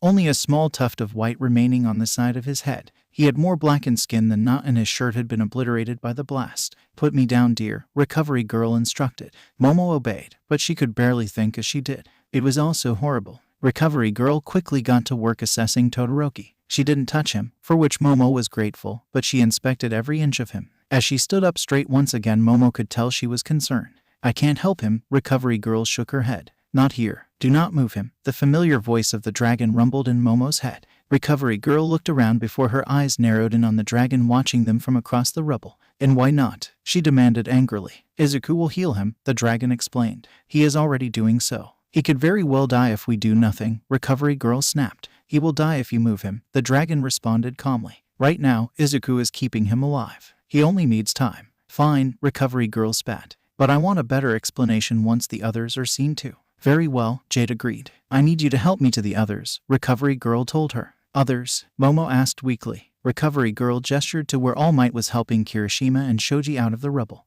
They seemed banged up, but nowhere near as bad as Todoroki. "All right," Momo nodded. She picked Recovery Girl back up and carried the old heroine to the other pair of boys. As they drew near, they could hear Kirishima practically shouting at All Might. "But that's not manly at all," Kirishima yelled angrily. Momo could see blood matting his hair and making it dark. "No, it isn't, young Kirishima." All Might agreed darkly as he reached up and held a cloth against the wound on Kirishima's head. "Let me see," Recovery Girl demanded as Momo put her down again. All Might jumped when he heard her voice. He stepped aside and let the heroine approach, only removing his hand from the cloth when Recovery Girl put her own hand next to his. She pulled back the cloth and clicked her tongue. She gave Kirishima a quick kiss on the forehead and the cut on his head instantly closed up. "You're lucky. You didn't have a concussion," Recovery Girl told him. Her tone was a lot softer than it had been earlier. She turned to Shoji. "How about you, dear? Anything hurt? Anything at all?" "No, ma'am," one of Shoji's duple arms reported. "All right," Recovery Girl nodded. "If that changes, I expect you to come see me. Anytime." "Understood." Shoji only nodded, but Recovery Girl seemed to accept it as a good enough answer. The heroine turned and looked towards Midoriya, who was still kneeling beside Todoroki. "It will likely take a few hours," All Might sighed. "And you're sure he can handle this?" Recovery Girl asked sternly. It wasn't necessarily harsh, but it demanded an answer. "Yes," All Might answered without any hesitation. Momo stared at the hero in shock. He'd only known them for a day. How could he have such confidence in Midoriya? Had he known him beforehand? Recovery Girl clicked her tongue in frustration. "I won't be leaving until it's done," she informed them. "You should have the other students go back to the dorms." "Very well," All Might nodded. "I'll let them know. I need to take young Bakugo to Netsu. Have him send Hound Dog to the dorms when you see him," Recovery Girl added. "Right," All Might nodded. He turned back to the three students. He put on his All Might smile, but it seemed more tense than it had earlier. "Let's go rejoin your classmates," he told them gently. The four of them made their way back to the group as Recovery Girl began picking her way carefully back to Midoriya and Todoroki. Momo couldn't help but watch the heroine and worry about what was going to happen. Since they'd been sent back to the dorms, the students of Wano were subdued. Even the more boisterous students hadn't made an attempt to lighten the mood. The only sound within the dorm for hours were the muffled sobs of Hagakure and Mina's soft attempts to comfort her. More often than not, they all sat in uncomfortable silence. Almost all of them had taken up silent vigil in the common room. They waited and they watched the door for any sign of their missing members, any word that everything was going to be okay. The only three students not in the common room were the ones they were waiting for. All Might had taken Bakugo straight to the president's office, his promise of consequences proven to be more than just words. No one had seen him since. Midoriya and Todoroki had been left with Recovery Girl at Ground Beta, but that had been hours ago. The longer they waited, the tenser the students grew. It was getting to be too much. Momo felt utterly useless. All she'd been able to do was act like a glorified taxi for Recovery Girl. Now one of her classmates was on death's door, and the only thing keeping him alive was Midoriya. The door opened suddenly and snapped her out of her self-pity. Walking through the doorway was a perfectly healed Todoroki and a very tired-looking Midoriya. Todoroki was actually supporting Midoriya as they walked in. There was a moment of perfect calm in the common room. It was just long enough for Momo to hear her heart pound once, and then the room exploded in noise. There were shouts and cries of joy as everyone made a mad dash to the pair. "You guys are okay," Uraraka shouted loudly as she nearly tackled Midoriya into a hug. Yes, he nodded as he hesitantly returned the hug. "How are you feeling, Todoroki?" Kirishima asked. "I'm fine," Todoroki shrugged. "I don't remember what happened." "What do you mean?" Kaminari pushed. "One moment Bakugo was pointing his gauntlet at me. The next I was sitting in the rubble with Recovery Girl and Midoriya," he explained. He didn't seem overly bothered by it. "Well, we're just glad you are all right," Ida proclaimed. "Why?" Todoroki asked. His voice and his tone really worried Momo. He seemed genuinely confused. "'Cause we're your friends, Todoroki," Mina cried out. She wasn't all that close to him, but he clearly was taken aback by her intensity. "So, don't you go getting hurt like that again. You hear me?" "Okay," Todoroki agreed uncertainly. There was a quick moment of movement, and Midoriya was suddenly facing the closed door again with his bow in hand and an arrow drawn back. Before anyone could ask what he was doing, Bakugo stomped angrily through the door. When he saw the crowd of students and the arrow pointed square at his chest, his already sour expression turned into a look of pure rage. "Get that thing out of my fucking face," Bakugo snapped. "No," Midoriya refused. "What the fuck did you just say?" Bakugo growled as small explosions crackled in his palm. "Enough," another voice called from the doorway. Behind Bakugo was a very done-looking Aizawa. "Bakugo, go." "Midoriya, lower your weapon." Bakugo began stomping through the room, the crowd of students parting before him. Midoriya tracked him with his bow until he made it to the stairs. Only then did he return the arrow to the quiver. "Midoriya, President Nedzu has asked to speak with you," Aizawa sighed. "He said he would wait on the roof of the classroom building." "Right," Midoriya nodded. He slipped the bow back in the quiver on his back before removing both the quiver and his sword belt. He handed them to Uraraka, who was still next to him. "Will you hold on to these for me?" Midoriya asked her. "Sure," she said uncertainly as she took them. "Why? It's rude to go into a meeting armed," he chuckled tiredly. With that he walked out of the dorm. Once he was gone, Aizawa went over to the couch and plopped down, appearing to instantly fall asleep. Momo watched with some amazement at the strange scene. "Holy crap," Kaminari grunted. Momo turned to see he had snuck Midoriya's bow out of the quiver and was currently trying to draw back the string. "You guys gotta try this." Jade landed on the roof of the classroom building. The sight that greeted them there was so comical that if it had been any other day it probably would have earned a laugh. Even after all the stress of the day, seeing a children's inflatable pool filled with tea was enough to make him smile. "Ah, Mr. Midoriya, Mr. Jade, it's nice to see you." President Nedzu greeted them happily from a table beside the pool. "It's nice to see you as well, President Nedzu, sir." Izuku bowed. He walked forward and sat in one of the other seats at the table with Nedzu. Jade moved around and sat at the head of the table where he could easily reach the pool. "Please help yourselves to some tea," Nedzu offered with a smile. "Thank you, President Nedzu." Jade laughed, the vibrations shaking the china cups on the table. "You're very welcome," Nedzu laughed back. He suddenly turned and faced Izuku, his serious expression returning as he did.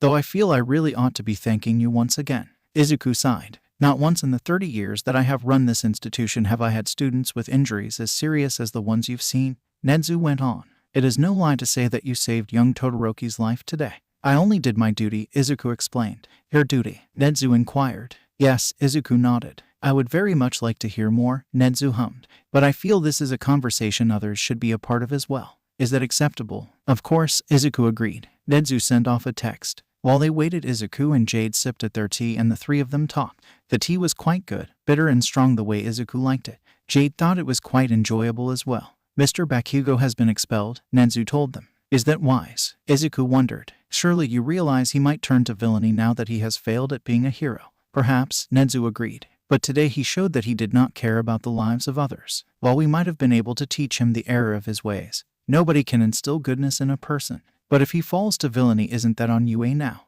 Izuku asked. "No," Nedzu shook his head. "The world is not divided into heroes and villains. Mr. Bakugo has many paths ahead of him and he is free to choose any of them. If he falls to villainy, then it only reinforces that he did not have the proper values of a hero and proved that we were right not to trust him with a heroic's license." "I couldn't agree more," Aizawa grunted as he slouched onto the rooftop. "He had already received a warning from me." Combine that with disobeying a direct order from another teacher regarding excessive force, and it's clear he wasn't cut out for this. "Hello, Aizawa," Nezu greeted the tired man. "Would you care for a cup of tea? Do you have any coffee?" He grumbled. "No," Nezu chirped happily as he poured another cup and passed it to Aizawa. "Thanks," Aizawa nodded with a sigh. He left the cup untouched in front of him. "And that just leaves me," Toshi laughed as he stormed onto the roof. Nezu was already pouring the man a cup of tea as he took the last seat at the table. "Well, if that is everyone, then we can begin," Nezu grinned. "Mr. Midoriya, would you like to tell the others what you told me?" "Sure," Izuku nodded. "When Nezu thanked me for my actions in saving Todoroki's life, I told him that I was simply doing my duty." "Duty?" Aizawa asked, parroting Nezu's earlier question of the same.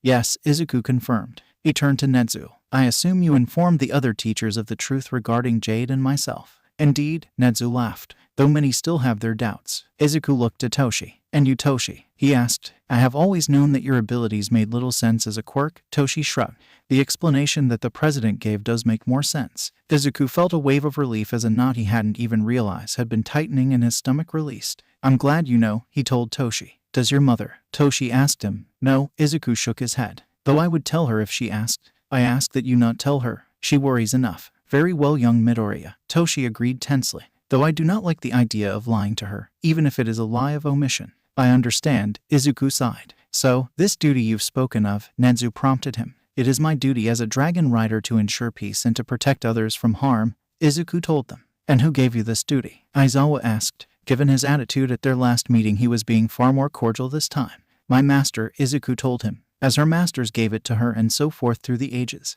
"And were they dragon riders too?" Nezu inquired. "Yes," Izuku started. "And no," Jade finished cheekily. Izuku had to bite his cheek to stop himself from laughing at the way Aizawa and Toshi jumped as they suddenly remembered the presence of the several-ton dragon beside them. "A dragon and their rider are an interwoven pair," Izuku explained. "It is their duty as a pair and as individuals." "Then how have we never heard of a dragon rider before?" Aizawa asked. "Simple," Izuku answered. "They have never existed in this world before." "In what world did they exist?" Toshi wondered. He was clearly much more enthralled by the explanation than Aizawa was. Izuku scowled slightly. "I do not know the name of the world," Izuku confessed. "My master was from a land known as Elegesia, but that was but one part of her world. She was sent here alongside Jade's egg to ensure that the legacy of the riders would continue." As Izuku finished his explanation, there was a moment of silence. The three teachers were each giving him very different looks. Nezu looked fascinated, Aizawa looked annoyed, and Toshi looked awestruck. Izuku honestly wasn't sure which look made him the most uncomfortable, but he sat there calmly and allowed them to process it all. "I would like to meet her," Nezu announced happily. "I expected you would," Izuku nodded. "She is very old, however. She has been resting and I dislike disrupting her." "Even still," Nezu pushed. "If you are willing, then I would like to meet her as soon as possible. I will take responsibility for disturbing her sleep." "Very well," Izuku agreed. He stood from the table and walked over to Jade. The dragon laid down to allow him to access the saddlebag with Sapphira's heart in it. He pulled out the stone and brought it back to the table. "What is this?" Aizawa asked. "Some sort of communication device." "No," Izuku almost laughed. "This is my master's heart of hearts. Now that her body has died, this is where her spirit resides." "How do we proceed?" Nezu asked. "I will reach out to her," Izuku explained. "She will either agree to speak with you or she won't." "Whenever you're ready then, Mr. Midoriya," Nezu nodded. Izuku took a deep breath. He wasn't exactly nervous about it, but he did feel bad. Sapphira had worked diligently for years to ensure he was ready. He felt she deserved a break. Now here he was, waking her up only 2 days into the semester. He reached out with his mind and connected his with Sapphira's heart. In her sleep-like state, Sapphira would dream. Izuku knew that, but he'd never intruded on her by watching before. He could see it now, though, the way she dreamt of flying over the fields of her home. The familiar weight of her rider, of a dragon, nestled in her shoulders, and the deep melancholy that ran through the memory. "Master," Izuku prodded gently. Sapphira's mind snapped to awareness in an instant. She was not groggy the way Izuku had expected, the way she had been before. She was instantly alert. "Izuku," she asked, "who are these people? Why have you awoken me?" "These are my teachers at UA," Izuku explained. "They are aware of the truth and they wish to speak with you. I am sorry to have disturbed you." "No," Sapphira dismissed his concern. "This was likely inevitable. You have done well to bring me into the discussion." Sapphira expanded her mental grasp and connected them to each of the gathered professors. "Good afternoon." "I see," Nezu hummed. "So, you were also a dragon." "I am a dragon," Sapphira corrected him. "Do not mistake my situation for death. I am very much alive and very much as capable as I was when I still wielded my teeth and claws." "Forgive me," Nezu bowed. "I meant no disrespect." So, she's prideful. Yes, Sapphira agreed to the errant thought. I am Sapphira Brightscales, dragon of Aragon Shadeslayer. Together we watched over the lands of Alagesia for well over 1,000 years, defeated the false king, and trained an entire generation of riders. It seems I owe you another apology, Nezu said. No, Sapphira rumbled. Your thoughts are your own. Not currently, Aizawa thought. Not currently, Sapphira agreed. So, I will not hold such things against you. I would like to know more about what you expect of Mr. Midoriya, Nezu chirped, putting the conversation back on track. Izuku is a dragon rider, Sapphira told them. He is a protector of peace and order. You mean will be, Aizawa corrected. No, Sapphira stated. Izuku is a dragon rider. He is not limited by your government. What? Aizawa snarled. Now Aizawa, Nezu chuckled as he patted the hero on the arm. Mr. Midoriya is here at UA to be a hero. Clearly they understand the importance of a heroics license. Yes, Sapphira agreed. While Izuku is not bound by your government, it is better for him to work with it. A single rider is not enough to keep the world safe. But he can be a symbol, Toshi murmured. That is a nice way of putting it, Sapphira laughed. A symbol and a standard. Someone to lead your heroes and ensure that they too are held accountable for their actions. That's a lot of power you want us to give him, Aizawa pointed out. I expect you to give him nothing, Sapphira told him. I expect him to earn the responsibility through his actions and his abilities. That is why he is here. Nezu hummed. Well, I can't promise that he will be able to achieve all you expect of him, but we will help in making him a hero. That is fine, Sapphira agreed. Wonderful, Nezu squeaked. I think the three of us need to discuss this a little more. Thank you for your time, Sapphira Brightscales, and thank you as well for your patience, Mr. Midoriya. Mr. Jade. Sapphira pulled back from the mind of the professors. She stayed connected to Izuku and Jade though as they left the rooftop. That went well, Sapphira commented as they flew through the air. Izuku just sighed as they began descending towards the dorm. Izuku expected to land on the roof, but Jade rumbled with laughter as he began circling towards the ground.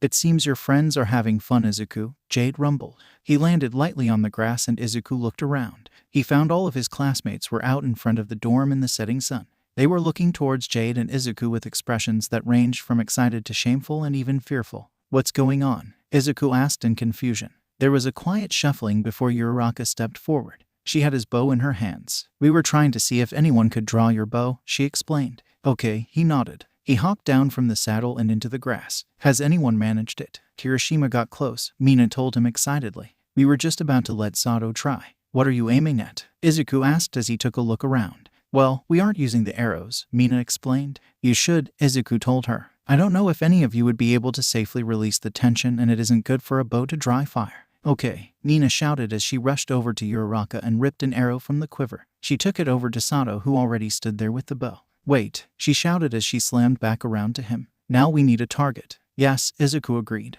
I would recommend something thick as well. What do you use? Yaoyorozu asked him. I use straw targets, Izuku told her. She walked away from the group and lifted her shirt. Her skin lit up brightly and she pulled out a large white target with several colorful rings on the front. She put her shirt down and returned to the group. I can't make straw, she shrugged. I hope this'll work though. Nice going, Yamomo. Mina cheered. Now we can get started. Sato, you're up. Right. Sato nodded. Sato walked forward with Midoriya's bow and knocked the arrow. He raised the bow up to eye level and then began to try and pull against the string. The students crowded around began cheering for him, shouting out their encouragements. The string did flex back a little, but Sato failed to bend the wood of the bow. He stopped pulling and sagged forward a little, panting at the effort. All right then, Sato grunted. The tall boy pulled out a sugar packet and ripped it open with his teeth. He downed the entire thing in a single gulp. With a roar he lifted the bow and redoubled his efforts. This time he pulled the bow back about halfway before his grip gave out. The arrow flew through the air and slammed into the bottom of the target, lodging itself halfway in. The cheers of Class 1 rang out at his success. An incoherent cacophony of praise and disbelief surrounded a blushing Sato. Izuku chuckled at it all. Next to go was Shoji. The multi-armed boy had more trouble than Sato did. But by using his extra hands to grip the string he did manage to fire off another arrow. His aim was off, and the arrow ended up lodged in the dirt, but he earned himself another rambunctious round of applause from the students of 1A. Yaoyorozu went up next and took the bow gently from Shoji. She seemed hesitant, but the encouraging cheers from the students around her seemed to help. She had good form as she lifted the bow up before her. She placed 3 fingers on the string and tried to draw it back, but the draw weight was too much for her. The heavy demand threw her form out of balance. Izuku was up and behind her before he fully thought about it. Here, he coached as he moved her elbow back down. He placed his hands over hers on the bow and the string. You shouldn't bring your elbow up so high. Izuku helped her draw back the string. Watch your bow arm, he reminded her. A bow this strong leaves a nasty mark if it catches you. All right, Yaoyorozu nodded. Now just take your time, Izuku said. He looked at her to see how she was doing. She was totally focused on the target. Her black hair shined in the setting sun. She looked at him and he could feel her breath against his face. The warm air tickled against his nose. He didn't even notice he let go of the string until the cheers of one smacked him back to reality. He looked up and checked the target. There was a clear hole straight through the middle, the arrow nowhere in sight. Izuku took a step back. Well done, he complimented. Thank you, she nodded back. Yaoyorozu was swept up in a crowd of students. They were all complimenting her and asking her questions. Izuku walked back over to Jade and sat down, resting against his foreleg. Looks like you were having fun, Jade teased. Shut it, Izuku responded tersely. All boys and princesses, Sapphira sighed wistfully. You really are all the same. She's not a princess, Izuku defended himself hotly. She's an heiress, Jade reminded him with another laugh. Oh my god, Yamomo, that was amazing. Mina cheered as she dragged the still stupefied girl away from Midori. Thank you, Yamomo stammered. Yamomo handed the bow off to Kaminari, who was insisting he get another shot at it. Mina brought Yamomo over to Uraraka and Gyro. So, Mina asked excitedly once the others had started paying more attention to Kaminari's frustrated grunting. As so, Yamomo repeated. Don't be like that, Mina groaned. Yeah, Yamomo, Uraraka insisted. I mean, did you see him rushing to help anybody else? He was just correcting my form. Yamomo shook her head. He didn't have to get so close to do that, Gyro pointed out. I mean, he probably should have asked regardless. Where's the romance in that? Mina groaned. Our romance? Yamomo asked, half panicked. Consent is sexy, Mina, Gyro told her. I don't care who you are, you always ask. Mina rolled her eyes at the purple-haired girl before she excitedly turned back to Yamomo. Gyro was right, but that wasn't any fun. So how did it feel to be wrapped up in those strong arms? Mina asked her. I wasn't, Yamomo tried to argue, but Uraraka had Mina's back. You kinda were, Uraraka laughed. For the second time today, no less. Second time, Mina cried excitedly. When was the first time? It was nothing, Yamomo insisted. He merely carried us through the traps in the hallway. No, he carried you, Uraraka reminded her. I was just on his back. Sounds pretty nice, Mina sing-songed. Yamomo was flagging, coming to the same realization they all already had. Mina could see it in her face. She was so close to realizing it, she just needed a little push. Didn't you feel anything, Yamomo? Mina asked gently. If she did, then Mina had a new OTP. If she didn't, then Mina would drop it. Simple as that. Yamomo thought about it for a moment. A blush slowly crept its way onto her face. She buried her face in her hands and gave a frantic nod. Mina and Uraraka squealed as they scooped Yamomo up in a hug between them. "Aw, this is so exciting," Mina exclaimed. "Don't worry, Yamomo. We'll help you score your man." "Yeah," Uraraka nodded. She grabbed both girls by the hand and started dragging them along. "Come on, you can tell us all about it." Mina made sure to grab Gyro's hand too and held tight. All four of them heading into the dorms together. "You're tense," Jade pointed out. "Last class one of my classmates almost died," Izuku reminded the dragon. "It's not another heroics class," Jade sighed. "Everything'll be fine." In that moment, Aizawa chose to storm into the room. The class fell silent as the hero made his way to the podium at the front. "Today you will be selecting a class president," he told them. There was an instant sense of relief that washed through the class. After yesterday, something so normal was definitely sounding good. The calm only lasted a second before students started shouting for their candidacy. Sir." Yaoyorozu raised her hand, her voice cutting over the crowd. "What?" Aizawa groaned. "What exactly does the class president do?" she asked. "I mean, we're not in high school anymore. At UA we've kept the hero course students in groups that function similar to high school classes," Aizawa explained. "But you're right. You're not in high school and things won't always work like a high school classroom. It's the president's job to correspond with teachers and ensure that the class is aware of any unusual situation. For instance, tomorrow you will have class on the other side of campus. There will be a bus to collect you outside of your dorms. It is the president's job to make sure you're all on it." After his explanation, the students continued to vie for the position for a moment before Ada stood up. "We should hold a vote," Ada told them. "Won't everyone just vote for themselves though?" Tsuyu asked. "Then whoever earns more will have truly deserved the position," Ada proclaimed. "Professor Aizawa, is this acceptable?" "I don't care," Aizawa shrugged. "Just get it done by the end of class and don't wake me from my nap." Ada passed out little slips of paper and collected them all once again. He created a running tally of each vote on the whiteboard. Izuku was a little proud once he saw the final results. He had won with a total of 7 votes. Yaoyorozu had won second with 3. "All right then," Aizawa sighed as he instantly stood out of his sleeping bag. "Midoriya, you're the president, and Yaoyorozu will be your vice president." "Yes, sir," Izuku nodded back. The rest of their morning classes passed quickly. As they made their way to a table in the cafeteria, Uraraka happily going on about how good a class president Izuku would be. Izuku wondered who all had voted him.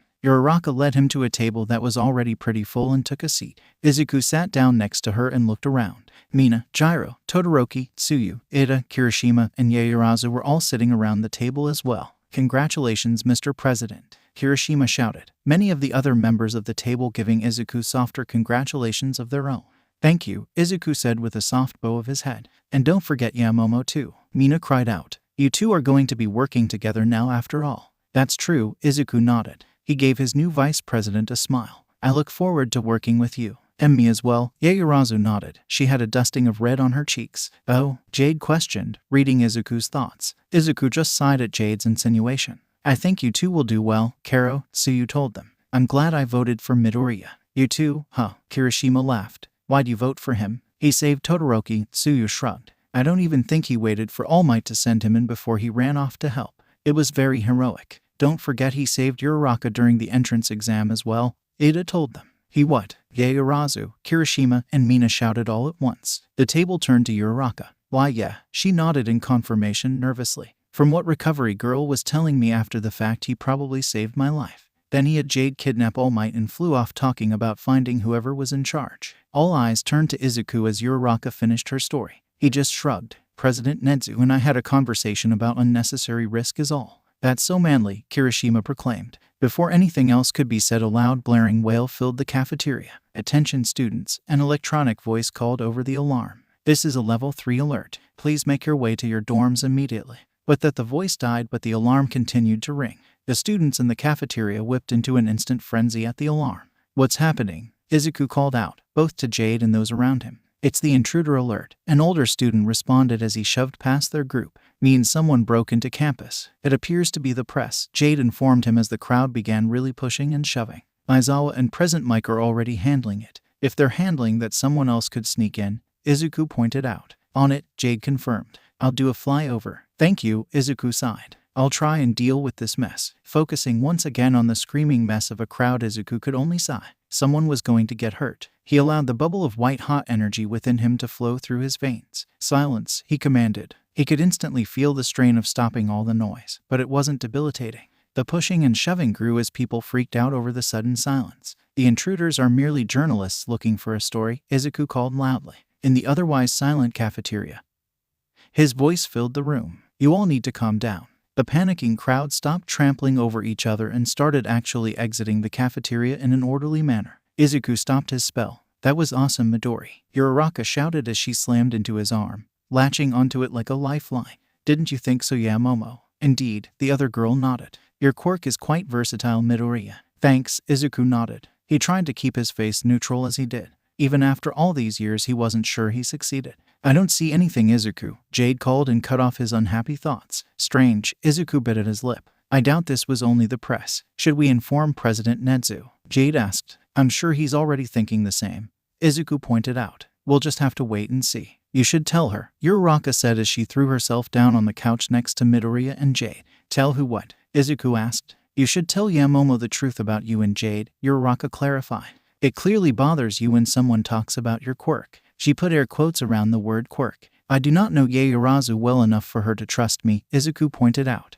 "That's not true," Uraraka insisted as she smacked his arm. "Plus, you and Yamomo are going to be working really close with each other. You shouldn't keep up a lie that clearly makes you uncomfortable." "She has a point," Jade rumbled to Izuku. "Fine," Izuku sighed, both to Uraraka and to Jade. "I will think about telling Yaoyorozu." "Yeah," Uraraka cheered. She slammed Izuku into a hug. "You won't regret it." "I haven't agreed yet," Izuku chuckled. "But I'm sure you will," Uraraka told him as she pulled back from the hug. "You're smart enough to see my point." Izuku and Yaoyorozu collected all of the students and gathered them in front of Heights Alliance the next morning, just as Aizawa had instructed. He had Yaoyorozu knock on the girls' doors while he himself had gone through the boys' side. Now they were just waiting for Aizawa and the bus, all of them dressed in their hero costumes. Izuku had left his sword in his dorm. Broken as it was, it wouldn't be much help. "Does anyone even know where we're going?" Kaminari yawned. "I believe Aizawa said it was going to be rescue operations," Yaoyorozu answered. "Oh hell yeah," Kirishima shouted excitedly. He seemed to have his usual level of energy, unlike much of the class. "That's what being a hero is all about." The soft whine of an engine caught their attention and they turned to see a blue bus pull up.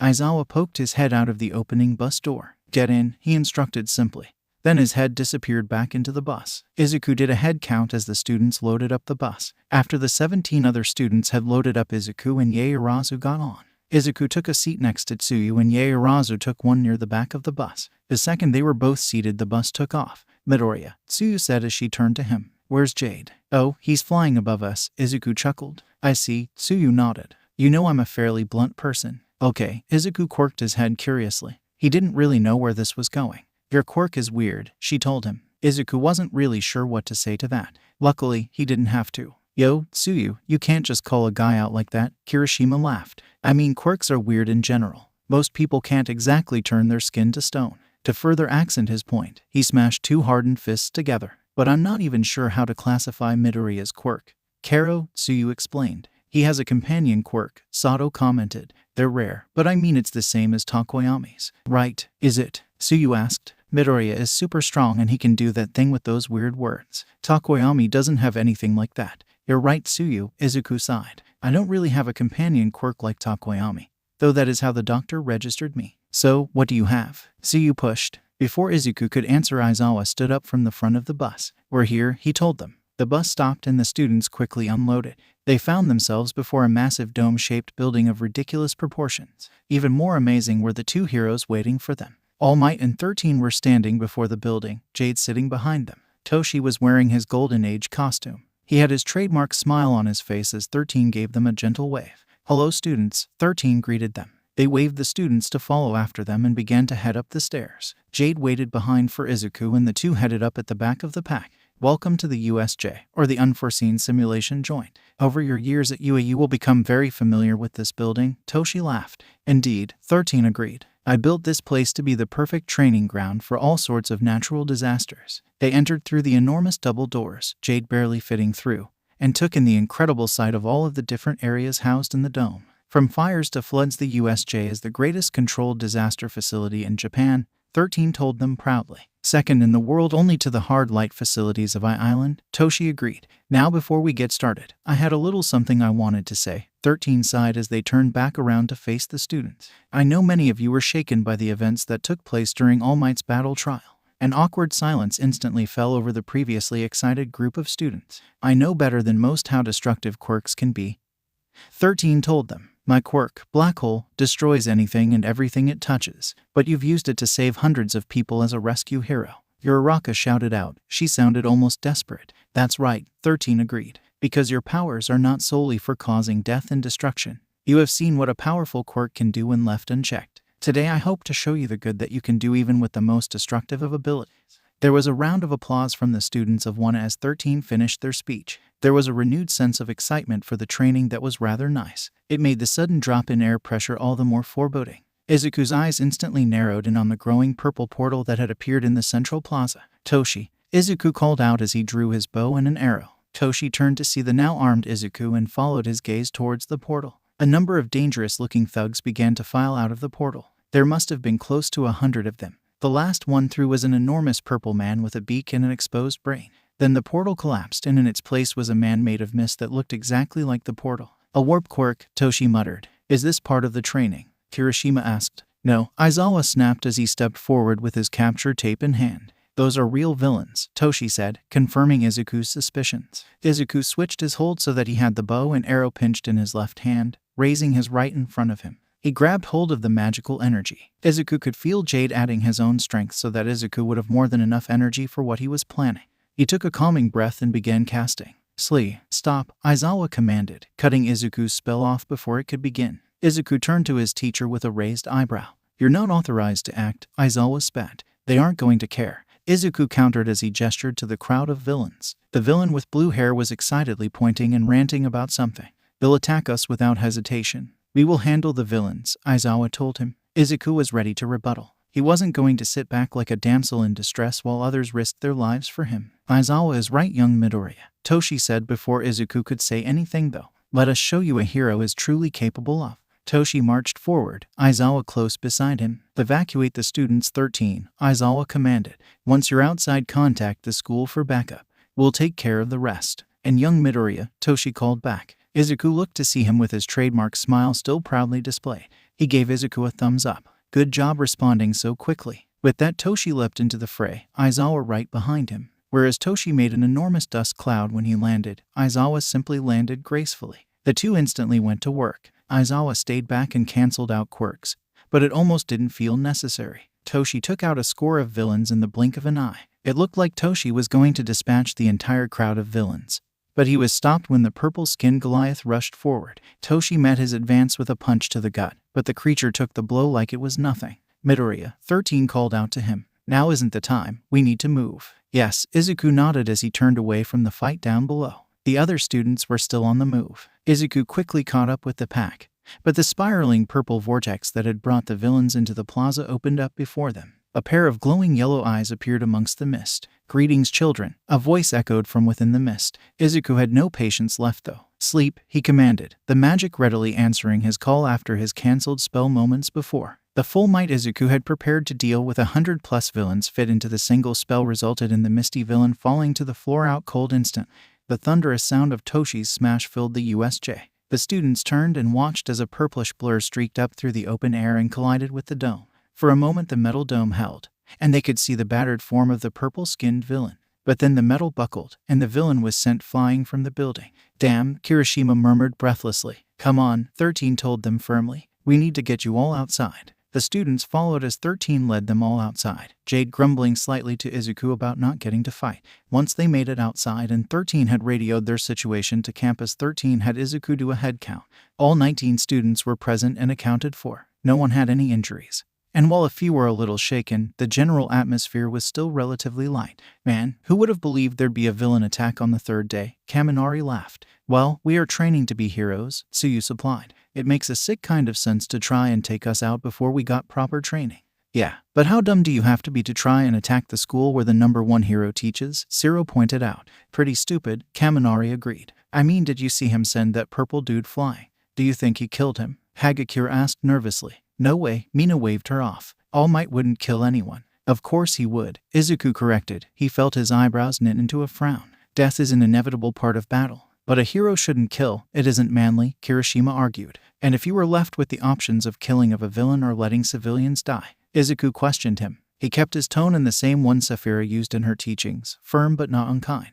He'd had this debate with her many times before he fully understood it. The first time he'd been 5. He didn't see her point for several years. "But then aren't we no better than the villains?" Yaoyorozu asked. "No," Izuku shook his head. "Because we fight for different causes. We fight for peace and order. We fight to protect the innocent. A villain fights against those very ideals and endangers all those around them." "He's right," 13 sighed. "It's not a pretty part of the job, but heroes are often forced to take the lives of villains." Everyone turned to 13. The hero seemed uncomfortable with the topic, but they were a rescue hero. This likely wasn't something they had to deal with overly much. That's not to say a hero should start with a killing blow or find satisfaction in taking a life, 13 clarified. But at the end of the day, there are times where a hero has no choice but to take a life or let innocent people die. The students of Class 1 were much more subdued after that. They waited in silence. Eventually, a band of heroes from the main campus arrived. They proceeded directly into the USJ once they got there. A few minutes later, President Nedzu came back out.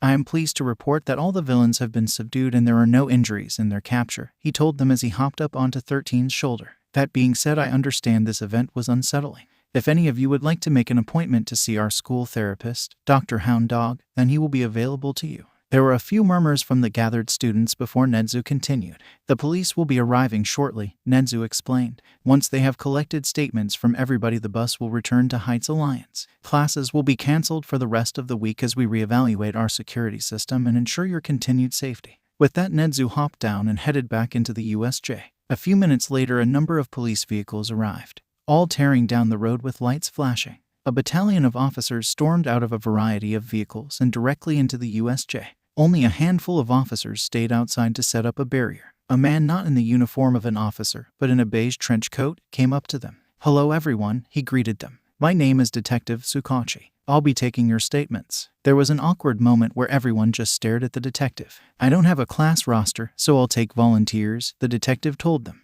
Izuku shrugged and stepped forward. "Can you tell me your name and quirk?" Tsukachi asked. "Midoriya Izuku, and that's my dragon Jade," Izuku told him as he gestured to where Jade was watching over everything.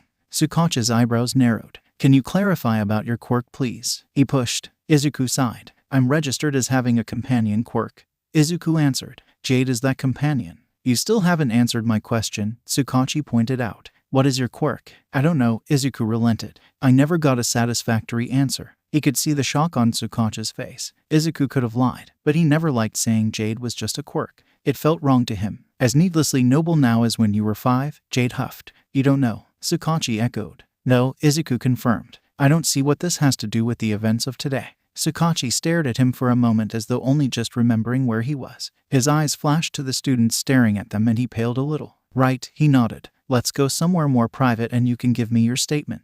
The two of them walked away from the other students. Not that it really did much given that two of them had enhanced senses. May we be warded from listeners, Izuku commanded with a wave of his hand. What was that? Tsukachi asked suspiciously. I have made it so that no one can overhear our conversation, Izuku explained. I assume that was the purpose of us moving away from my classmates. Fine, Tsukachi nodded. Now what can you tell me about the attack? Not much, Izuku told him. We had arrived for rescue training with Aizawa, Toshi, and 13. Toshi, Tsukachi repeated. All Might, Izuku corrected himself. You know Toshinori's name? Tsukachi asked in disbelief. I'm pretty sure he's dating my mom.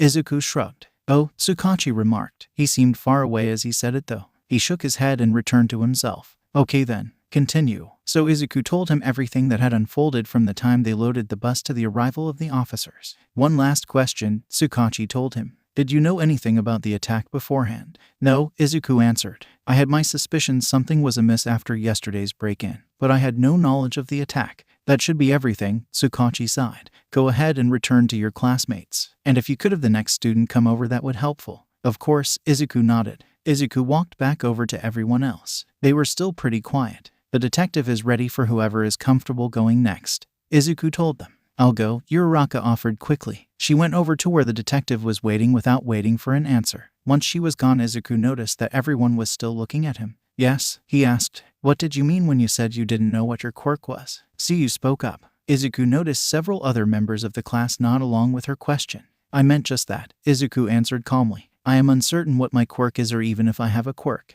Don't be ridiculous, Ida loudly declared as he chopped his hand through the air. You clearly have a quirk. Your dragon companion did not just create himself. You're right, Izuku agreed. Izuku could feel Jade watching the conversation. The dragon's confidence and presence pushed him to continue. I found Jade's egg in the woods when I was 5 years old. At the time I had yet to develop a quirk. You found his egg? Yaoyorozu repeated. Yes, Izuku nodded. He held up his hand and showed them the mark on his palm. And when he hatched for me, we were bound together. But wasn't that just your quirk manifesting? Kaminari asked doubtfully. No, Izuku shook his head. Jade's egg had been there since long before I was born. How do you know that? Mina asked. She seemed rather curious about his story. Because he was not alone, Izuku answered honestly. My master was there, guarding his egg and waiting for the one who would be his rider. So, he's a manifestation of this other person's quirk, Ida concluded. No, Izuku told him. Ida instantly seemed to deflate. My master is also a dragon. Ida reinflated. So, then they might both be manifestations of your quirk. And now you see why I have never received a satisfactory answer to what my quirk is, Izuku sighed. Quirks were so outlandish and impossible, and yet now they have made everyone blind to the possibility of other strange things existing in this world. But you can't possibly expect us to believe you just found a real dragon egg, Ida shouted. Believe what you will, Izuku shrugged. I simply did not wish to lie to any of you. There was silence after that. Izuku looked into the faces of his classmates and saw most of them looking at him with frowns. He couldn't blame them. It really was a lot to take in. It didn't do anything to stop the disappointment from clawing away at his chest. I believe you, Tsuyu said suddenly. Izuku, and most of their classmates, looked at Tsuyu in shock. The frog quirk girl had her usual blank expression though. I don't necessarily understand it all, but I don't think you'd lie to us. I believe you too, Yaoyorozu added. She looked like she was still processing everything. Most of the other students began nodding or throwing out their own support. Izuku couldn't help the small smile that pulled at his lips. Momo was sure that Midoriya hadn't been lying when he told them he had found Jade's egg. But she couldn't shake that feeling that he did know what his quirk was. After all, if he had a master, then he had someone to talk to about it all. So why didn't he tell them which part of his powers were his quirk? It had to be the physical enhancements, right? Or was it the emitter-type ability he displayed with those commands? He had said that they were spoken in a long-dead language. Was it the language of dragons? Did that mean anyone could do it? Momo held her hand above her. She had heard enough of his commands. She could try one. But which one? It wasn't exactly like she knew what they meant, only what they did. She'd seen him heal, but she was alone and no one was injured. She had seen him launch the softball during the ball throw, but that could damage her room. Maybe she could try the sleep command he had used on the mist man on herself and try and get some sleep rather than worry about this. Slitha, Momo commanded clearly. She assumed pronunciation was important. Nothing happened. Momo was still lying on her bed, awake, and thinking about Midoriya. Why couldn't she get him out of her thoughts? Did she need answers so badly? Momo got up from her bed and went to her wardrobe. It had barely fit in the room beside her bed, but they were things that reminded her of home. She was glad the movers had made it work. She changed out of her pajamas and into a pair of jeans and a light sweater. It wouldn't do to show up so late in her night clothes. People might get the wrong idea. Momo left her room and headed for the ground floor. The common room was empty, a little surprising for only 10 o'clock, but she was grateful. She headed up the boys' side staircase and all the way up the rooftop. When she stepped out into the brisk April air, she was glad for the sweater. Knocking on the door to the bungalow, Momo was suddenly doubting her journey to Midoriya's room. What if he were asleep? She would be disturbing his rest. And after a day like today, he must be exhausted. She certainly felt that way. But that's why she was here. She needed answers so that she could sleep. Rather than the door opening, the overly large curtains to the side shifted.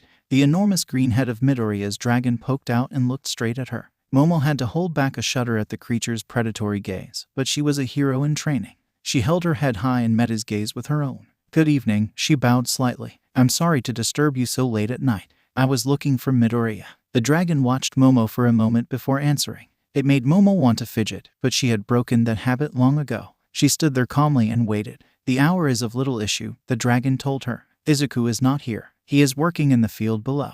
"The field?" Momo asked. "You mean the green?" "Perhaps," the dragon chuckled. The deep rumbling sound shook the rooftop. "I think Izuku has called it such, but to me it is but another field." "Thank you," Momo bowed again. "I will go find him there." The dragon simply nodded and retracted its head back into the building. Momo found herself hesitant to leave the roof, but she had no idea why. Her feet were rooted in place as she stared at the black curtains that hid the dragon. It was the distant sound of singing that broke Momo out of her stupor. She looked off towards the noise, but it was too distant to hear much besides the faint rise and fall. With a shake of her head, Momo headed back down the stairs into the common room. "Yeah, Momo," Uraraka shouted. She was just walking in through the front door as Momo was crossing the room. Uraraka excitedly ran up to her and grabbed her hand. "I was just coming to get you. You have to see this." "See what?" Momo asked, bewildered as Uraraka dragged her outside. "You'll see." Uraraka laughed as she ran out into the green. There was already a crowd gathered around. Momo could recognize the members of her class, but there were just as many students she didn't recognize. There was some sort of light on the other side of them that made it hard to make out any finer details. "What's going on?" Momo asked. "Just wait," Uraraka insisted as she began pushing her way through the crowd. She brought Momo to the front where Mina was waiting for them. Once she could see what the crowd was staring at, she understood. Midoriya was there. He was working a set of billows that were blowing into some sort of clay furnace that definitely hadn't been there earlier.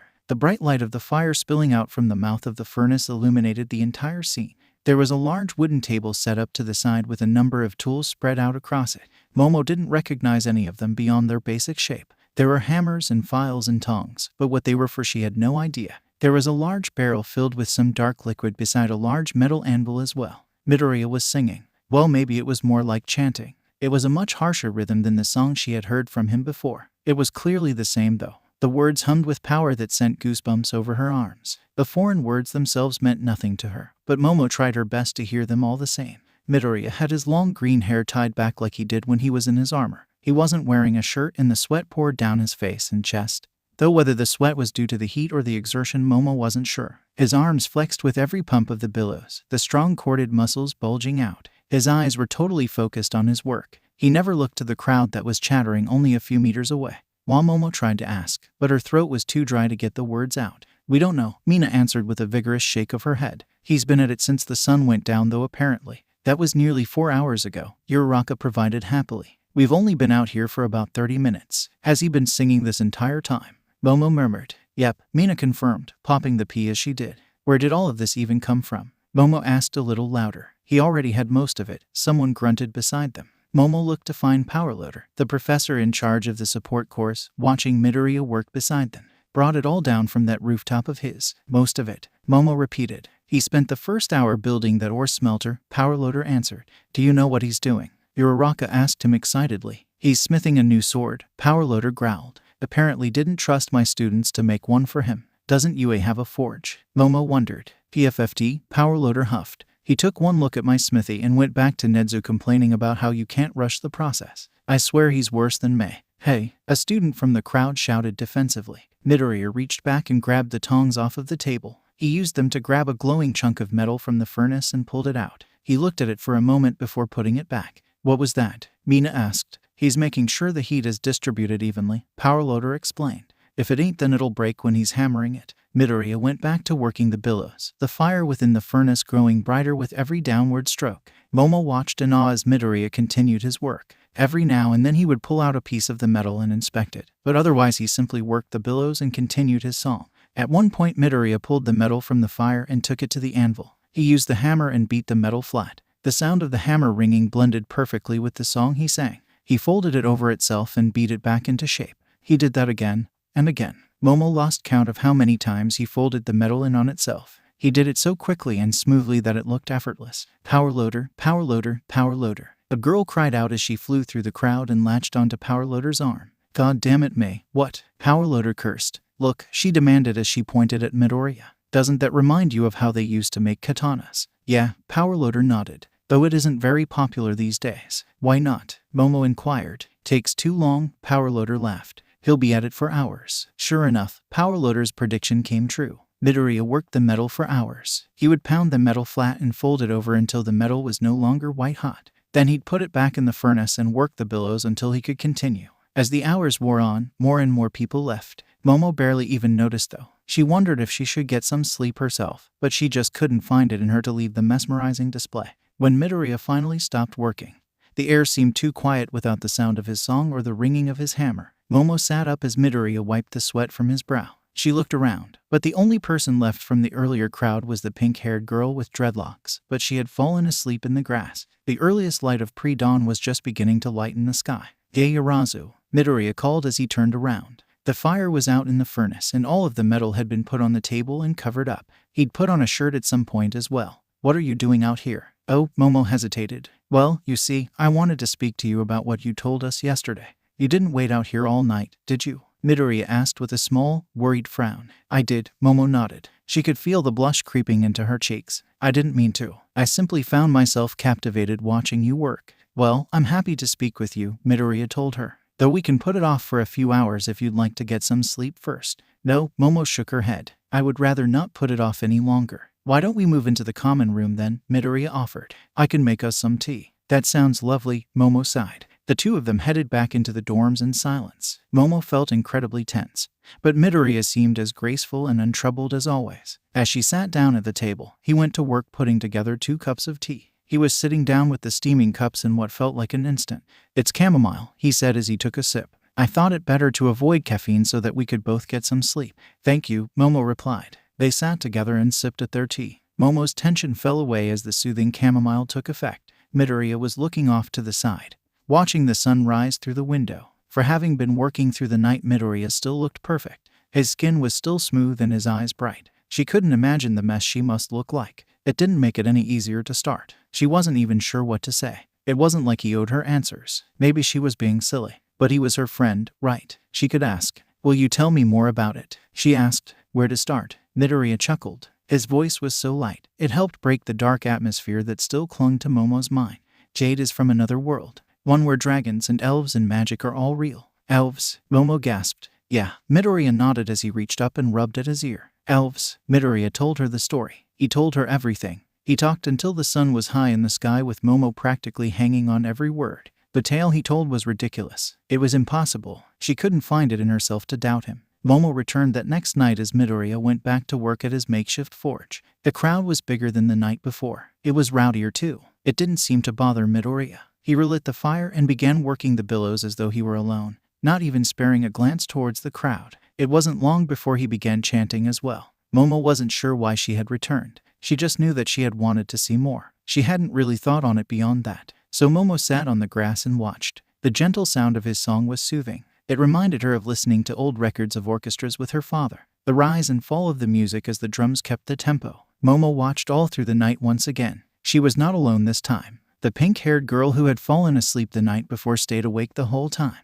She didn't speak to Momo and Momo made no attempt to speak to her either. The both of them simply watched. When dawn came, Midoriya invited Momo inside for tea once again. The two of them sat in the empty common room and spoke over another pot of chamomile. This time Midoriya spoke of his mother. He seemed to truly love her. The woman had sacrificed so much for her son it was hard to think he wouldn't. Again and again the pattern repeated itself. Momo went and watched Midoriya work through the night. His progress was slow, but he was making progress. When he had worked until morning light, he and Momo would share tea and talk. It was never as heavy as that first night. He told her of the farm he grew up on and his childhood. She told him about her father and mother and all of the staff at her home. They had such different experiences, but it only made Momo more interested in hearing his stories. Sunday morning came and classes would be resuming the next day. Midoriya had already worked the chunks of metal into the rough shape of a sword. The blackened steel was still rough, but there was no mistaking what it was. What now? Momo asked as she inspected the sword where it sat on the common room table. I will shape and sharpen before removing the tarnish, Midoriya told her.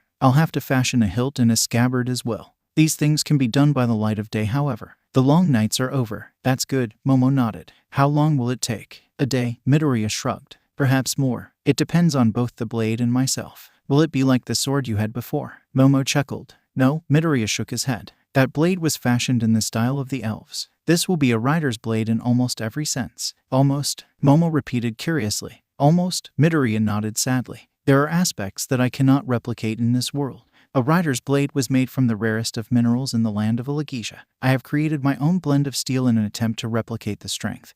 But it is impossible to know if it will take to the magic as naturally. That is unfortunate, Momo agreed. The other missing aspect is more attainable, but no less impossible at the moment, Midoriya sighed. The hilt of a rider's sword was always adorned with a precious jewel. Momo shook her head in shock. What? She asked in disbelief. Forgive me, Midoriya. She blushed as she realized she was being rude. I didn't think you would care about something so superficial. It's okay, Midoriya chuckled. Though it is not as superficial as it would seem. You see, the energy with which I cast my spells can be stored, but only within the precious gems of the earth. But why would you need to store it? Momo wondered aloud. I am strong. Jade is stronger still, but we are not gods, Midoriya shrugged. There are countless things that are beyond us. Magic still requires energy. By creating a stockpile, the list of impossibilities shrinks ever so slightly. Momo thought on his words. She could feel the frown form on her face as she considered it. It made sense. Midoriya hadn't told her because he wanted to take advantage of her money or her quirk. He had told her because she had asked.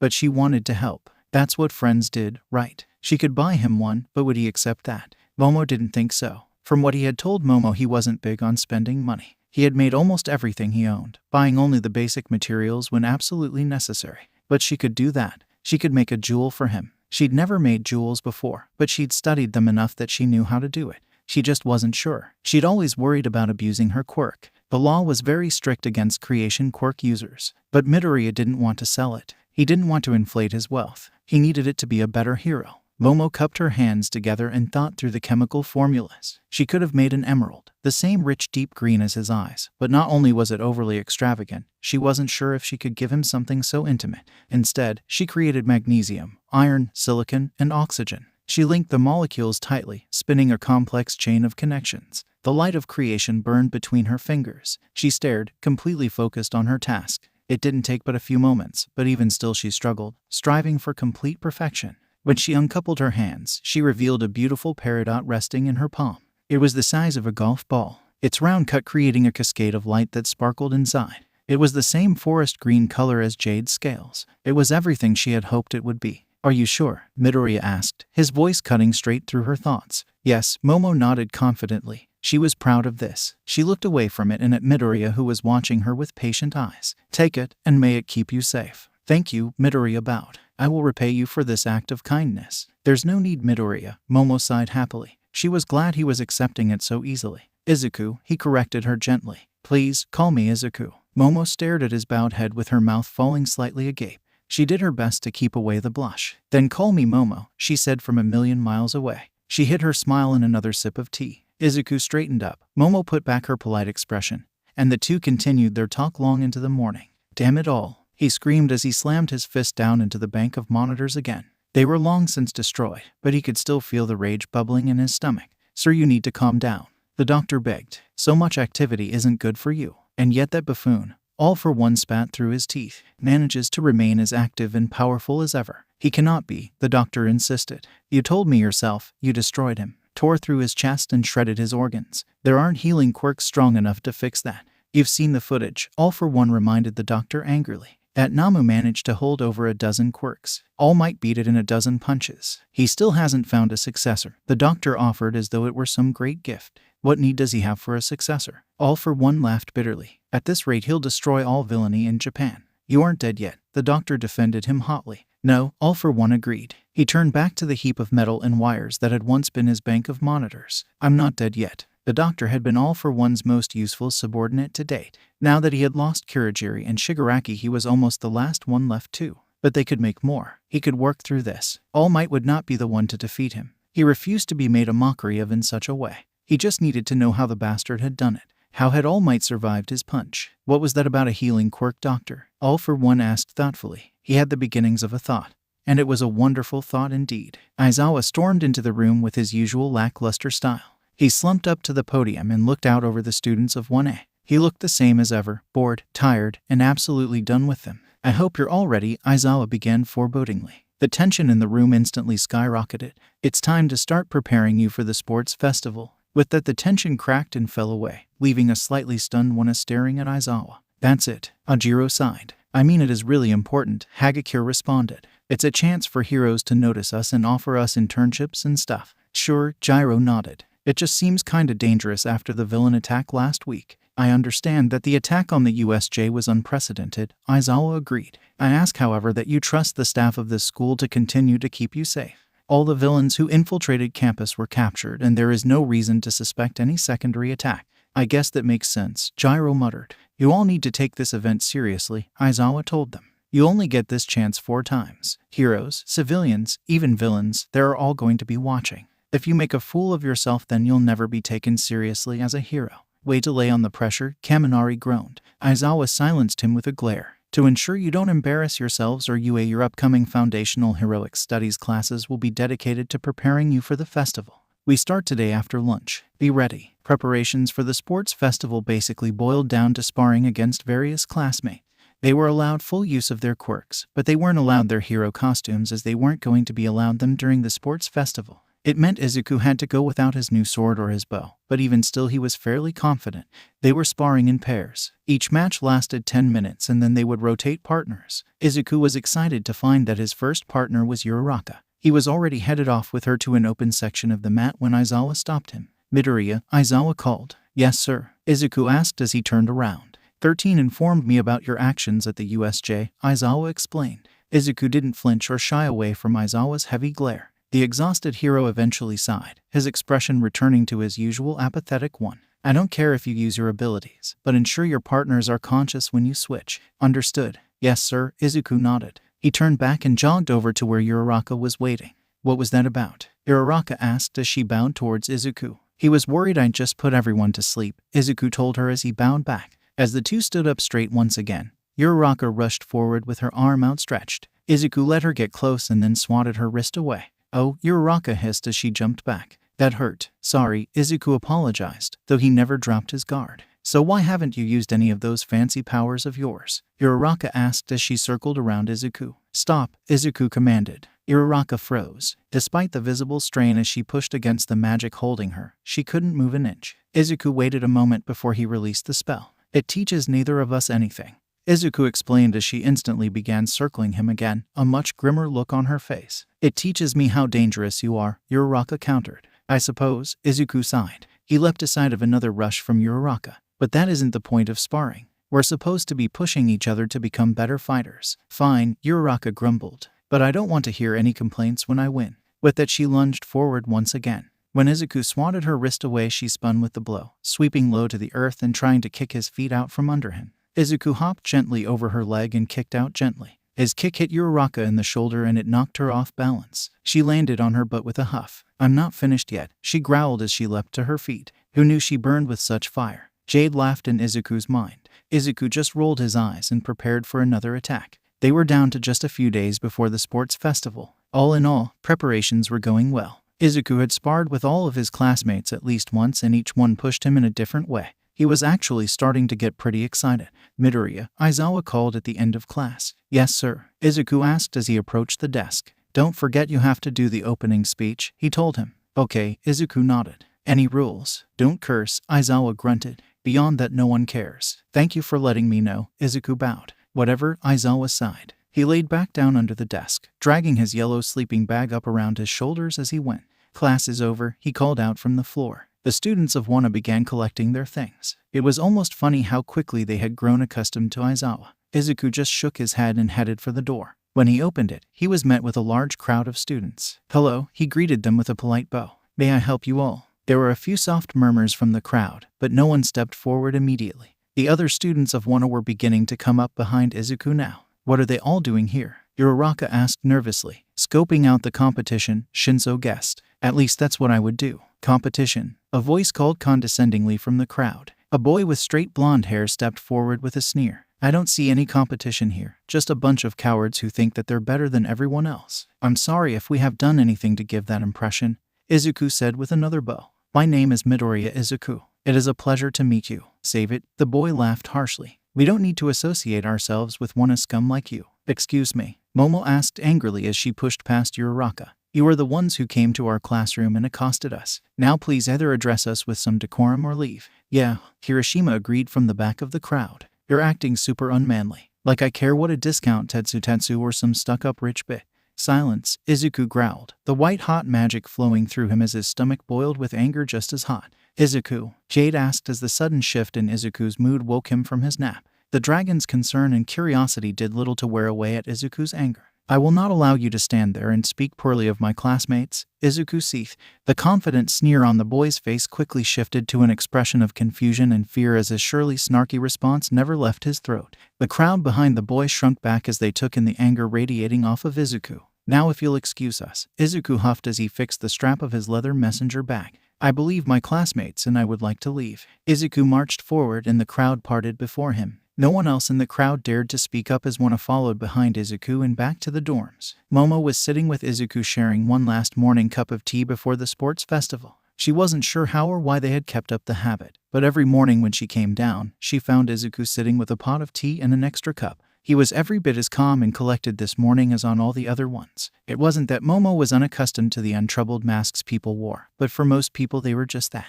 Masks. With Izuku it was different. Are you nervous at all? Momo asked him. Not really, he told her. I will go out there and give my all. That is all any of us can do. And if it isn't enough, Momo pushed. It wasn't that she wanted to make him nervous. More of the opposite actually. The knot in her stomach had been there for days and she was desperate for it to be gone. What if I go out there and make a fool of myself? You won't, Izuku assured her. How do you know that? She huffed. Do you know what happened the first time I fired a bow? Izuku asked. No, Momo answered, confused at the sudden shift in conversation but willing to follow along. I missed the target and put an arrow through my TV. He told her. Momo's laughter burst from her so suddenly she almost spilled her tea. It was a single guffaw unlike any noise Momo had ever made before. And now I trust myself to hit an apple at 100 meters, he continued, Momo eternally grateful he didn't comment on her laugh. Failures and struggles are not things to look down upon. They only help us grow. You cannot succeed without them. Momo sighed. The knot in her stomach wasn't gone, but it was definitely much less intense. Thank you, Momo bowed. Any time, Momo, Izuku nodded with a small smile. He held up the kettle. Another cup. Midoriya, Todoroki called coldly. Izuku looked up to find the dual-colored teen standing before him. They were in the Wana waiting room. The sports festival was about to begin. I believe I'm stronger than you. Okay, Izuku nodded. He would disagree, but it really wasn't worth arguing about. Todoroki scowled. I don't care if you are some mystical dragon-chosen prodigy. He grunted. I'm going to beat you and prove that I will be number one. Whoa man, Sato laughed. Take it easy. We're all friends here. I'm not here to make friends. Todoroki snapped at him. He turned back to Izuku. You better not hold back. A declaration of war between the strongest. Kirishima exclaimed excitedly. That's so manly. Will the students please make their way to the field? Present Mike instructed over the stadium loudspeaker. Together the students of Wana made their way out of the waiting room. As they came out of the tunnel and into the bright sunlight that filled the stadium, they could hear Present Mike announce their arrival. Here they are, ladies and gentlemen, Present Mike shouted. The students who faced villains in their first week. The resilient students of Hero Course 1A. They made their way towards the center of the field where Midnight waited for them on a stage. Don't forget about their fellow Hero Course 1B. Present Mike called as the students of the other Hero Course followed them onto the field. The students of the support course are here to strut their stuff too. Present Mike continued as a bunch of students decked out head to toe in support equipment came out. And last but not least, we have a number of students representing the general education department. Present Mike finished as a final group of students came out onto the field. It was by far the largest. Each student had a look up utter determination on their face. As you all know, not every general education student can compete. These are the lucky 100 who won the lottery for a chance to compete before you today. They're hoping to prove they're capable enough to move up into the hero course, so don't count them out just yet. The crowd cheered for the students. There wasn't much to do but stand there and take it all in. Some of the more excitable students waved or screamed to family watching. Once the crowd's cheers began dying out, Midnight cracked her whip and drew everyone's attention. "Hello boys and girls," she winked. "Welcome to the UA Sports Festival. To get this party started, we'll have the first-year representative, Midoriya Isuku, come up and say some opening words." Isuku began making his way to the stage to the sound of some gentle applause. As always, Midoriya was chosen because he placed first in the UA entrance exam, Midnight explained as he was walking. Midoriya here not only scored first, but he broke the record for the highest score ever achieved. There was a moment of awkward awe where the applause died out before an eruption of noise dominated the stadium. Midoriya walked up the stairs and across the stage as the noise really reached an absurd level. He waited at the microphone until the crowd had quieted down again. "Hello," he bowed. "I am not one for flowery speeches, so I will do my best to keep this short." There was some appreciative applause from the crowd at that as well as a few chuckles. "We are here to show the people of Japan their future heroes," he went on. "We aim to prove that we are up to the responsibilities before us. We will let our actions speak for us." As Midoriya finished his speech, the applause of the crowd was overpowered by a ferocious roar. Jade circled the stadium as the crowd screamed and pointed before the dragon slammed down behind Izuku. There was a moment of subdued shock, and then the audience roared with cheers and applause once again. When Jade roared this time, the sound blended with the applause. Midoriya walked off the stage and back into the crowd. Jade stayed behind the stage as Midnight took her place at the mic once again. Midoriya received some smiles and thumbs-ups from his classmates, but any of their encouragements or praises were lost in the cacophony surrounding them. "All right," Midnight screamed into the microphone, finally quieting the crowd back down. "Now let's get our first round started. This round will function as a qualifier and we'll see our largest cut at the end." Midnight gestured towards the screen behind her where a spinning wheel was displayed. It spun so fast that Izuku couldn't read what any of the cards said. "And it looks like this year's qualifier will be A." Midnight cracked her whip and the spinning wheel stopped instantly. The card it stopped on read obstacle course. The course will be a 4 kilometers track that goes around the stadium and returns the students to the field, Midnight explained. "The only rule is that you can't leave the course." A metal start gate rose out of the floor and all the students began pushing their way towards it. The jostling crowd shoved Izuku along with it. "Have fun, boys and girls," Midnight called after them with a laugh. The red light on the side of the gate flashed. Seconds later, the yellow flashed as well. The crowd around Izuku was like a kicked beehive, an angry buzz filling the air as students all but attacked anyone nearby. So, when the green light finally flashed, Izuku wasted no time. Izuku wove his way forward, slipping beneath thrown elbows and through the smallest of gaps. He made it through the crowd and was the first one to reach the other side of the tunnel and return to the open air. He could hear shouts of anger from behind him, but he didn't bother turning back. Instead, he allowed his stride to lengthen and his steps to quicken. He practically flew down the track. Of course, Jade had simply chosen to fly over the gate and avoid the crowd entirely. It wasn't exactly in line with Midnight's rule, but then again, Jade wasn't really a competitor. "I heard that," Jade huffed. "You aren't," Izuku chuckled mentally. "Keep telling yourself that after I win," Jade taunted. "And there in the lead is Midoriya Izuku," Present Mike's voice called from the stadium speakers. His dragon, Jade, flying above as the two quickly come up to the first obstacle. As Mike's voice echoed over the track, Midoriya saw what he was referring to. An army of villain robots from the entrance exam stood ready and waiting, a line of 0-pointers making a nearly impenetrable wall. "Have fun," Jade teased as he took off higher into the air. Izuku just rolled his eyes. "What's this?" Present Mike asked. "Has Midoriya sent Jade away? What is he planning?" "I doubt he has anything planned." The bored voice of Aizawa droned through the speakers. "Jade is a fully independent creature with a competitive streak. He probably intends to race Midoriya to the end." Izuku was a little surprised at Aizawa's astute analysis of Jade's personality. The two hadn't had that much time together for him to come to such an accurate conclusion. "Like you're any better," Jade snarked. "If that's the case, then Midoriya will have to navigate the Robo Inferno on his own," Mike called happily. Izuku stared out over the battalion of enemies before him and sighed as he ran. Might as well make sure they weren't going to hurt anybody else. Izuku reached out with his mind. Energy whirled around within the robots the same way it did a living being.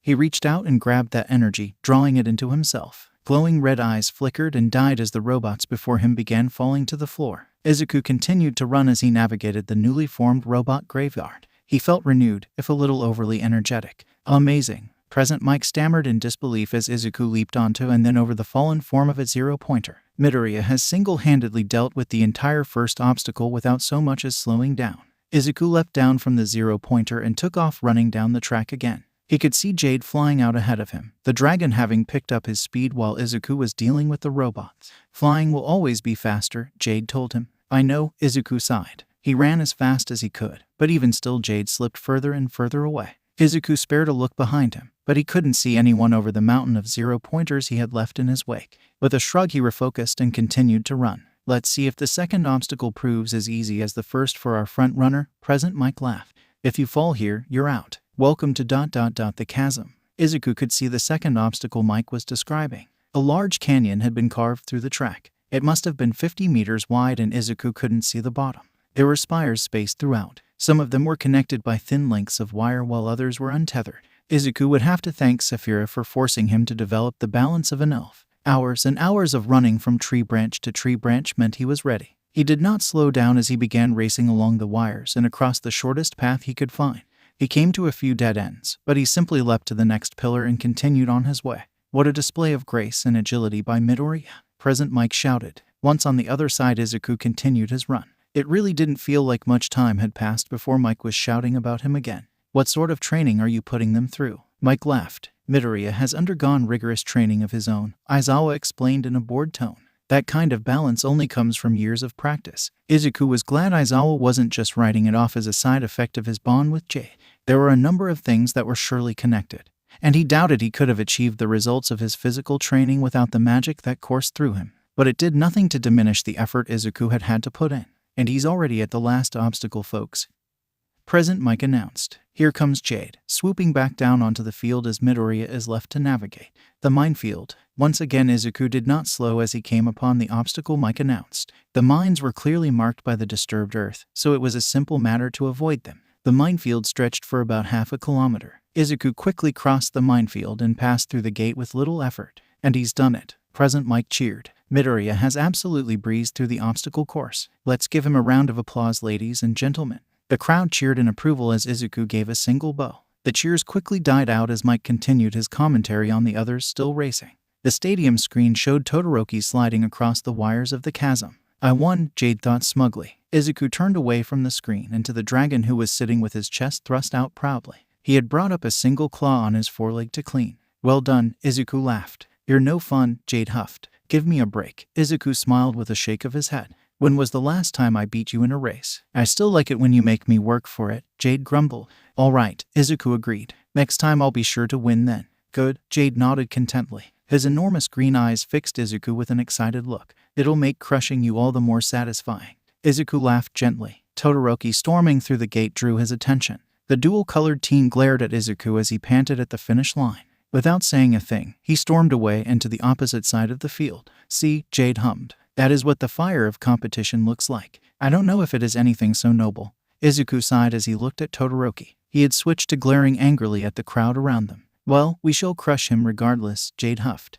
With Todoroki's arrival, the other students began trickling in. First it was one at a time, but then in a rush a steady stream of students came through the gate. Uraraka ran up to him the moment she was through the gate. That was amazing, Midori. She cheered as she hugged him. We couldn't see you at all, but we heard Present Mike's commentary. Indeed, Momo agreed as she approached as well. She was still panting slightly from exertion, though I'm curious as to how you dealt with all of the robots. Ah, Izuku chuckled. I suppose you could say I stole the electricity that was flowing through them. Momo and Uraraka stared at him in disbelief. Before either one could say anything though, the day continued. And that's it. Midnight screamed as Aoyama came through the finish line. A metal gate slammed down behind him and the next student slammed against it. The cutoff this year was right at 40 students. To the rest of you who didn't qualify for the next round, thank you for competing and better luck next year. Izuku looked around at the 40 students that were now on the field. All of one had made it. Based on the fact that all but one of the other students were huddled together, he'd guess all of 1B made it too. The student that stood apart from the crowd was a girl with pink dreadlocks and a ton of support gear. She looked familiar, but Izuku wasn't sure where he'd seen her before. Now please direct your attention to the Jumbotron and we'll find out what our second event will be.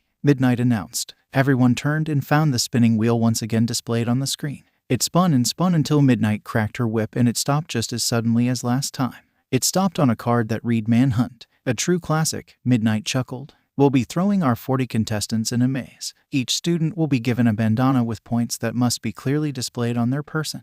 They'll have 10 minutes to try and navigate the maze and collect as many bandanas as possible. That didn't seem so bad. Now for the points, Midnight continued. Each student's points will be determined by their finishing place. 40th place will have a bandana worth 5 points. 39th will be worth 10. The points will continue to increase in this fashion up until second place, who will have a bandana worth 195 points. First place, however, will have a bandana worth 10 million points. All eyes turned to Izuku, hungry and desperate. It might have been intimidating to anyone else, but Izuku saw the 10 million points for what it was. Not a target on his back, but a free pass to the next round. 40 ectoplasm clones rushed onto the field. Each one came up to a student and handed them the bandana it carried. It then made sure they properly displayed them. Izuku took his headband and tied it around his left arm. Don't worry about getting started. Midnight laughed as walls began to rise out of the earth around the students. Because your 10 minutes starts now. As she finished her announcement, the walls stopped growing and the ectoplasm clone burst into goo.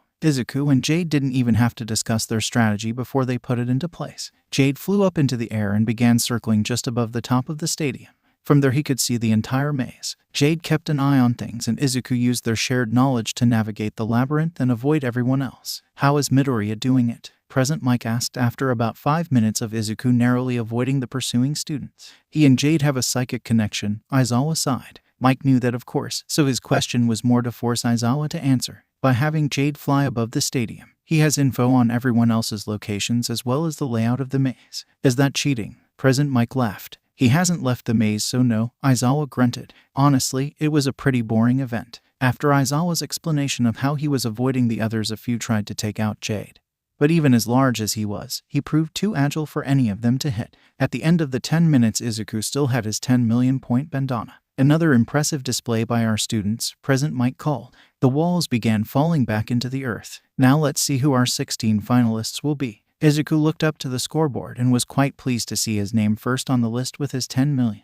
He did go ahead and read the rest of the top 16 as well. Midoriya Izuku, Ida Tenya, Shinzo Hitoshi, Ashido Mina, Todoroki Shouto, Yaoyorozu Momo, Takoyami Fumikage, Uraraka Ochako, Kirishima Ijiro, Tetsu, Aoyama Yuga, Shiro Hanta, Shizaki Ibara, Hatsume, Monoma Nito, Kendo Itsuka. Izuku was surprised to see so many names from 1A, but he was proud of his classmates for doing so well. Now they would just have to wait and see who they would be fighting. For our final round, Midnight said with a crack of her whip to get the audience's attention, we will of course be doing a one-on-one single elimination tournament.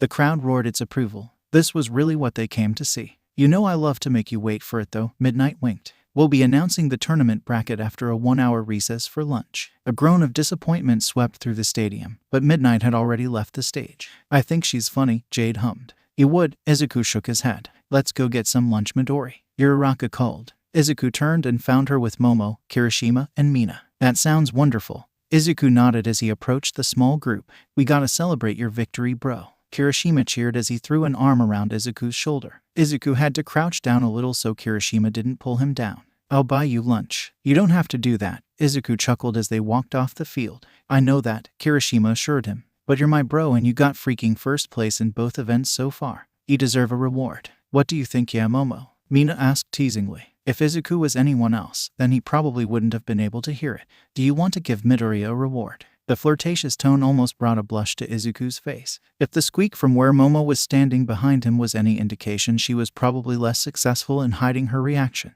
Everything okay, yeah, Momo? Kirishima asked, turning around to face the girls who were walking behind them. Fine, Momo assured him with a slightly strained tone. Hello, young heroes. A voice boomed through the hall and got all of their attentions. They turned and found Toshi standing further down the passageway. All might, Kirishima and Mina shouted out at the same time. Yes, Toshi nodded. I am here. That's awesome, Kirishima exclaimed as he pumped his fist in the air. He laughed as he jumped up a little. What can we do for you, sir? Nothing at all, Toshi laughed. I was just escorting someone down. Toshi turned to the side and revealed Izuku's mom standing behind him. She was still clutching several tissues in her hand and her eyes were red-rimmed. Mom, Izuku gasped. Oh, Izuku, Inko cried as she threw herself at him. Izuku caught her in his arms and brought her into a gentle hug. Oh, my baby. Inko sobbed. First place. Both times. Why don't you guys go on ahead? Izuku waved to his friends. Of course, Momo nodded. You two take your time. Thank you, Izuku smiled. Toshi led the group away and Izuku and Inko were left alone in the dark passageway. Eventually his mom calmed down and released him. The two of them walked slowly after the group. I didn't know you were coming, Mom, Izuku chuckled. Toshi worked it out as a surprise. Inko told him. He's such a sweet man. Has he asked you out yet? Izuku asked. Izuku. His mom chided with a slap on his arm. That isn't a no, Izuku pointed out. Is this a date? Oh, and what about you, mister? His mom countered. Don't think I didn't see all those beautiful women behind you. Changing the subject, Izuku asked. Oh, so I'm right. Inko smiled. Mom, Izuku huffed. Inko cackled at him. I'm just teasing, Izuku, she assured him. So, don't be scared to bring one of them home, okay? I know, Mom, Izuku sighed. I will. Good, Inko harumphed. The two of them walked in silence for a minute before she continued. I'm so proud of you, Izuku. Izuku felt the pride bubble in his chest. It bubbled into his eyes in the form of tears too, but he blinked those back. You're doing amazing, Izuku, she told him as she wrapped him in a hug outside the doors to the student cafeteria. So, you get out there and win, okay? Of course, Mama, Izuku nodded as he hugged her back. You're sitting with Toshi, right? Yeah, Inko confirmed. He got us a private box. It has drinks and everything. So, this is a date for you, Izuku laughed. I suppose, Inko huffed. Now why don't you go get lunch with your girlfriends? Izuku laughed again and the two hugged one last time before they parted ways. Izuku went straight for the line. The line was relatively slow, but Izuku waited patiently. Midoriya, a cold voice called. Izuku turned to see Todoroki glaring angrily at him. Can I have a word? Sure, Todoroki, Izuku nodded. I'd rather do this in private, Todoroki told him as he looked around the crowded cafeteria. Fine, Izuku sighed. So much for lunch. Izuku followed Todoroki back into the passageways of the stadium. They walked into a deserted corridor and Todoroki leaned against one of the walls. Izuku leaned against the wall opposite him and waited. Todoroki's face went through several emotions. His eyebrows remained furrowed the entire time. After several minutes of silence passed, Todoroki finally spoke. You deserve to know why I have to beat you, Todoroki explained. His scowl was still fierce on his face. Every day of my life has been consumed by my father's mission to surpass All Might. Your father's mission? Izuku repeated. And why have you let his mission consume you? Todoroki took a steadying breath. What do you know about Quirk marriages, Midoriya? A Quirk marriage? Izuku asked. He could hear the worry in his own voice. It didn't sound like a happy thing the way Todoroki said it. What is that? Todoroki laughed bitterly. He explained what a Quirk marriage was and how it had shaped his life. By the time Todoroki had finished telling Izuku his story, a story of abuse and manipulation, Izuku and Jade were both livid. Their anger burned across their connection and grew stronger by their combined indignation. What'll you do? Izuku asked him, struggling to keep his voice level. I'll prove I can be a hero without his damned quirk, Todoroki ceased. Today is just the first step. No, Izuku shook his head. What'll you do about him? What? Todoroki shook his head. He needs to answer for what he's done. Izuku explained. He's the number 2 hero. Todoroki sighed tiredly. Even if anyone would listen, no one could touch him. Bullshit, Izuku seethed. Todoroki was staring at him in utter shock. I listened. We can't let him get away with this. Shouto. An angry voice echoed down the passageway. Izuku and Todoroki turned to see Endeavor, flames alight, standing at the end of the corridor. What are you doing down here? Endeavor snapped. You were supposed to meet me after the second event. Stop him, Jade growled. Apologies. Izuku bowed as he stepped between Todoroki and his father. I asked Todoroki to speak with me. You, Endeavor sneered. You're the boy that beat my Shouto in the first 2 events. Izuku tried to keep calm. Endeavor's phrasing was the very embodiment of what was wrong. Izuku could feel Jade's rage mixing with his own, the two feelings boiling within him. Once he gets past this childish tantrum of his, you won't stand a chance against him, Endeavor continued. He is my perfect creation and I have trained him better than to fail. He isn't yours. Izuku corrected him in the most level tone he could manage. What was that brat? Endeavor seethed. You do not own Todoroki, Izuku said. He took a breath before he continued. He was so angry that it was a struggle. He will never be you and his achievements will never be yours. Endeavor's flames flared around him as his face contorted in rage. The hero drew back a hand to strike at Izuku. Izuku's foot connected with Endeavor's chest. Izuku isn't here either. Momo sighed disappointedly as they made it to the seats reserved for 1A. I hope everything's okay. Oh, you're so cute worrying about him, yeah, Momo. Mina shrieked happily as she threw herself down into the seats. I'm sure he's fine, Kirishima assured her as he straightened Mina out so she occupied only a single seat. Midoriya's gotta be the strongest in the class. He can take care of himself. Kirishima's right, yeah, Momo, Uraraka agreed. I'm sure he just wanted to spend some time with his mom. Momo nodded, but she couldn't shake the feeling that something was wrong. "Welcome back, ladies and gentlemen," Present Mike shouted over the loudspeaker. "We're just about ready to unveil the bracket for the one-on-one tournament." The crowd cheered in anticipation. "That's what I like to hear," Present Mike laughed. "Now before we..." A shaking boom shook the stadium as a cloud of dust erupted from the wall surrounding the field. A streak of orange and blue flew through the air, smacking into the earth. There were screams of shock and fear through the stadium. Everyone stared as the object came to a stop and they saw the prone form of Endeavor. The number 2 hero crawled his way out of the gouge he'd carved into the earth as the dust settled. A hand burst out of the hole in the wall the hero had come through and grabbed hold of the edge. Izuku stepped through the hole and out into the sunlight. He was far away, but Momo could still see the angry look on his face. "Are you kidding me?" Izuku yelled. His voice carried clear across the silent stadium as every person there stared at him. It was the first time Momo had heard him raise his voice. The rage and fire that burned in his tone was so clear it was almost scary. The screens turned on and displayed the scowl contorting Endeavor's features. He spat out a mouthful of blood. "Just who the fuck do you think you are, brat?" Endeavor sneered. A ferocious growl from behind Endeavor caused everyone to turn. Jade stalked around the number 2 hero. He had his fangs bared dangerously and his eyes were laser-focused on the large man. The hero was pinned between Izuku and the dragon. "I am Midoriya Izuku," Izuku told the hero, his tone demanding everyone's attention returned to him. "I'm the person that is going to stop you." "You can't do this," Endeavor screamed. "I'm the goddamn number 2 hero." "You're nothing but a criminal," Izuku announced ferociously. "Abuse, assault, arrangement of a Quirk marriage, and who knows what other crimes you've covered up.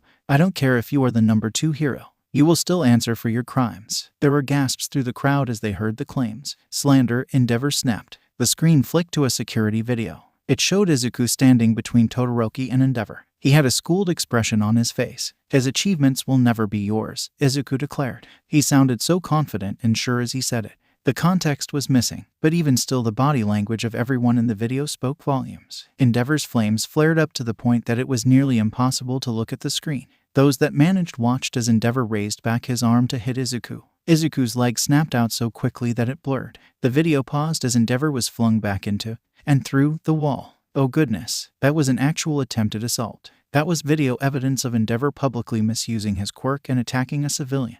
Momo turned back to the field and saw Endeavor staring up at the screen still in shock. His face contorted back into one of rage as his flames flared. "If you think you and that damn rat, Endeavor," All Might's voice rang out from the top of the stadium. Heads couldn't turn fast enough to see him or to follow the blue and white streak as it raced towards the field.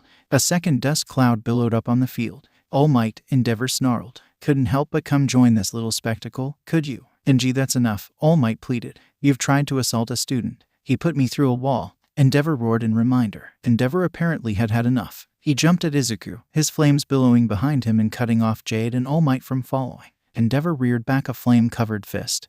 But Izuku was ready. "Letta," Izuku commanded. The flame hero stopped, suspended a foot in the air, as his flames continued to blow behind him. Endeavor bellowed incomprehensibly in rage. His flames grew brighter and larger as he struggled against Izuku. But even thrashing with all his might he couldn't move. Izuku blurred forward. He was on Endeavor in no time at all, his fist lodged in the man's stomach. Momo winced in sympathy at the blow as it reminded her of her own bruised abdomen. Endeavor sagged forward and the flames finally stopped. Izuku took a step back as Endeavor crumpled to the floor. The crowd stared on in shocked silence. "Young Midoriya," All Might asked as he was finally able to approach. His voice was much softer, but with the silence of stadium it still carried clear over the crowd. "Are you all right?" "I'm fine," Izuku nodded shortly. His voice was tense, but it sounded far calmer than it had earlier. "Come," All Might told him gently as he scooped Endeavor up onto his shoulder. "We'll need to talk about what just happened." "Right," Izuku sighed. Together the two of them walked off of the field. The stadium was so quiet you could have heard a pin drop. Several thousand people all shocked into silence. It was a touch surreal.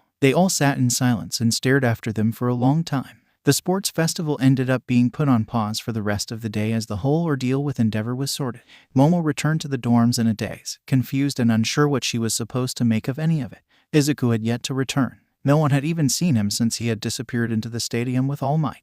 Momo had decided to finally repay the favor for all the mornings he had served her. She was waiting for him to come through the door, a pot of tea on the stove, just waiting for her to turn it on and bring it to a boil. She imagined he could use it after the day he had had. "Yeah, Momo," a tired voice called from the stairs. Momo turned to find a tired-looking Mina rubbing sleep out of her half-lidded eyes as she made her way across the room. "What are you doing down here?" Mina asked as she plopped down in one of the seats. "It's like 1 in the morning, girl." "Oh," Momo breathed. She blinked, trying to process that. She hadn't realized it had gotten so late. I was waiting for Izuku to return. Mina's eyes began to dance with excitement. All trace of her weariness from a moment ago gone, but then her eyebrows furrowed. Wait, does he know you're down here? Mina asked. No, Momo shook her head. But that shouldn't be an issue. He'll have to come through here to get to his room. Yeah, Momo, Mina said as she bit her lip. Doesn't he normally have that dragon of his just fly him to the rooftop? Momo's eyes went wide with realization. She was out of her seat in an instant. She ran to the kitchen and grabbed the cold pot of tea and sprinted up the stairs of the boys' side of the dorms. She made it to the roof, but what she heard stopped her in place long before she could make it to Izuku's door. Of course I'm angry, Izuku screamed. His voice filled the quiet night air like an explosion and froze Momo's feet to the rooftop.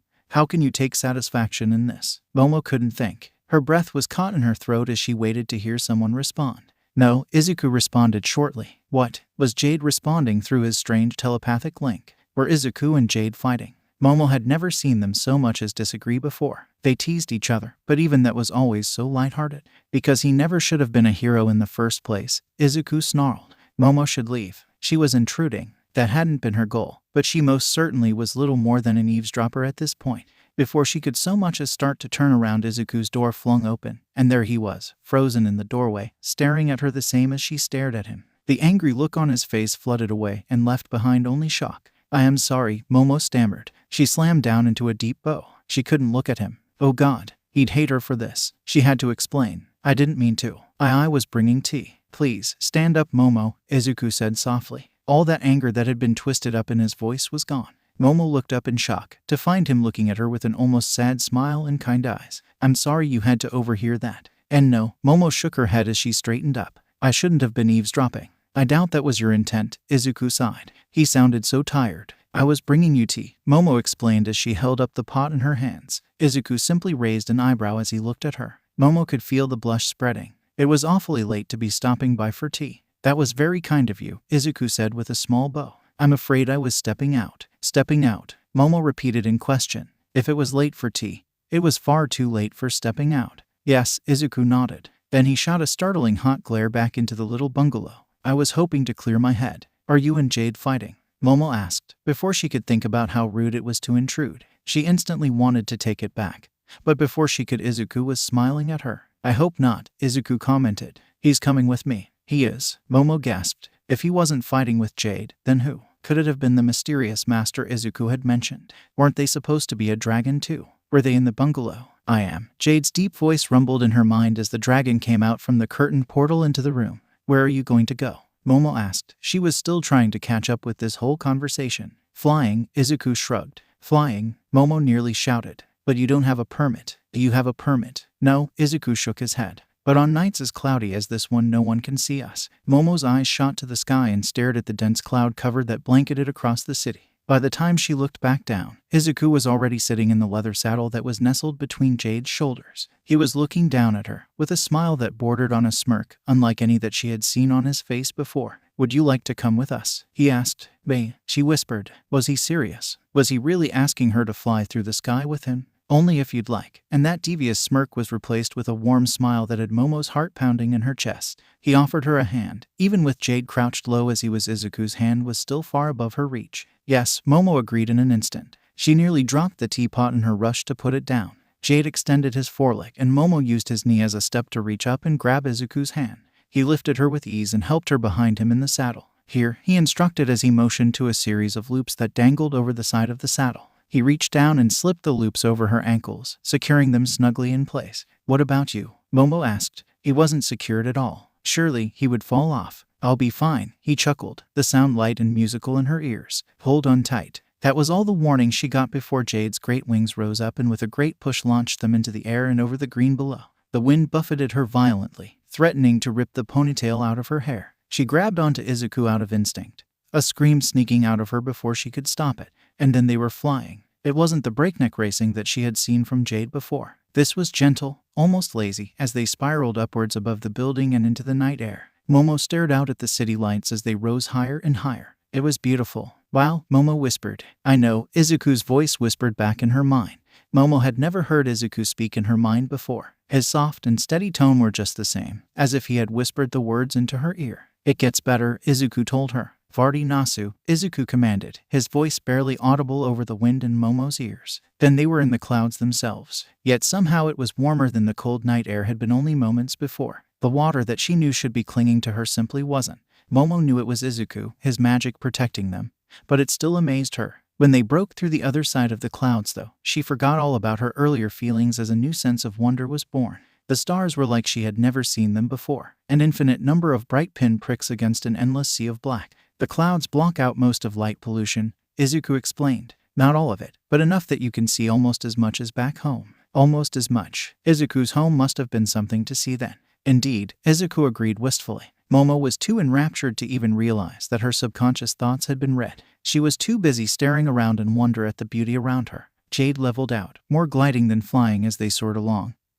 Barely above the line of clouds, Momo took to identifying the constellations, stars she had barely been able to see now shining bright and making it a simple task. Momo did not know how long a time passed before she stopped staring at the stars, but when she did, she instantly became aware that her arms were still wrapped around Izuku's waist. Sorry, Momo apologized as she pulled her arms back and rested them in her lap. She instantly missed the warmth he had provided her, but she wouldn't be so forward as to rewrap her arms around him. Do not worry, Momo, Izuku told her. Why are you doing that? Momo asked. She instantly bit her tongue. She had not meant to ask such a rude question. Something about Izuku brought all of her guards down. The years of social etiquette that had been drilled into her simply falling away with them. It can be difficult to hear over the sound of the wind, Izuku explained. He looked back over his shoulder to look at her. If you would prefer, I can switch to speaking, but your ears are not as sensitive as mine. You may struggle to hear me. It's okay, Momo stammered. She could feel the heat in her face as she said it. She was hesitant to admit how much she enjoyed hearing him in her head. She instantly scrambled for a change in topic. Anything to keep from thinking about it or the fact that she was nearly pressing against his strong back as they sat in the saddle together. So what were you arguing about? Izuku sighed and Momo cursed herself for her lack of tact. He was coming to escape that, not relive it. My master commended me for my assault on Endeavor, Izuku told her, and instantly she was confused. Assault. You see, I did not need to make a spectacle of things the way I did. I did not need to kick him through the wall or knock him out with a punch. He looked at his hand in front of him as he brought forth a simple flame without so much as a whisper. I was angry. I lashed out. My master does not see the issue. Oh, Momo murmured. She hadn't seen it that way. She had seen it as him protecting himself, something he had done commendably. I was still angry, Izuku admitted with a sigh of his actual body. I lashed out at Sapphira as well. I owe her an apology. It's okay to be angry, Momo whispered. Izuku's shoulders began to shake in front of her. For a moment Momo was unsure what was happening, but then a soft laughter filled her mind. Momo was practically speechless. His laugh had always been musical, but hearing it bounce around the inside of her own head it was like a symphony. Yes, I suppose it is, Izuku relented, but it does not excuse a lack of control. Momo didn't really know what else to say. She sat back in the saddle and looked out once again, lost in the sea of her own mind as well as the sea of clouds they flew above. Yaoyorozu, the deep rumble of Jade called within her mind. Yes, Jade. I recall you seemed familiar with a sword, he commented.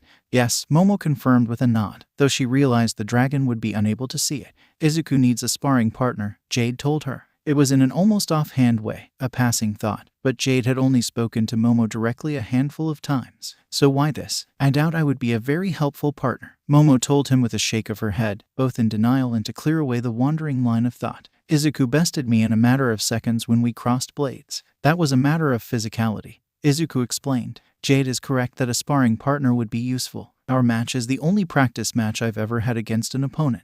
I would of course not use my strength or speed as I did in our first match if we were to spar more regularly. Would it even be useful then? Momo asked uncertainly. Surely if he were holding back then he wouldn't be gaining anything. I imagine so, Izuku nodded. More so than the repetition of forms I am currently trapped in. You do not need to decide now. Think on it, and if you accept then we can go from there. It is time we return, Jade told them. The clouds are beginning to disperse. Izuku sighed. Momo too felt disappointed to leave behind such a beautiful world and return to the mundane earth to which she was normally bound. Jade, Izuku said. It sounded like a warning. His whole body had tensed while Momo was distracted with her own thoughts. Hold on tight, Jade commanded. And Momo could hear the grin in his voice. The world suddenly turned upside down as Jade entered a lazy loop in the air. Momo squeaked in terror and grabbed tight onto Izuku once again. There was a split second of perfect stillness as they reached the apex of the loop, and then the world blurred. Jade twisted right side up as he rocketed through the night sky. Momo never let go. Welcome back, ladies and gentlemen. Present mic called through the speakers of the stadium. After all of yesterday's excitement, who's ready to finally see these young heroes in training go head-to-head? The crowd roared in response, louder than ever before. Apparently, they had come back with renewed vigor. You've waited long enough, Present Mike shouted over the noise. Let's go ahead and show you the bracket for the final round. Izuku looked up to the screen and found a standard tournament bracket being displayed. He was in the first round against someone named Monoma. He wasn't sure who that was, but he figured he better go and get ready. He stood from the designated one of seats and began making his way to the field. Good luck, Izuku, Momo told him as he was leaving. To you as well, Momo, Izuku returned with a smile. As Izuku walked through the concrete passageways of the stadium, he listened to the echoed roars of the crowd and wondered about today. He had been considering dropping out, all things considered. He hadn't seen the point after yesterday, but Momo had reminded him of why he needed to be down on that field, even if she didn't know it. He needed to prove to the world that he was more than unbridled strength and fury. I think you just liked the way her arms felt around you, Jade teased. Izuku did his best not to react as he walked out of the tunnel and onto the grass of the field. At the center of the field was a concrete platform that would be their sparring ring. Izuku approached calmly, climbing the steps as the crowd cheered. Here we have him, folks, Present Mike called. The man of the hour, Midoriya Izuku. The crowd again went wild. Izuku looked around. He wondered what box his mom and Toshi were in. She had cried for hours yesterday after it was all said and done, but she had promised she was coming again.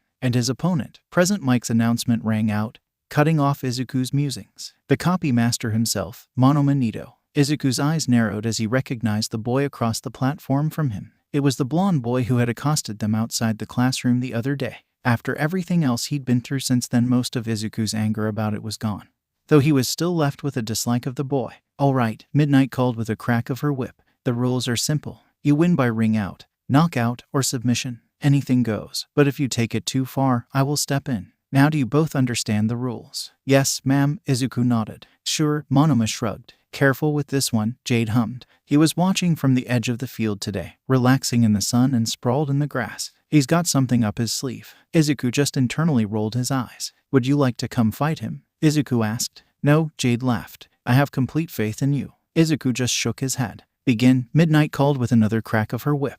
Monoma instantly took off at a dead sprint straight towards Izuku. Izuku blinked in surprise. He'd been expecting an emitter Quirk with the attitude. As Monoma reached Izuku, he extended a hand to grab at him, much the same way Uraraka always did. So just the same, Izuku smacked Monoma's wrist and diverted his hand away. Huh, Monoma exclaimed as he leapt back. So, it was skin contact and not in his palms. Now I have your quirk, you fool. Izuku tilted his head in curiosity. His quirk? Did that mean he had one? Cocky assholes like you always think their quirks make them so special, Monoma spat. Then his face twisted in confusion. Wait, why didn't I get it? What did you do? Izuku sighed. So, he really didn't have a quirk. What a time and place to have that finally confirmed. Monoma screamed in rage as he leapt towards Izuku again. This time Izuku grabbed the boy's wrist. He quickly swept his ankle, spinning him in the air and pinning him with his arm twisted behind him. Damn it, Monoma cursed, the words distorted as his face was pressed into the ground. I can't lose to you wanna assholes. Izuku realized too late what he was doing.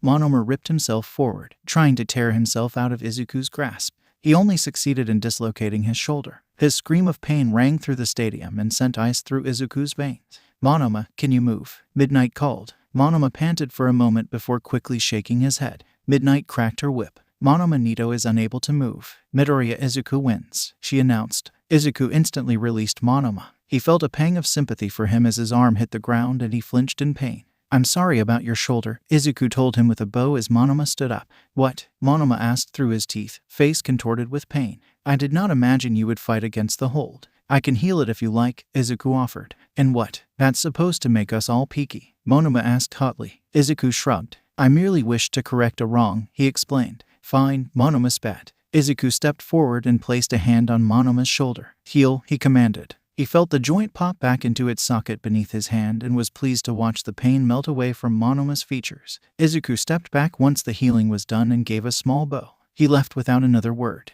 Izuku watched from the stands as his classmates battled each other. It was a rather intense spectacle, but all things considered it progressed perhaps predictably. Todoroki froze Zero in place, though it was with a much more controlled burst of ice than Izuku had expected. Ida was toyed with by the support department girl until her time was up and she stepped out of bounds. Mina avoided Aoyama's laser and got in close enough to knock him out with a single punch. Momo produced a bright light and reduced Dark Shadow to little more than a songbird before shoving Takoyami out of bounds. Shinso called out to Shizaki, and when she responded sent her walking herself out of the ring. Kirishima and Tetsu entered a battle of attrition that Kirishima managed to win by the skin of his teeth. Hiroraka grabbed Kendo's enlarged hand and threw her weightless opponent directly out of bounds. Izuku made his way back down to the field and faced off against Todoroki. Todoroki was staring at him, but it wasn't the same hostile stare he had been directing his way all of yesterday. It was filled with much more curiosity and perhaps confusion this time. His face neutral as his eyes danced with emotion. "You both know the rules now," Midnight called to them. "Are both competitors ready?" "Yes, ma'am," Izuku nodded. "Yes," Todoroki responded shortly. "Then begin," Midnight decreed with another crack of her whip. Izuku decided to wait and see what Todoroki was planning. As a result, the two of them stood there staring at each other for a moment, neither moving to begin the fight. "I haven't gotten to speak to you since yesterday," Todoroki commented. "Was there something on your mind?" Izuku asked curiously. "Why did you do it?" Todoroki asked him. "Why did you stand up to him?" "Because it was the right thing to do," Izuku answered without hesitation. Todoroki stared at him again, his eyebrows furrowing as he stared. "You're a strange person, Midoriya." With that, Todoroki turned and walked out of the ring, leaving Izuku thoroughly confused. "Todoroki has left the ring. Midoriya wins," Midnight declared. Izuku was still thinking over his strange match with Todoroki as he returned to the stands. The whole thing was weird. "Congratulations, Midoriya." Hiroraka cheered as he sat down in the seat beside her. "Thank you," Izuku said with a bow of his head. He took a moment to look around for Momo. "Looking for Momo?" Hiroraka asked. Izuku gave a single nod, really hoping he was hiding any hint of a blush that threatened to show itself at how easily he was read. "She went down to the locker room to prepare for her next match already," Hiroraka explained. "And in a burst of speed Ida has pushed Ashido directly out of bounds." "Present," Mike called. Izuku looked back to the field to find Ida helping back up a disappointed-looking Mina. "That was quick," Hiroraka laughed. Izuku could only nod. The whole tournament seemed to be whipping by at breakneck speeds. "Young Midoriya," the familiar voice of Toshi called. Izuku turned to find Toshi standing at the entrance to their section. "May I have a word with you?" "Sure," Izuku nodded. He ignored the stares of his classmates as he followed All Might out into the passageway. It was empty back here, the general public not being allowed in order to keep the students from getting overwhelmed and delayed. Toshi laid a hand on Izuku's shoulder. "Are you all right, my boy?" Toshi asked. He had a concerned look on his face as he looked down at Izuku. Izuku nodded. "Yes, I'm fine, Toshi," he assured him. "I've calmed down now." "That's good," Toshi sighed. "Last time I saw you, that upset Jade threw me at the faculty." "Sorry about that," Izuku said with a small chuckle as he scratched nervously at the back of his head. He didn't necessarily regret calling out the staff, but he'd been rude to Toshi, and that wasn't really fair to him. "Not at all, my boy," Toshi waved him off. "I was actually hoping to get the chance to speak with you once this was all said and done." "Okay," Izuku nodded. "Is it about anything in particular?" "Just an idea I had," Toshi told him. "Okay," Izuku agreed again. "Just stop by the teacher's lounge after the awards ceremony," Toshi instructed. "I'll meet you there." Momo had managed to defeat Shinso by the time Izuku had returned to his seat. Hiroraka was already in the middle of throwing a weightless Kirishima out of the ring, so Izuku decided to simply head straight down to the ring lest he miss his match. It was a smart decision, as he made it right as Present Mike was calling for both him and Ida. Izuku walked out onto the field. He and Ida watched each other as they approached, neither's eyes going to the crowd that cheered around them. "I'm sorry, Midoriya," Ida called as they walked up the concrete steps. "I'm afraid I must make my brother proud. I will not be losing. I will also be giving it my all," Izuku promised. "Good," Ida commended with a stern nod. "Competitors, are you ready?" Midnight called. "Yes, ma'am," Izuku and Ida nodded at the same time. "Then begin," Midnight called with a crack of her whip. Recipro burst. Ida cried. Blue flames burst from his calves as he streaked forward. Izuku was prepared for speed, but it was still surprising to have Ida moving so quickly towards him. As he got near, Ida extended his hands to grab Izuku's shoulders, but Izuku simply ducked beneath them, throwing himself to the floor and sweeping Ida's feet out from under him. Ida hit the concrete hard, his momentum sliding him along and causing him to tumble. He didn't stop until he was far past the line and hit the wall of the stadium. Ida is out of bounds. Midoriya wins, Midnight announced. Izuku stepped out of the ring, but by the time he reached Ida he was already standing. "Your reaction time was better than I thought," Ida sighed. He seemed disappointed, though Izuku couldn't really blame him. It was a good strategy, but perhaps a little dangerous given the narrow nature of the ring, Izuku said as he and Ida exchanged small bows. Indeed, Ida agreed as they turned and walked back into the stadium. Will you be returning to the student section? No, Izuku shook his head. I doubt I would have much time and I'd rather watch the next match. I will remain here. Very well, Midoriya, Ida said with another bow. Good luck in the finals. With that, Ida left and Izuku was left alone as he stared out at the stadium. He wondered about the final and who would win. Momo was a versatile fighter, but Uraraka simply needed a single touch to claim victory. Izuku, a voice called from behind him. Izuku turned and found Momo standing in the dark passageway behind him. She looked just the same as she had this morning. It seemed the matches weren't giving her too much trouble at least. Hello Momo, Izuku greeted her. What are you doing down here? She asked. I wanted to watch your match, Izuku confessed. I hadn't considered that you would be needing to use this exit. I hope it isn't a bother. No, of course not, Momo shook her head. Present Mike was calling for her and Uraraka to come to the ring now. I wish you the best of luck in your match, Izuku offered with a small smile. Thank you, Momo bowed. Then she was gone, rushed past him and onto the field. Izuku blinked in surprise at the hasty exit, and then blinked again as the soft scent of lavender lingered in the air. He could feel Jade sigh at him. Then the match started, and Izuku's attention was elsewhere. Uraraka was rushing at Momo as quickly as she could, but the light of Momo's creation was already strong. By the time Uraraka made it halfway across the field, Momo had a strange metal gun in her hands, wires running from the back of it to her skin. When Momo pulled the trigger, a jet of pure fire launched from the gun and sprayed a line between the two. Uraraka stopped dead in her tracks. Momo slowly advanced, continuing the jet of flame and driving Uraraka backwards. In a bold move, just before she was driven completely out of bounds, Uraraka used her quirk on herself and leapt into the air, aiming to make it over the flames and to Momo's side of the ring. The moment she did, Momo dropped the flamethrower and her quirk lit up across her skin again. She pulled a shotgun from her arm and took quick aim at Uraraka. Uraraka began to squirm in the air, but she couldn't drop her quirk over the fire that raged below her. A single shot rang out and Uraraka was sent flying out of the ring and into the stands. Uraraka is out of bounds. Yaoyorozu wins, Midnight announced. Momo sighed in relief, sagging a little before rising back up and standing tall. She looked to the audience and gave a single nod before making her way back to the entrance Izuku stood at. Congratulations, Izuku greeted her as she entered the shadows of the passageway. Thank you, she nodded. Now all that's left is the final, I suppose. How long do you think they'll give us? Momo asked. While normally we would give our finalists a break, Present Mike's voice came over the speaker as if he had heard her question. This year we still have the second year's sports festival after this. So if Midoriya and Yaoyorozu could please make their way to the stage, we'll go ahead with our final match. Oh, Momo murmured. Izuku just shrugged and turned and headed out to the field. Momo was right beside him as they walked across the green and up the concrete steps for the last time. Izuku walked across the concrete platform to the other side, the flames having died out as they burned away their fuel and leaving little but scorches on the concrete behind. He turned and faced his opponent, and they exchanged bows. Are both competitors ready? Midnight asked. Yes, they both acknowledged. Then begin. Izuku instantly moved. Leaving Momo time to create and plan was a surefire way to lose. So instead, he sprinted across the ring. He was on her in seconds, but it still wasn't quick enough. She slashed at him with a short sword and forced him to jump back and out of her range. Why are you holding back? Momo asked as she began a full frontal assault. Izuku dodging her blade as he backpedaled. What do you mean? Izuku asked. You could have ended this in an instant with your magic, Momo explained. True, Izuku agreed. Though that hardly seems fair to anyone else. Everyone wants to display their abilities and I don't want to be the one to stop them. Don't you want to do the same? Momo asked him as she sliced for his ankles. Didn't I yesterday? He countered as he leapt over her attack. Momo's brow furrowed. Then the glow of creation lit up her arms. Izuku leapt backwards and away from the potential attack, flying halfway across the ring. Momo pulled another short sword from her arm and threw it at him. It clattered to the floor not 10 feet in front of him. Fine, she huffed. Then how about you show them something else? Izuku stared at the sword, and for a moment he wondered if it was a trap. It was an incredibly clever one if it was. Izuku stepped forward, but Momo simply waited for him on the other side of the ring. He picked up the blade and found that while it was a touch front heavy, it was still a fairly well-made sword. Before Izuku could consider much else, Momo was upon him and that was all he could focus on. Izuku raised his sword and the clang of metal on metal marked the match's second round. This time Izuku could do more than dodge. He and Momo exchanged blows, catching or deflecting each of their opponents before countering with a blow of their own.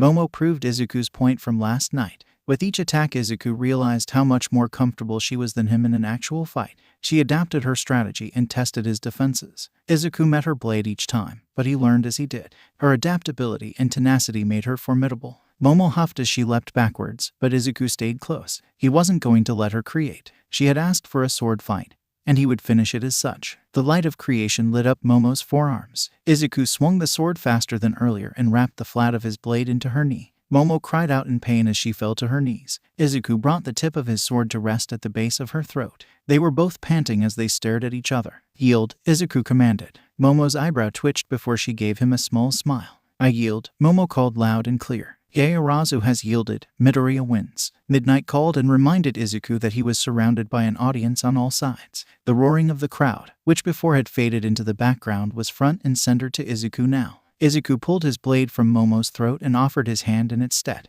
She accepted it with a smile and then raised his hand as she faced the audience. The audience reacted with a great roar of approval. Present Mike's announcements were lost in the uproar. The medal ceremony had gone without a hitch. Izuku's gold medal still hung around his neck as he arrived at the teacher's lounge. He could sense Toshi inside all alone, but he knocked all the same. "Come in," Toshi called. Izuku opened to find a pretty generic office space with a number of desks and a pair of couches beside a small counter space. Toshi was already sitting on one of the couches, with a pair of soda bottles on the table in front of him. Toshi motioned for him to sit and Izuku complied, though he was hesitant to drink the soda. "Thank you for meeting with me, my boy," Toshi sighed as he took a sip of his soda. "Of course," Izuku nodded. "How was your date?" "It was good," Toshi told him offhandedly. Izuku watched as the realization of what he said hit him. Instantly he began to blush and scratch at the back of his head. "Well, I mean, of course, perhaps I should have asked, but then again." "Toshi," Izuku cut him off with a laugh. "I'm glad it was good." Toshi cleared his throat and sat back up. "Yes, your mother is a lovely woman. Now what did you want to talk about?" Izuku asked, sparing the hero any further discomfort. Yes, Toshi nodded, his somber attitude returning. "You see, my boy, I've been thinking on something for some time. Do you remember what I said when we spoke with your master after she told us of your duty? You said I could be a symbol." Izuku nodded. "Yes," Toshi nodded. He looked down at his hands, palms up in his lap. "I once thought the same about myself. I became a hero to be a symbol of the peace I wanted to bring about in society." Toshi raised a single fist before him. "And now I want to ask you to continue that legacy," he told Izuku. He looked up, and there was a large grin on his face. "I want you to inherit my quirk." Izuku sat there and thought through what Toshi had said. Never mind that it didn't make sense. He knew Toshi wouldn't lie about this. So instead Izuku was left trying to decide what to say. "You could accept it," Jade offered, but he knew Izuku's heart, just as Izuku knew his in turn. Jade wanted Izuku to be safe, but Izuku had other concerns. "No," Izuku shook his head, answering both of them. "I could never accept." "What?" Toshi gasped. Izuku looked him in the eye. He was sure in this. "Toshi, I took down the number 2 hero with a single punch," he reasoned.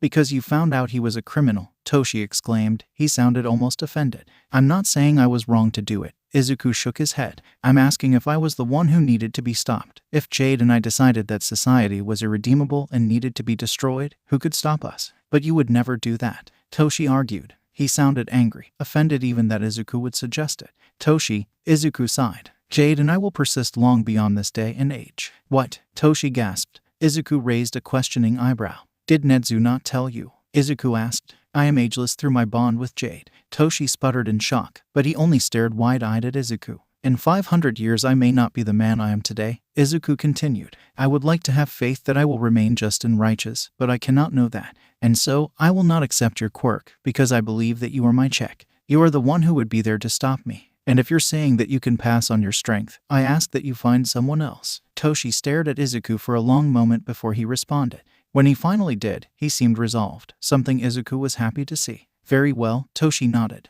"I commend you, Izuku. You continue to surprise me. Who else are you considering?" Izuku asked. "No one," Toshi sighed. Izuku scowled at hearing that. "Now don't give me that. I'm not going anywhere anytime soon. This is important. I need to be sure." "Well, okay then," Izuku nodded. "Was there anything else?" "No, my boy," Toshi shook his head. "So, what do you say we go find your mother? We can treat her to a real lunch rush meal before she leaves." "All right," Izuku agreed with a smile. Before they could get up, Toshi's phone began loudly ringing, his own voice declaring that a phone call is here. Toshi pulled it out and answered with a quick hello. Izuku waited, watching as Toshi's face grew paler and paler. "I'll be there as quickly as possible," he promised. Toshi hung up and looked like he was ready to book it out of the room at top speed. Then, as if he had only just remembered him, his head snapped to Izuku. Toshi, I need you to come with me to Hasu. Izuku slid out of Jade's saddle before the doors to Hasu General Hospital. Toshi landed not half a moment later. Come on, Toshi instructed. He led Izuku inside where they were met by the detective who had taken their statements after the USJ incident. How is Itsukachi? Toshi asked as they began making their way through the halls. He's stable, Tsukachi responded, but his voice sounded grim. He still hasn't woken up. He's the first victim in the area. We don't even know if Stain is responsible, but it fits too well for me to think otherwise. Stain? Izuku asked. He's a serial killer, Tsukachi answered automatically. He turned and looked at Izuku, before turning to Toshi with a raised eyebrow. He can help, Toshi told him. His voice was still tight. Tsukachi sighed and opened the door to a room filled with medical equipment.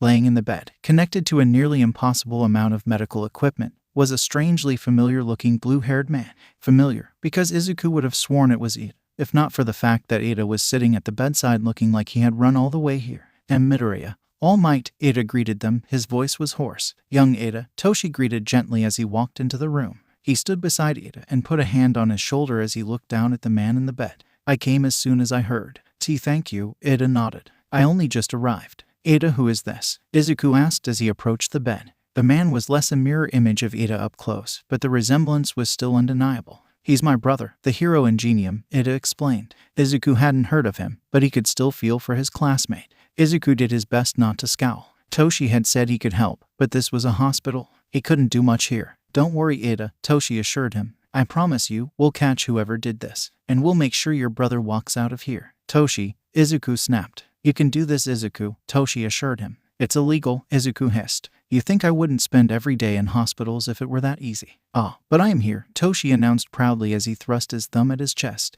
And I authorize you to act on the best interest of the Heroics Commission. Izuku continued to glare at Toshi. It can't be that easy, Izuku huffed. He turned to Tsukachi, who gave a confused shrug in response. Please, Midoriya, Ida begged. Izuku turned back to find his classmate in a perfect 90-degree bow, the sheets below his bowed head wet with fresh flowing tears. Please save my brother. Izuku's heart broke watching Ida. He reached across the bed and put a hand on his shoulder. I'll do what I can, he promised. Izuku went to the end of the bed and picked up the clipboard. It was bullet point basics of the prognosis. The major cause of trauma was a stab to the base of the spine. The spinal cord had been cleanly severed. The large intestine had been punctured as well. That was the cause of the major health issues. The leakage from the large intestine had turned the wound septic. Izuku closed his eyes and took a deep breath. Repairing the damage to the body would be easy enough, but an infection of this magnitude could prove difficult. Sapphira had taught him how, but he'd never done it before. You can do this, Jade assured him. The energy requirement won't be high. Just focus. It will be over soon. Izuku nodded. He returned to the side of the bed and held a hand over Ingenium's body. The burning energy of magic filled Izuku as he prepared himself. Heal, he commanded. There was no need for a song here. 10 seconds and the spell would work,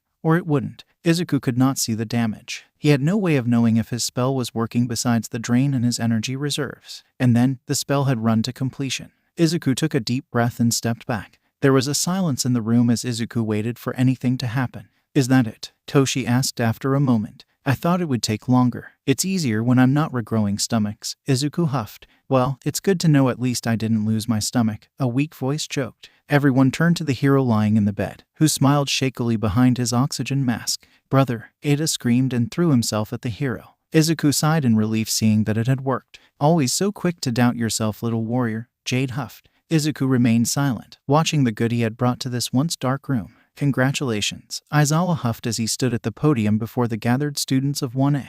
You managed to not make a mockery of your positions. There were a handful of cheers and gratitudes from around the room, but they were quickly silenced by Aizawa's glowing scowl. Those of you who did well received more offers for internships, Aizawa explained. Those of you who are dissatisfied, remember, you've got 3 more chances to prove yourselves. Aizawa hit a button and turned on a projector that displayed their internship numbers on the board. Midoriya Izuku, 2643. Yaoyorozu Momo, 1045. Uraraka Achako, 948. Todoroki Shouto, 945. Ida Tenya, 543. Kirishima Ejiro, 291. Shinso Hitoshi, 10. Shiro Hanta, 5. This is honestly about what it normally looks like, Aizawa sighed. Those of you who didn't receive any offers will be interning with one of the preselected agencies that partners with UA.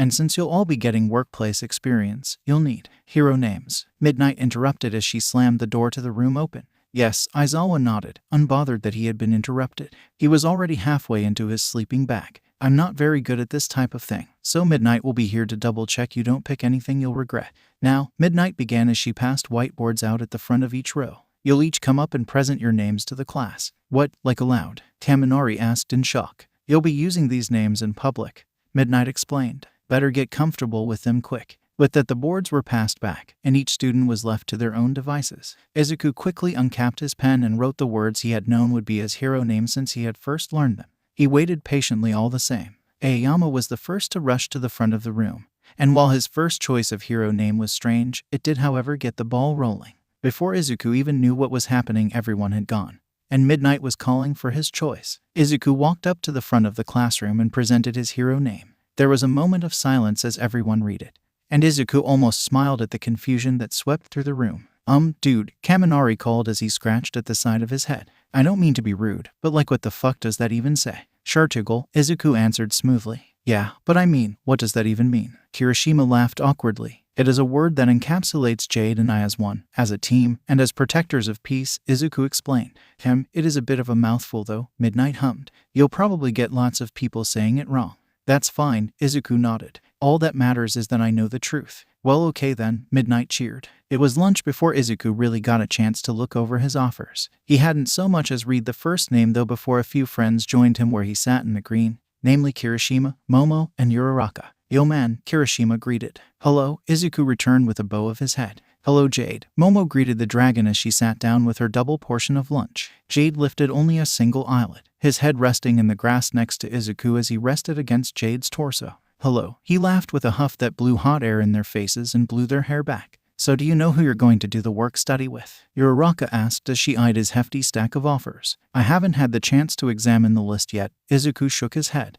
Izuku could feel Jade roll his eyes beneath his eyelids. He held back from elbowing the cheeky dragon. It really wasn't worth the bruised elbow. I know what you mean, Momo sighed. It feels a near insurmountable task. I think I'm gonna go with fourth kind, Kirishima exclaimed with a grin. He grabbed at his flexed bicep as he continued. He's super manly. Well, I was hoping to learn some more like martial arts and stuff, Uraraka told them. I don't know who's really good for that though. What about Edshot? Momo asked. Did you get an offer from him? Uraraka hummed as she did a quick scan of the first page. I don't think so. He's top 10, right? Uraraka, he's number 5, Kirishima exclaimed. Sorry, I don't really know all that many heroes, Uraraka confessed. But heroes are the coolest, Kirishima proclaimed. It's harder to keep track of them out in the country, Izuku explained. The squeak that slipped from Uraraka told him that he had said something wrong.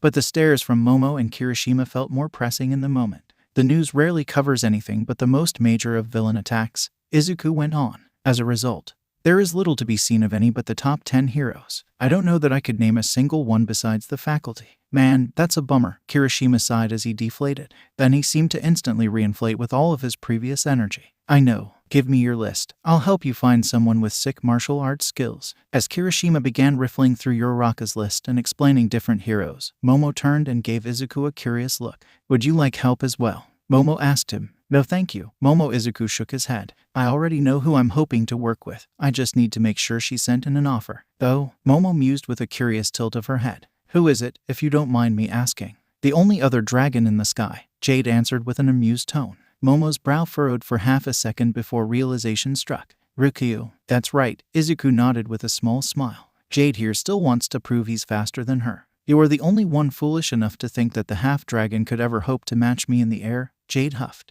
He even bothered to open his eyes just to send a lazy glare at Izuku. She caught you once, Izuku reminded him with a shrug. What? Momo gasped. Izuku likes to think that because we once had a brief conflict in the air that the half-dragon is my equal, Jade explained with a roll of his now open eyes. What about you, Momo? Izuku asked to change the subject. Do you know who you want to work with? Well, I have a few top 10 requests, Momo told him as she held up the first page of her own list. It feels like a wasted opportunity to not select one of them, though I'm not certain which one. What are you hoping to get from the experience? Izuku asked. That should help determine. I don't know, Momo sighed with a shake of her head. I feel as if I need to improve in almost every aspect. Izuku hummed. I can't say I agree with your assessment, but if that's how you feel then perhaps a good all-around hero is the right choice. Top 10 or not. A soft blush dusted Momo's cheeks as she gave a nod and began checking over her list once again. Izuku simply leaned back into Jade's shoulder and ignored the teasing tone of the dragon's thoughts. Izuku was relaxing on the sofa in the common room that day, just having gotten back from dropping off his work-study choice with Aizawa.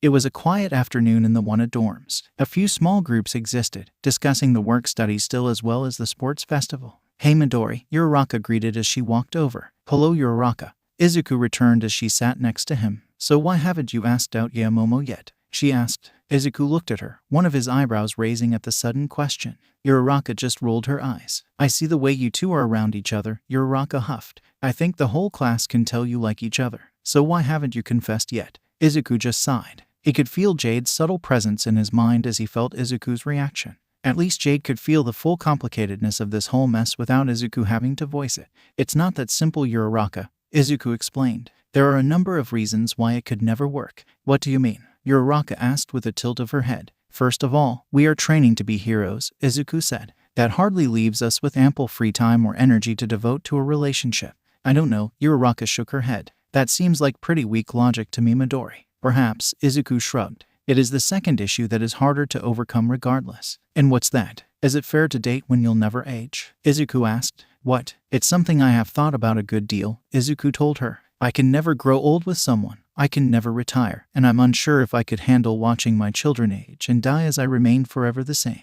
"Wait," Uraraka shook her head wildly. "You're immortal." "I am ageless," Izuku corrected. "I can still die, but I will never age much beyond how you see me now." "That's insane." "Yes," Izuku agreed with a nod. "But don't you think you could talk to Momo about it?" Uraraka offered. "I mean, if she's okay with it, couldn't you at least try?" "I don't know, Uraraka," Izuku sighed. It was clear she didn't have a good answer either. After a moment, she left and Izuku was left alone once again. "Izuku," Jade murmured sadly.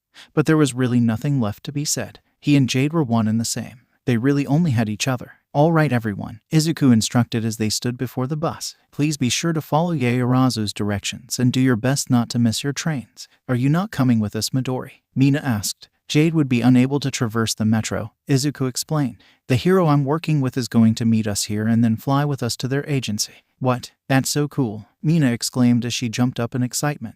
"It is merely a practical solution," Izuku said with a wave of his hand. He made sure to do a count as the students boarded. And after all 18 of the others were aboard, he gave Aizawa the all-clear. The bus rolled out and Izuku was left alone near the gate. "How long until the half-dragon arrives?" Jade asked. He was still out on the green, laying on the soft grass. "No idea," Izuku shrugged as he made his way back. "She said she'd meet us at the green though, so I guess we'll just have to wait there." "And nap?" Jade huffed. Izuku felt him close his eyes and settle further into the grass, but he was a long way from actual sleep at this point. Izuku just rolled his eyes as he arrived to see Jade just as he knew he would be, laying in the grass, his armor glimmering in the morning sun. Izuku's armor could fit in the saddlebags, but Jade's was far too cumbersome. They had opted to have him wear it as they travel. He went over and settled beside the dragon, leaning into his shoulder and enjoying the warmth that radiated off of him. He had already packed all of his armor in Jade's saddlebags alongside Sapphira's heart. Though their master was sleeping, it would not do to leave her behind. He decided he might as well enjoy the opportunity for a nap as well. He felt he had only barely closed his eyes before a wind whipping across the green brought his attention to the skies above. Ryukyu was circling above them, her wings sending the wind billowing down onto the green. Izuku rose just as Ryukyu sat down, shrinking quickly back to her human form. "It's good to see you again, Ryukyu," Izuku greeted with a bow. "Yeah, well, not every day another dragon hero makes their way onto the scene." Ryukyu laughed as she took several steps closer, so they no longer needed to speak any louder than a normal volume. "Imagine my surprise when the brat I caught flying without a permit absolutely wrecks shop at the UA Sports Festival." "Thank you," Izuku said with a smile. "You ready to get going?" Ryukyu asked as she jerked a thumb up and over her shoulder. "We only got a week together and I plan to make the most of it." "Yes, ma'am," Izuku nodded. "None of that ma'am shit," Ryukyu huffed. "It makes me feel like I'm 90. Just call me Ryukyu." "Yes, Ryukyu," Izuku nodded. It was the third day of the internships and Ryukyu was once again having Izuku and Jade face off against her and Nejire, her intern. Nejire was a third year at UA and apparently a part of some group called the Big Three. She was a formidable opponent to be sure. Izuku fired another magically blunted arrow at the flying third year only for it to be batted aside by an energy blast. Jade was currently doing aerial maneuvers to avoid Ryukyu's grasping talons. That was something they had learned quickly to avoid. Ryukyu's more human arms may not have allowed the same degree of protection with their lack of scales, but she had a larger range of motion than Jade and could grab things in her hands with ease. things like Izuku. So can Jade breathe fire? Nejire asked as Izuku sent another arrow to keep her at bay. He was upside down while Jade did a loop to try and get behind Ryukyu. She was already swerving and gunning for Izuku all the same.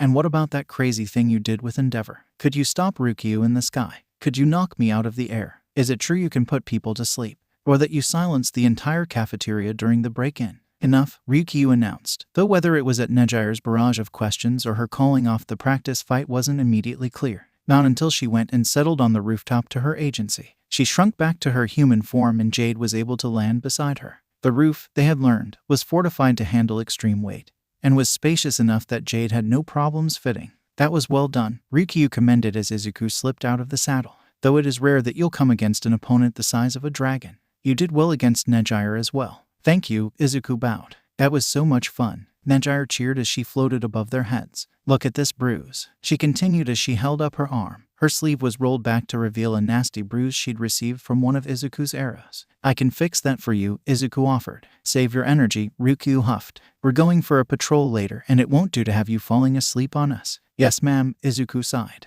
I told you not to call me ma'am, Ryukyu snapped, though there wasn't any real anger in her tone. We're just going to be patrolling around here, right? Nejire asked. You're from around here, right, Midoriya? Sorta, Izuku nodded. I live pretty far from the city proper though. What's that like? Do you live on a farm? Is it because of the dragon? Could you even fit him in an apartment? It's nice, Izuku said, choosing to focus only on the first question. Alright, Nejire, Ryukyu sighed. Why don't you take Midoriya here down to grab some lunch? We'll go patrolling once you both have something in your stomachs. Okay, Nejire cheered. She grabbed Izuku's hand and drug him off into the building. Patrolling involved Nejire, Izuku, and Ryukyu walking along the street while Jade circled lazily above them and relayed info about what he could see. Apparently, it was common for the Dragoon Hero Agency, an agency where almost every hero, sidekick, and intern had some form of enhanced mobility, for at least one member on any team to be in the sky while the others traveled below and made their presence known. Statics showed that having heroes on the streets drove the crime rate in an area down, so Ryukyu insisted that someone be on the ground at all times. It had been a quiet afternoon,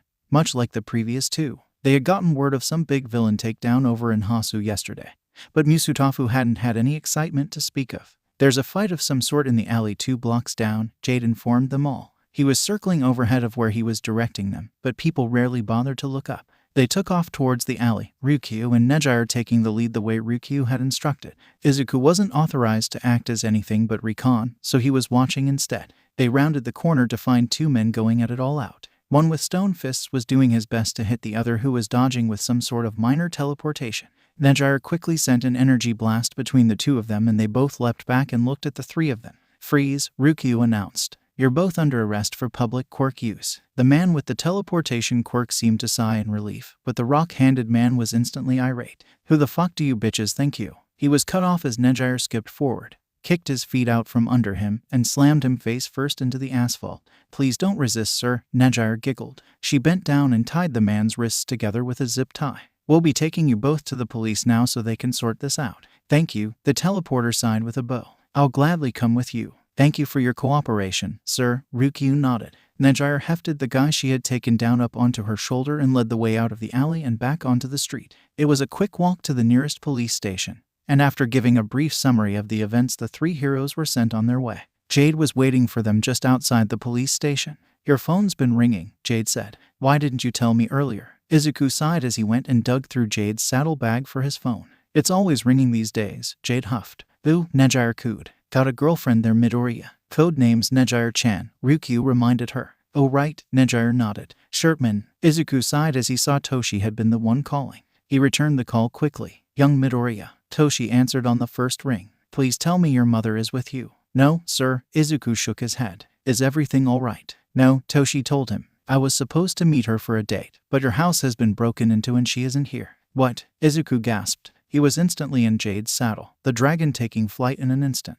Shartugal, Ryukyu called after him in surprise. Izuku didn't bother responding. Where are you? He asked Toshi instead. I'm still at your place, Toshi answered. The police are on their way. We'll get there first, Izuku told him. He hung up the phone. Shartugal, Ryukyu shouted up at him. She was flying behind him, doing her best to keep pace with Jade. Where do you think you're going? All Might has called for help, Izuku answered her. He projected his thoughts to make sure she and Nejire could hear him well. What? Ryukyu gasped. Head due east along the interstate out of the city, Izuku told them. The house is 20 miles north of the road and 50 outside the city. Aren't you leading us there? Midoriya asked. Yes, Izuku agreed. But we're not holding back. Jade. On it, Jade acknowledged. He rose higher as the flapping of his wings sped up to new heights. Any joy he was taking in getting to test his speed against Ryukyu gone with the situation. Izuku leapt out of the saddle the second Jade landed beside the barn. Toshi was already there. He had been nervously pacing the backyard, looking between the house and the skies until he spotted Jade.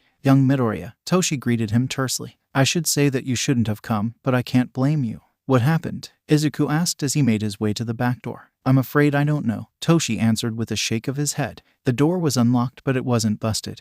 The only damage was inside. Izuku looked around the kitchen and fought against the twisting disgust that roiled in his stomach. There were scorch marks all around the walls. The table and chairs he had sung from the trees were in splinters. The cabinets he and his mom had painted together were scorched black with doors caved inwards. Broken dishes littered the floor. The whole place was a mess. I'm sorry, Toshi sighed with a bow of his head. This is my fault. She was only a target because of me. No, Toshi. Izuku shook his head. We don't know who did this or why. Assuming they were targeting you is dangerous. We'll find her, Toshi promised. Izuku, Jade called. The others are arriving. Izuku nodded and left the kitchen, returning to the backyard to wait beside Jade. Toshi walked with him. Izuku could spot Ryukyu the second he was in the backyard. He arrived beside Jade just as Ryukyu landed. Nejire passed out on her back. It really was all might, Ryukyu panted as she shrunk down, resting her hands on her knees. Nejire fell to the ground out cold. Apologies for taking off, Izuku apologized with a bow. The sound of sirens from the front yard marked the arrival of the last group they were waiting on.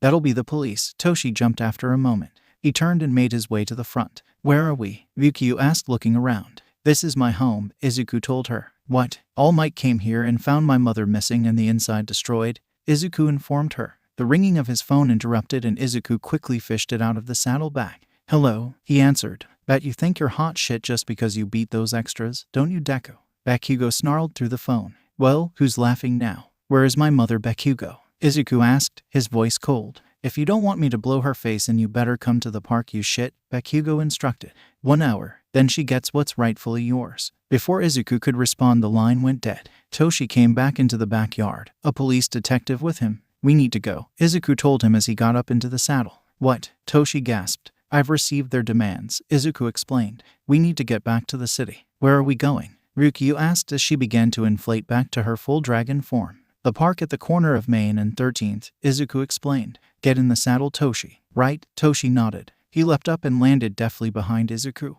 Jade took off without a moment's hesitation. I'm going to get off here, Toshi told him as they began passing over the cluster of trees at the edge of the park. Tell Ryukyu to land here as well. Don't worry, we'll be in the trees, ready to back you up. Right, Izuku nodded. Jade was already relaying the info. I'm going to prioritize getting your mother out of danger, Toshi said, and then he was gone. Jade circled around the park, his keen eyes picking up on where Bakugo was lurking near the edge of the trees by the children's playground.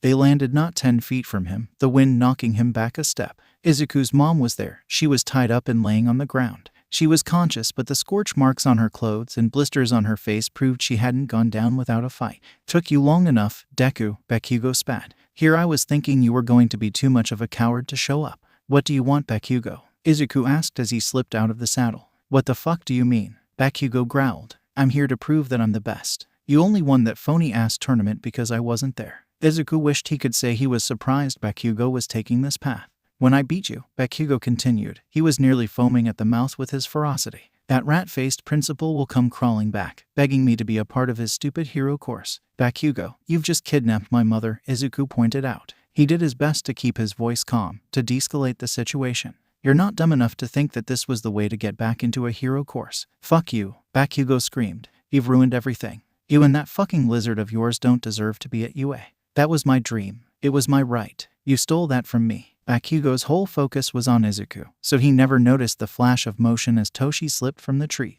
Izuku made sure that Bakugo never looked away.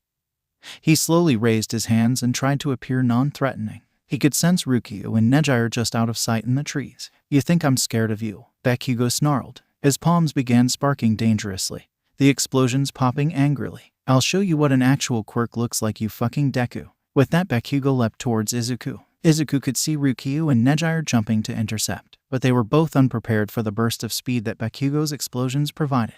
Bakugo was going to reach him first. Izuku ducked low, prepared to slip under Bakugo's over-telegraphed right hook. But Bakugo switched tactics as he did. He used the explosion of his right hand to spin around and bringing another blow towards Izuku, his left arm sweeping down and up towards him in a vicious uppercut. Push, Izuku commanded with a raised hand, shoving Bakugo's fist to the side and leaving him wide open. He grabbed his sword and brought the jeweled handle of his blade up as he drew the weapon and struck Bakugo across the face with the pommel, the forest green blade flashing through the air as he moved. Bakugo stumbled backwards and directly into Nejire's path. Nejire wasted no time kicking the back of Bakugo's knee. Bakugo fell down halfway into a crouch, Nejire's arms wrapping around him and then threw him backwards in a suplex. Bakugo's head slammed into the earth hard. Izuku waited for him to get up, but as Nejire let go he slumped to the ground unmoving. Well, that was disappointing, Nejire sighed. So, what's the deal, Shirt Ugly? Do you know this guy? He was expelled from Wana earlier this year, Izuku explained. Damn, Nejire nodded. Language, Nejire-chan, Ryukyu corrected. The press is already here. Already? Nejire asked. She and Izuku turned to find cameras and journalists watching from the street. How did they get here so quickly? Izuku asked. The whole ordeal had taken minutes at most.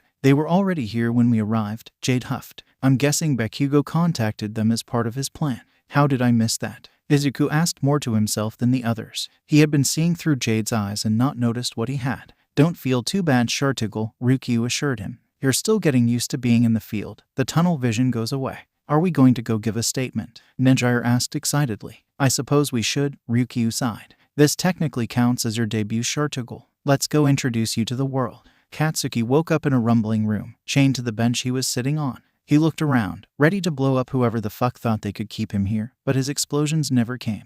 There was a fucker sitting across from him, a giant-ass gun in his lap. Overcompensating for something, you fuck. He snarled. The extra didn't even have the balls to respond. He just sat there and stared forward, his dark goggles hiding what he was looking at. Katsuki began pulling at his chains, doing his best to break them. Stop that, the fucker grunted at him. What the fuck are you going to do about it, you extra? Katsuki growled at him. He took a gun butt to the gut for his troubles. He fell back onto the bench. He had to reinflate his lungs before he could even shoot a glare at the fuck that dared to do that to him. Now listen here, you cliché fuck, Bakugo snapped. But before he could finish, the doors slammed open and the fucker was up and unlocking the chain binding him to the bench. He was shoved out the doors, falling several feet down onto the floor of a dark room. Welcome, a deep voice filled the room. Who the fuck are you? Katsuki snarled as he got back up to his feet. He could see the other person in the room, but he was hidden in the darkness and Katsuki couldn't make out anything but his suit. Now, Bakugo, the fucker laughed. I just want to help. And why the fuck should I listen to some fucker lurking in the shadows? Katsuki snapped.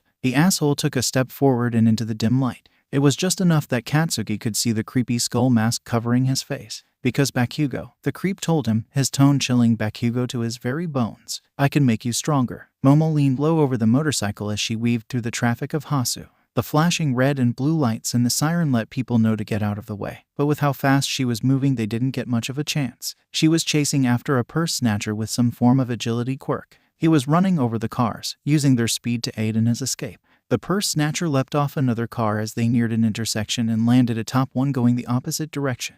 Momo cursed as she whipped the bike around in the intersection, traffic from all sides slamming to a stop. She managed to turn fully around just in time to see Ingenium drive a fist into the man's face and send him skipping down the street. Ada was there in an instant, slapping Quirk, suppressing cuffs around his wrists before he could get up. Well done, brother, Ida praised as Momo pulled up alongside them. Ingenium laughed and the two brothers fell into easy chatter. Well, Ingenium made it seem easy. Ada sounded as stiff as always. You deserve praise as well, Creati, Ingenium called out. You're better at city navigation than I would have expected. Thank you, Momo said with a small bow of her head. It's far more exhilarating than I would have thought. I know what you mean, Ingenium laughed, one hand naturally rising to the back of his helmet as if to ruffle his hair. It's really something else having the wind in your hair. The irony was not lost on Momo, whose own helmet prevented her from feeling the wind as well. Brother, we need to get this villain to the police, Ada reminded them. Right, Ingenium nodded. We'll have to fill out a decent amount of paperwork since the chase ended up as high speed as it did.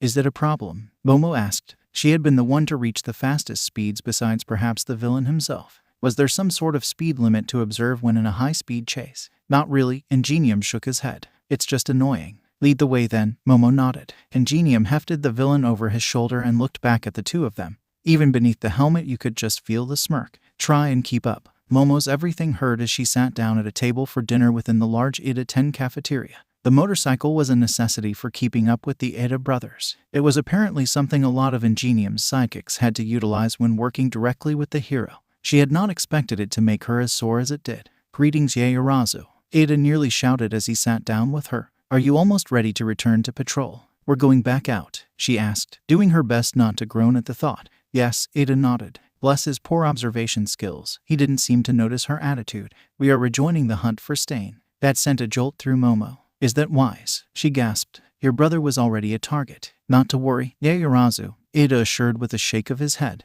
"Tensei believes that as long as no one is left alone, then the risk is low. Apparently, Stain relies heavily on ambush tactics." "That makes sense, I suppose," Momo relented, though she still felt apprehensive about it. "We'll be returning to the streets as soon as you are done eating," Ada told her. "Tensei says for you to meet us at his office and then we will be off." "Okay," Momo agreed. Still, as she watched Ida leave the cafeteria, she wondered if everything would be okay. Momo was thanking every god she could think of that they had decided to forego speed for this patrol in favor of doing a thorough search of the area. It meant they were walking on foot and she was able to leave the motorcycle behind at the agency. "A lot of big-name heroes have been called in to help with the search," Ingenium explained as they walked through the streets, now only lit by the light of the street lamps. "Isn't that a good thing?" Momo asked. "For public safety, sure," Ingenium agreed. "But it also probably spooked him. If Stain has half a brain cell, he's halfway across Japan by now." "Oh," Momo murmured. "That made sense. So then this would just be a normal patrol, right? That doesn't mean we should let our guard down."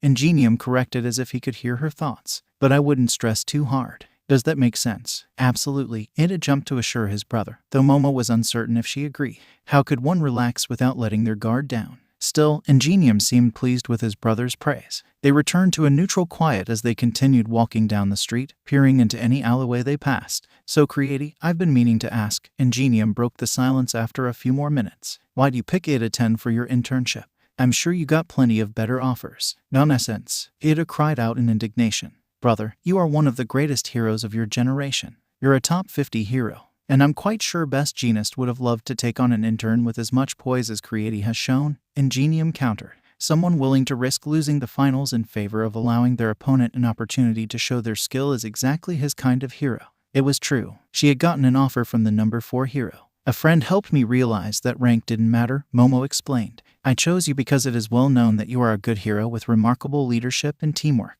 "Well, I don't know about all that," Ingenium laughed. "But regardless, I'm glad you joined us. It's been a real treat having you." "Thank you, sir," Momo bowed. An explosion from further in the city had all three of them forgetting the conversation and staring at where the flames rose higher. Ingenium raised a hand to his helmet and Momo assumed he was listening to someone from the office. "All right, I'm on my way," he said after a moment. He turned back to the two of them and his demeanor had turned all business. A gas line exploded downtown. "I've been called in to assist with the evacuation of the nearby buildings. We'll come with you," Ada proclaimed immediately. "If we had brought the bike, maybe." Ingenium shook his head. "Without it, Creati can't keep up and I need to get there fast. I need the two of you to go back to the agency and wait for me there." "But I can come with you," Ada argued defensively. "Sorry, bud," Ingenium consoled him as he put on his armored shoulder. It was a touch strange to watch given the only obvious difference between the armored forms was their height and placement of their mufflers. "I can't leave Creati on the streets alone. Remember, Stain might still be out here. So you two head back together and I'll come grab you once it's over." Ingenium waited for Ada to nod before he turned and began racing away.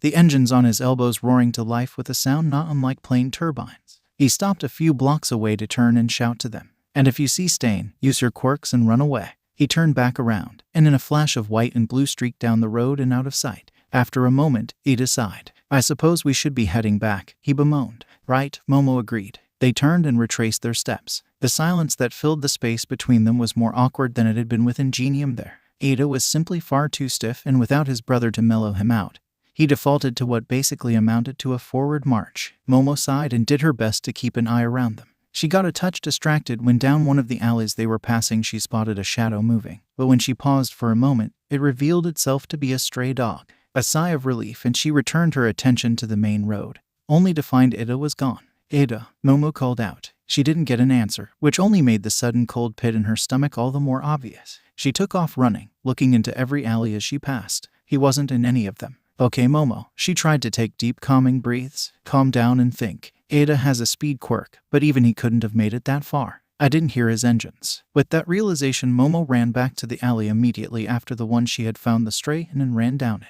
It didn't dead end. Rather, it opened up to another alleyway that ran behind the building and the ones of the next street over. She whipped around the corner, and what she found froze her in place as cold seeped through her entire being. It took her only a second to take it all in. Ada was lying face down on the dirty alley floor, a growing puddle or red beneath him. It was blood, flowing from a sword stabbed into his shoulder. Standing above him, twisting the jagged katana as he leered down, was the hero killer, Stain. Ada, Momo cried out. The flash. Momo raised her arms on instinct and cried out as white-hot pain consumed her forearm. Momo's eyes blew open wide as she saw the throwing knife plunge deep into her arm. Her heart was pounding in her ears as her mind tried to catch up with what was happening. She almost missed that Stain was speaking. "And who are you supposed to be, girl?" Stain spat. Momo was still too shocked to answer. She was feeling faint. Was it shock? Blood loss? Fear? Another fake, I suppose, Stain growled. He barely sounded human. He turned back to Ada, and the venom in his eyes was enough for Momo to instinctively flinch away.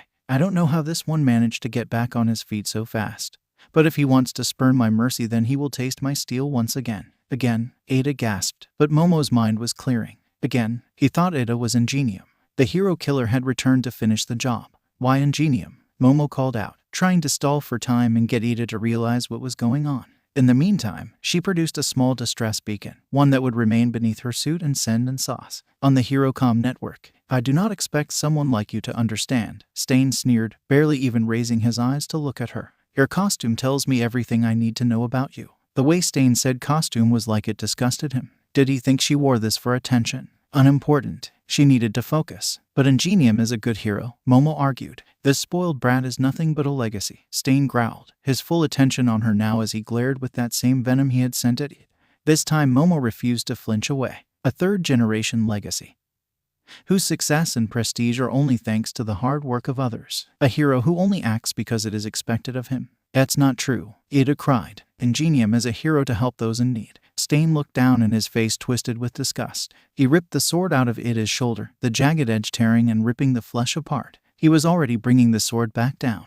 Momo didn't think, she just moved. Her hand shot out and she produced a sword so quickly she nearly threw it out of her skin. She ignored the way her injured left arm ached as she moved. Her good hand closed firmly around the handle and she thrust forward, barely making it time to intercept the blade before it could strike at Ida again. The sound of steel scratching steel filled the alley. "You!" Stain spat with another growl as his eyes burned with fury and locked onto Momo yet again. Then his foot was in Momo's stomach. The spikes tore into her exposed skin and she felt blood pouring down her as she leapt away. Stain was already following, his tongue shooting out towards her in a way that was too inhuman to not be from a Quirk. Momo didn't want to find out what that was about. She brought her sword up and swatted the hyper-long tongue away. Stain yelped in pain as he too jumped back. He stared at her, his face twisting in anger. "You want to die so badly, harlot," Stain growled. "Fine." Stain lunged forward again, his katana swinging through the air so fast it left a silver streak behind it. As fast as he was, Momo couldn't help but think that he was nowhere near as fast as Izuku. She would have to thank him for the sparring. Her blade met his, but before she could take satisfaction in that, she saw him reach for another throwing knife. Momo leapt backwards as the villain threw the knife, barely raising her sword in time to deflect it out of the air. She had missed that he had thrown a second blade. She had moved enough in deflecting the first one that it only grazed her shoulder, but it still cut deep. "You've already failed," Stain informed her. "You failed the moment you gave away your presence in this alley." Momo felt fear clutch at her heart. Was he right? Had she already lost? The pain of her wounds was overwhelming. It was a struggle to keep her sword in front of her. Failures and struggles are not things to look down upon. A familiar calming voice rang through her mind. For one moment Momo wondered if he was actually here, but she remembered those words. He'd said them to her before the sports festival. This may have been a million times more stressful than the sports festival, but the words helped all the same. Stain seemed to grow angry as her resolve was reaffirmed. He threw a trio of knives and Momo deflected each of them. She went on the offensive, pushing her way towards the villain. Their swords clashed, but Momo pushed herself to new speeds against the villain. He was slipping. Momo finally found the perfect opening, coming in low for a slash across his chest as the villain was still flailing with his arms over his head. It wasn't enough to actually hit him, but it forced him to leap backwards, and Momo was finally able to properly put herself between the serial killer and Ida. "Can you stand?" Momo asked, never taking her eyes off the enraged villain before her. "No," Ada said through gritted teeth. "Some form of paralysis." "Right," Momo nodded. "Keep trying." That was all she got to say before Stain was on her once again. Their swords met again and again. Momo was a million times more experienced with the blade than the villain. That much was obvious. She had more training. She had sparred with people with such skill that they made her seem like a child with a stick. Stain, though, was wielding his blade as little more than a club. It should have been easy. But Momo was hurting. The adrenaline in her system was helping. But even it couldn't stop the ache of the blade in her left arm. She had produced a bandage over the cut on her shoulder to stop the bleeding almost instantly. But it did little to help with the pain it caused every time she moved her sword. She was flagging. "Are you really willing to die for him?" Stain asked as he swung his sword yet again. "It's a hero's job to stand between villains like you and the innocent," Momo retorted.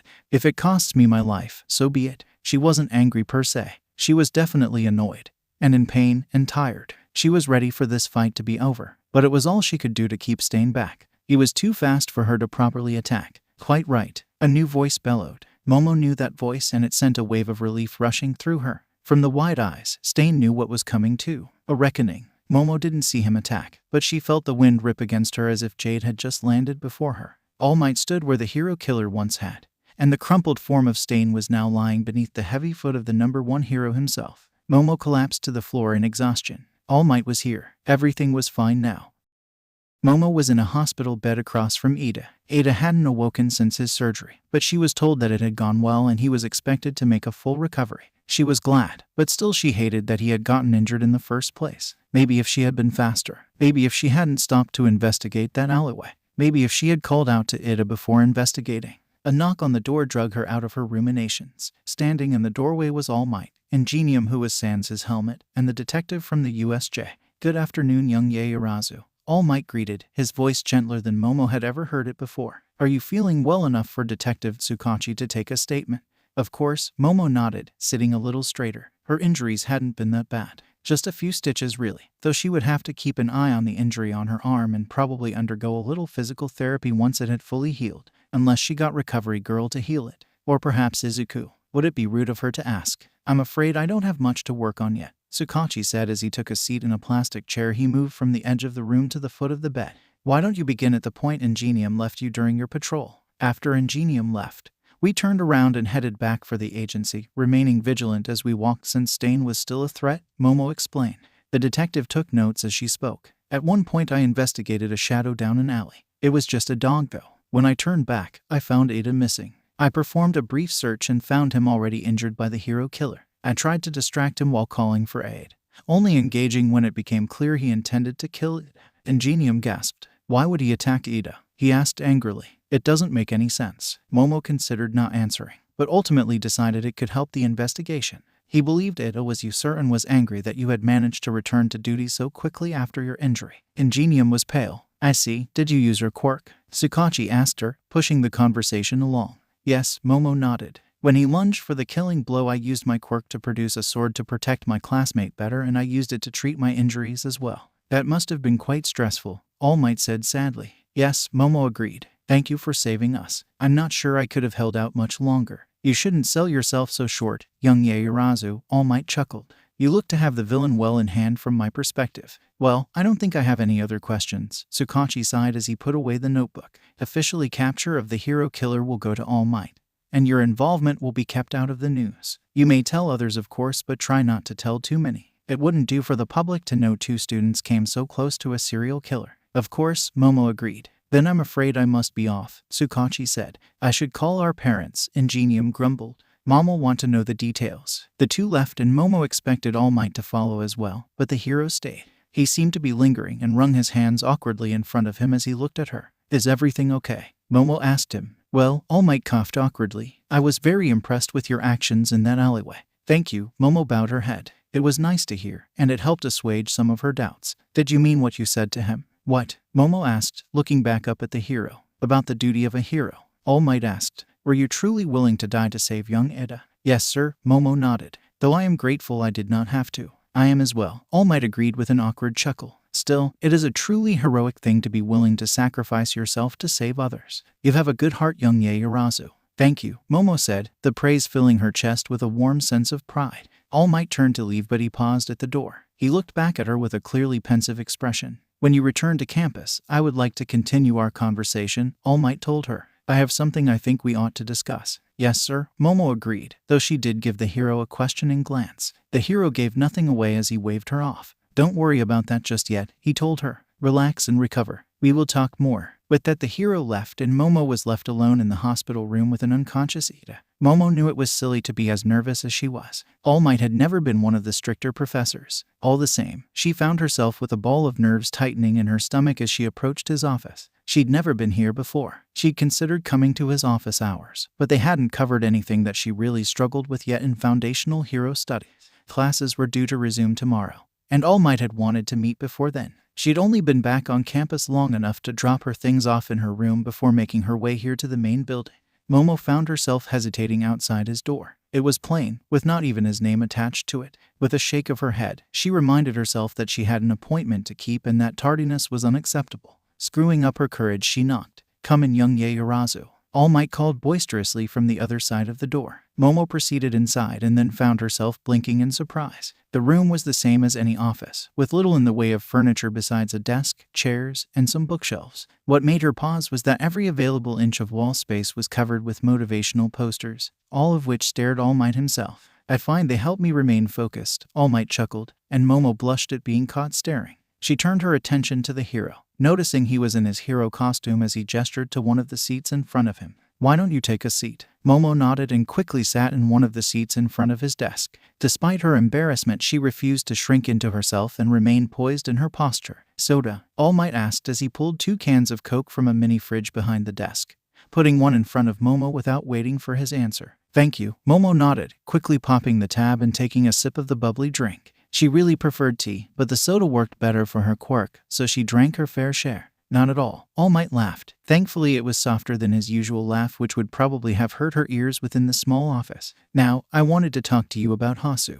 Yes, sir, Momo said as she gave a stiff nod. The police had agreed that she acted within the proper bounds of her authority, but it was still a little too close to vigilantism for everyone's taste. You did a wonderful job standing up to that villain, All Might complimented, causing Momo to blink in surprise. But I must know, what was going through your head? My thought process, Momo asked, making sure she understood. Yes, All Might nodded. Not much of anything, Momo confessed with a slight blush as she remembered how she had heard the voice of Izuku in the heat of battle. It was mostly instinct. That's exactly what I expected. All Might nodded, his smile somehow growing serious without losing any of its sincerity. You see, young Yaoyorozu, it has long been said that the greatest of heroes are those who found themselves acting before their mind has had a chance to process what is happening, whose bodies move without thought, and I have been looking for a young hero just like that. Why? Momo asked as she felt her brow furrow. Was that why he had come to UA? You see, I have a secret, young Yaoyorozu, All Might confessed, one that only a handful of people know, and I ask that what I am about to show and tell you to remain between us. Do I have your word?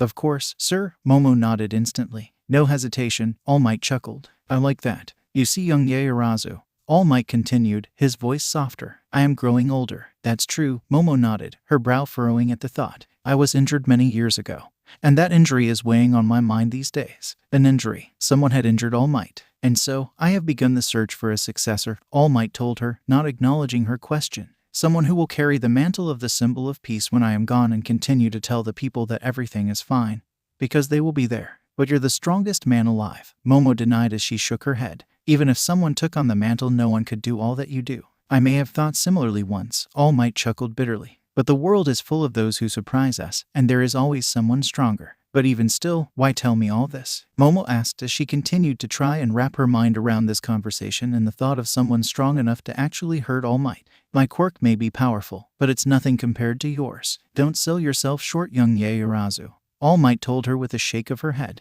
Your quirk is one of the most powerful I have ever seen, and its versatility alone makes you one of the most dangerous people I know. Momo felt her face heat with blush at his words. But there is a second meaning to being my successor, All Might continued. You see, this amazing quirk of mine, it was not originally mine, but passed to me by my teacher. Passed? Momo repeated. Yes, All Might nodded. A sacred torch passed from one generation to the next, to be used to help light the path of justice and fight against darkness. The sacred gift of one for all. One for all, Momo repeated again, feeling more and more dazed at the idea. A quirk, All Might's quirk at that, capable of being passed from one person to another. And I want you to be the next bearer of this awesome power. All Might finished. Why me? Momo asked. Because I see the good heart and heroic spirit you possess, All Might told her. If One for All is to continue to do good, then it must be wielded by someone who possesses these qualities in spades. Someone like you. But what about the others? Momo pushed as her heart pounded in her chest. There's a whole school of hero hopefuls. I can't really be better than all of them. Despite her clearly growing apprehension, All Might chuckled, and Momo felt her insides twist in embarrassment. Who's to say? All Might shrugged with a rise of his shoulders. There are others who might be worthy, but you are the one to prove to me that they are. It is to you that I am offering this awesome power and responsibility. Can I think about it? Momo asked. She still felt far away. Making a decision now was a recipe for disaster. Of course, All Might agreed with a kind smile. But don't take too long. Momo wandered through the school, still processing everything. It was just too much. How was she supposed to make a decision? This would change everything. How could she bear such an overwhelming burden? How could she stomach passing it off to someone else? The familiar sound of steel on steel drew her out of her thoughts. She had managed to make her way to the training rooms, and from the sound of it, someone was already inside. She poked her head in and felt a small smile when she saw Izuku was inside, spinning as he danced around a practice robot with his green sword swinging. She hadn't gotten to see too much of the blade. What with the sports festival and internships, Izuku wielded it beautifully. With a light leap and one last flick of his blade, Izuku sent the head of the robot he was sparring flying through the air. He landed gracefully on his feet as he sheathed the blade. "Hello, Momo," Izuku greeted as he turned, apparently having already noticed her presence. "Hello, Izuku." Momo returned as she stepped more fully into the room. The room was kept fairly cool so as to be more comfortable for activity, but in her casual clothes for the early summer heat, it was a tad chilly. "Have you come to practice?" Izuku asked. "No," Momo shook her head. "I was lost in thought." "I see," Izuku nodded. "Perhaps training would help. I often find a break in some activity can help clear the mind. Or if you prefer, we could go get tea and speak of whatever it is that is weighing upon you." Momo considered it for a moment, grateful for Izuku and his friendship giving her someone she could count on, even if she couldn't actually tell him what it was that was bothering her. Training, Momo decided. She'd have preferred tea, but it would have been awkward given that she'd have to dance around the subject. She created some workout clothes. "Let me just go get changed." 10 minutes later, and with a newly created sword in her hand, she found herself standing opposite an equally armed Izuku. The two of them slowly circled each other. Each matched every step of the other in perfect sync. Momo knew better than to let him get the first move. His speed was too great for her to match, but she could trick him into matching her rhythm by setting the pace. Momo lunged forward, her sword going straight towards Izuku's stomach.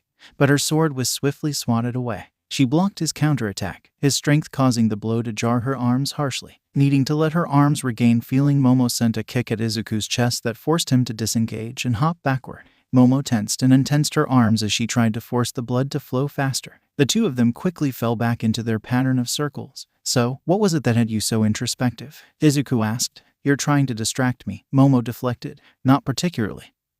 Izuku denied with a shake of his head. Momo lunged forward again, this time going for a downward slash at his shoulder that he caught with his blade. "Though if you don't want to talk about it, we don't have to." Momo was about to answer when she caught a kick to the stomach that sent her back on her ass. She rolled into a backward somersault and flipped herself back onto her feet. The motion made the battered muscles scream, but she fought through it. Momo was panting as she glared at Izuku, who watched her with fierce eyes. She was very used to those eyes being calm oceans of emerald green, but this wasn't the first time she had seen the fierce battle focus that they now held. Momo rushed forward, and when her swipe was caught, she learned from her previous mistake and continued to push the attack. With each strike, Momo took a step forward and Izuku took one back as he caught or deflected her attack. Momo's breaths were getting shorter and shorter as she pushed herself, but Izuku remained infuriatingly steady throughout her onslaught. Momo disengaged and leaped backward and out of his reach. Izuku let her go without pursuing her. She let her eyes sweep over him, looking for anything that could give her an advantage. He stood there looking the part of the elven warrior she knew he practically was as he carefully watched her back. She couldn't beat him like this. He was stronger, faster, and had better stamina. She needed a flaw to exploit, and at this point, she needed to make one. "Do you ever worry about if Jade made the wrong choice?" Izuku blinked, but his guard never lowered. "Once," Izuku nodded. "But I trust Jade with my life. I will trust in his choices." Momo's brow furrowed. She had asked a random question, the first one to pop into her head, but even still she'd not only managed to ask a rude question, but one that's answer had her thinking back on All Might's offer. Could she put that same level of trust into All Might? He was the #1 hero, but even still Momo knew that she didn't. He was desperate and probably dying. His vision was clouded. Momo was ripped from her thoughts as Izuku lunged forward. She caught his blade with her own, the two sliding against each other and sending sparks into the air until their guards knocked together and Momo and Izuku found themselves practically chest to chest. only their swords between them. All Might offered it to you, Izuku whispered, his hot breath splashing across her face as his words barely reached her. Momo froze as she processed his words. Did he know? How? She whispered back. Izuku spun around her, the flat of his blade slapping against the back of her leg and sending her down to one knee. His strong hand grabbed her shoulder and held her up as she felt the blade come to rest against her throat. I would trust you with my life, Momo, Izuku told her softly, speaking directly against her ear and sending goosebumps down her arms. Momo felt her breath hitch at his words. Then the blade was gone and Izuku had taken a step back. Slowly Momo stood back up and held her sword back in front of her. She did her best to calm her rapid heart and her racing thoughts. He offered it to you, Momo realized aloud. Izuku only nodded as they began their circular dance once again. You turned it down? Momo asked, already having realized he must have, but not knowing why. There are things you don't know about me. Izuku's voice was soft as he said it, but his words still sent a jolt through her. It was obvious in a way. They had only known each other for a handful of weeks at this point. They were friends. He may well have been the best friend she could remember having. It was jarring to think he had kept something hidden, and it hurt. Illogical as it was, it hurt to know. Momo rushed forward, heat burning through her blood. She took a swipe at his head, but as he raised his sword to catch it, she dropped low and swiped instead at his ankles. Izuku leapt over her blade, but she dropped her sword and didn't stop her forward momentum, colliding into him as he was still in the air. She didn't pause as they fell, scrambling and hurriedly putting him in an arm bar. She panted as they lay on the padded floor, holding his lithe arm firmly against her body as her legs pushed down on his chest. Izuku blinked in surprise as he took in their positions. I don't know if you can break my arm or not, he pointed out. Do you really want to test it? Momo asked through gritted teeth as she felt him flex against her hold. No, Izuku confessed with a shake of his head. I suppose that's your point then. Momo released him and the two of them got up off the ground. Having vented her frustration, she was a bit upset with herself for having reacted so strongly, but there was little that could be done about it. Will you tell me? She asked as she held herself up proudly. Izuku looked at her with a piercing gaze. He brought his sword back up into a ready position and the two began to circle once again. He seemed to be considering it,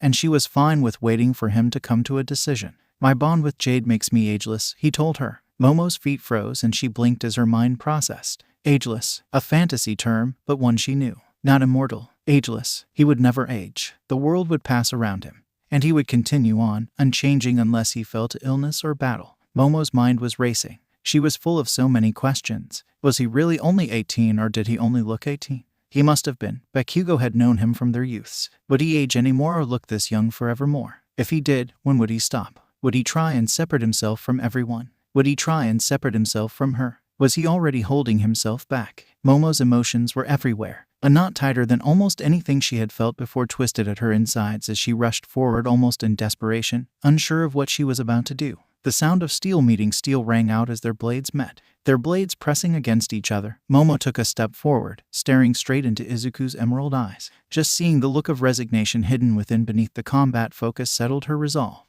I don't care, she told him. What? Izuku gasped. Momo was already moving. She let her blade slide past Izuku's, ducking beneath his sword as it was freed from the force stopping it. She spun directly into another swipe, aiming at his hip, and expecting for him to meet her blade with his own. Instead, she found him within her guard, his long fingers wrapping around the wrist of her sword arm. He held her arm out, fully extended, and stepped in closer. What? He asked again. I don't care, she repeated, but the fight wasn't over. She cocked back her free hand and punched at his face, only for him to catch her hand and hold this one out as well, forcing them chest to chest. But she cut off whatever he was going to say by harshly bringing her knee up. It was a dirty move, but it felt less mean than breaking his nose with a headbutt. It didn't matter anyways. He swatted her knee away with his own, sending her foot flying off to the side. She tried to correct it and reclaim sure footing, but he pushed his advantage and they tumbled to the padded floor beneath them where he quickly held her legs down, pressing his knees into her thighs. How can you not care? Izuku asked as his face hovered just centimeters above her own. Because I know you, she told him. Despite what secrets he may still be holding, she was sure of that. Izuku was the person who she had shared tea with after long nights. He was the person who had helped her pull herself out of her own worries. He was the person she had been falling for from the first time she met him on that rooftop. She didn't let him say another word. She leaned forward and met his lips with her own. They were soft and warm, tasting of a mix of some fruit and the sweat that drenched them both. The gentle kiss deepened as Izuku, who had frozen in shock, melted against her, his body pressing down and fitting against her. When the kiss broke, they were both panting for breath. Izuku rested his forehead against hers with closed eyes and Momo couldn't help but smile. This was exactly like one of her novels. I still don't know if this is wise, Izuku whispered, his breath splashing against her face and sending a shiver down her spine. Shut up and kiss me, Momo whispered back, and she felt a thrill when he listened.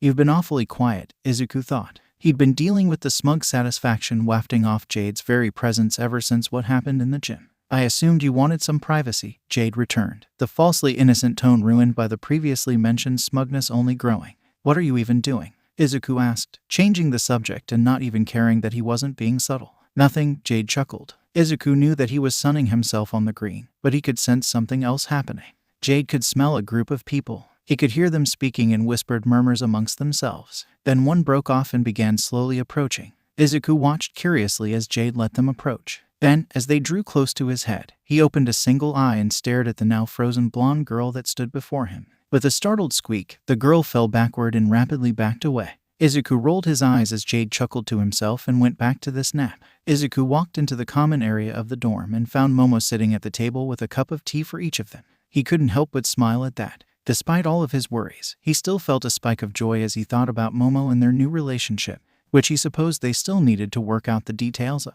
Taking his seat and giving Momo a smile, he took a sip of his tea. Have you decided yet? Izuku asked her. Yes, Momo nodded. I would like for us to proceed through the standard relationship steps, meaning that we would now be boyfriend and girlfriend.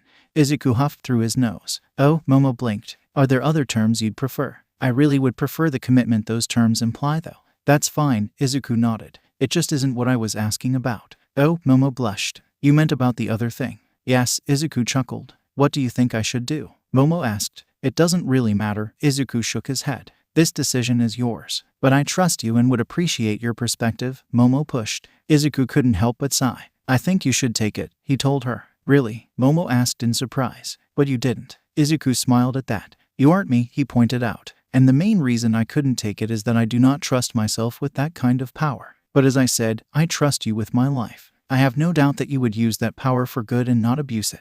Momo thought on his words and then nodded to herself. All right, she agreed. I'll tell All Might then. Good, Izuku smiled. The two of them sat in silence for a minute, enjoying their tea and the others' company in the quiet common area. They were the only ones in there at the moment, the others off enjoying their last day before classes resumed. So, Momo broke the silence. Ageless. Yes, Izuku confirmed with a small nod, trying to keep his voice steady. And you're sure you're okay with that? Okay with being with me? Knowing that we will never grow old together. Gee, growing old together? Momo asked as her face flushed a deep scarlet. Izuku smiled at her reaction but waited for her to calm and regather herself. When she finally answered, she still sounded flustered. I think you're getting ahead of yourself, Izuku. Izuku felt his eyebrows knit together. It's something you should consider, he pointed out. If it's a deal breaker, better to end things now. No, Momo answered fiercely. Izuku blinked at her in surprise, seeing her practically glaring at him. I'm not letting you get away that easy. Besides, she continued, a mischievous sparkle in her eye.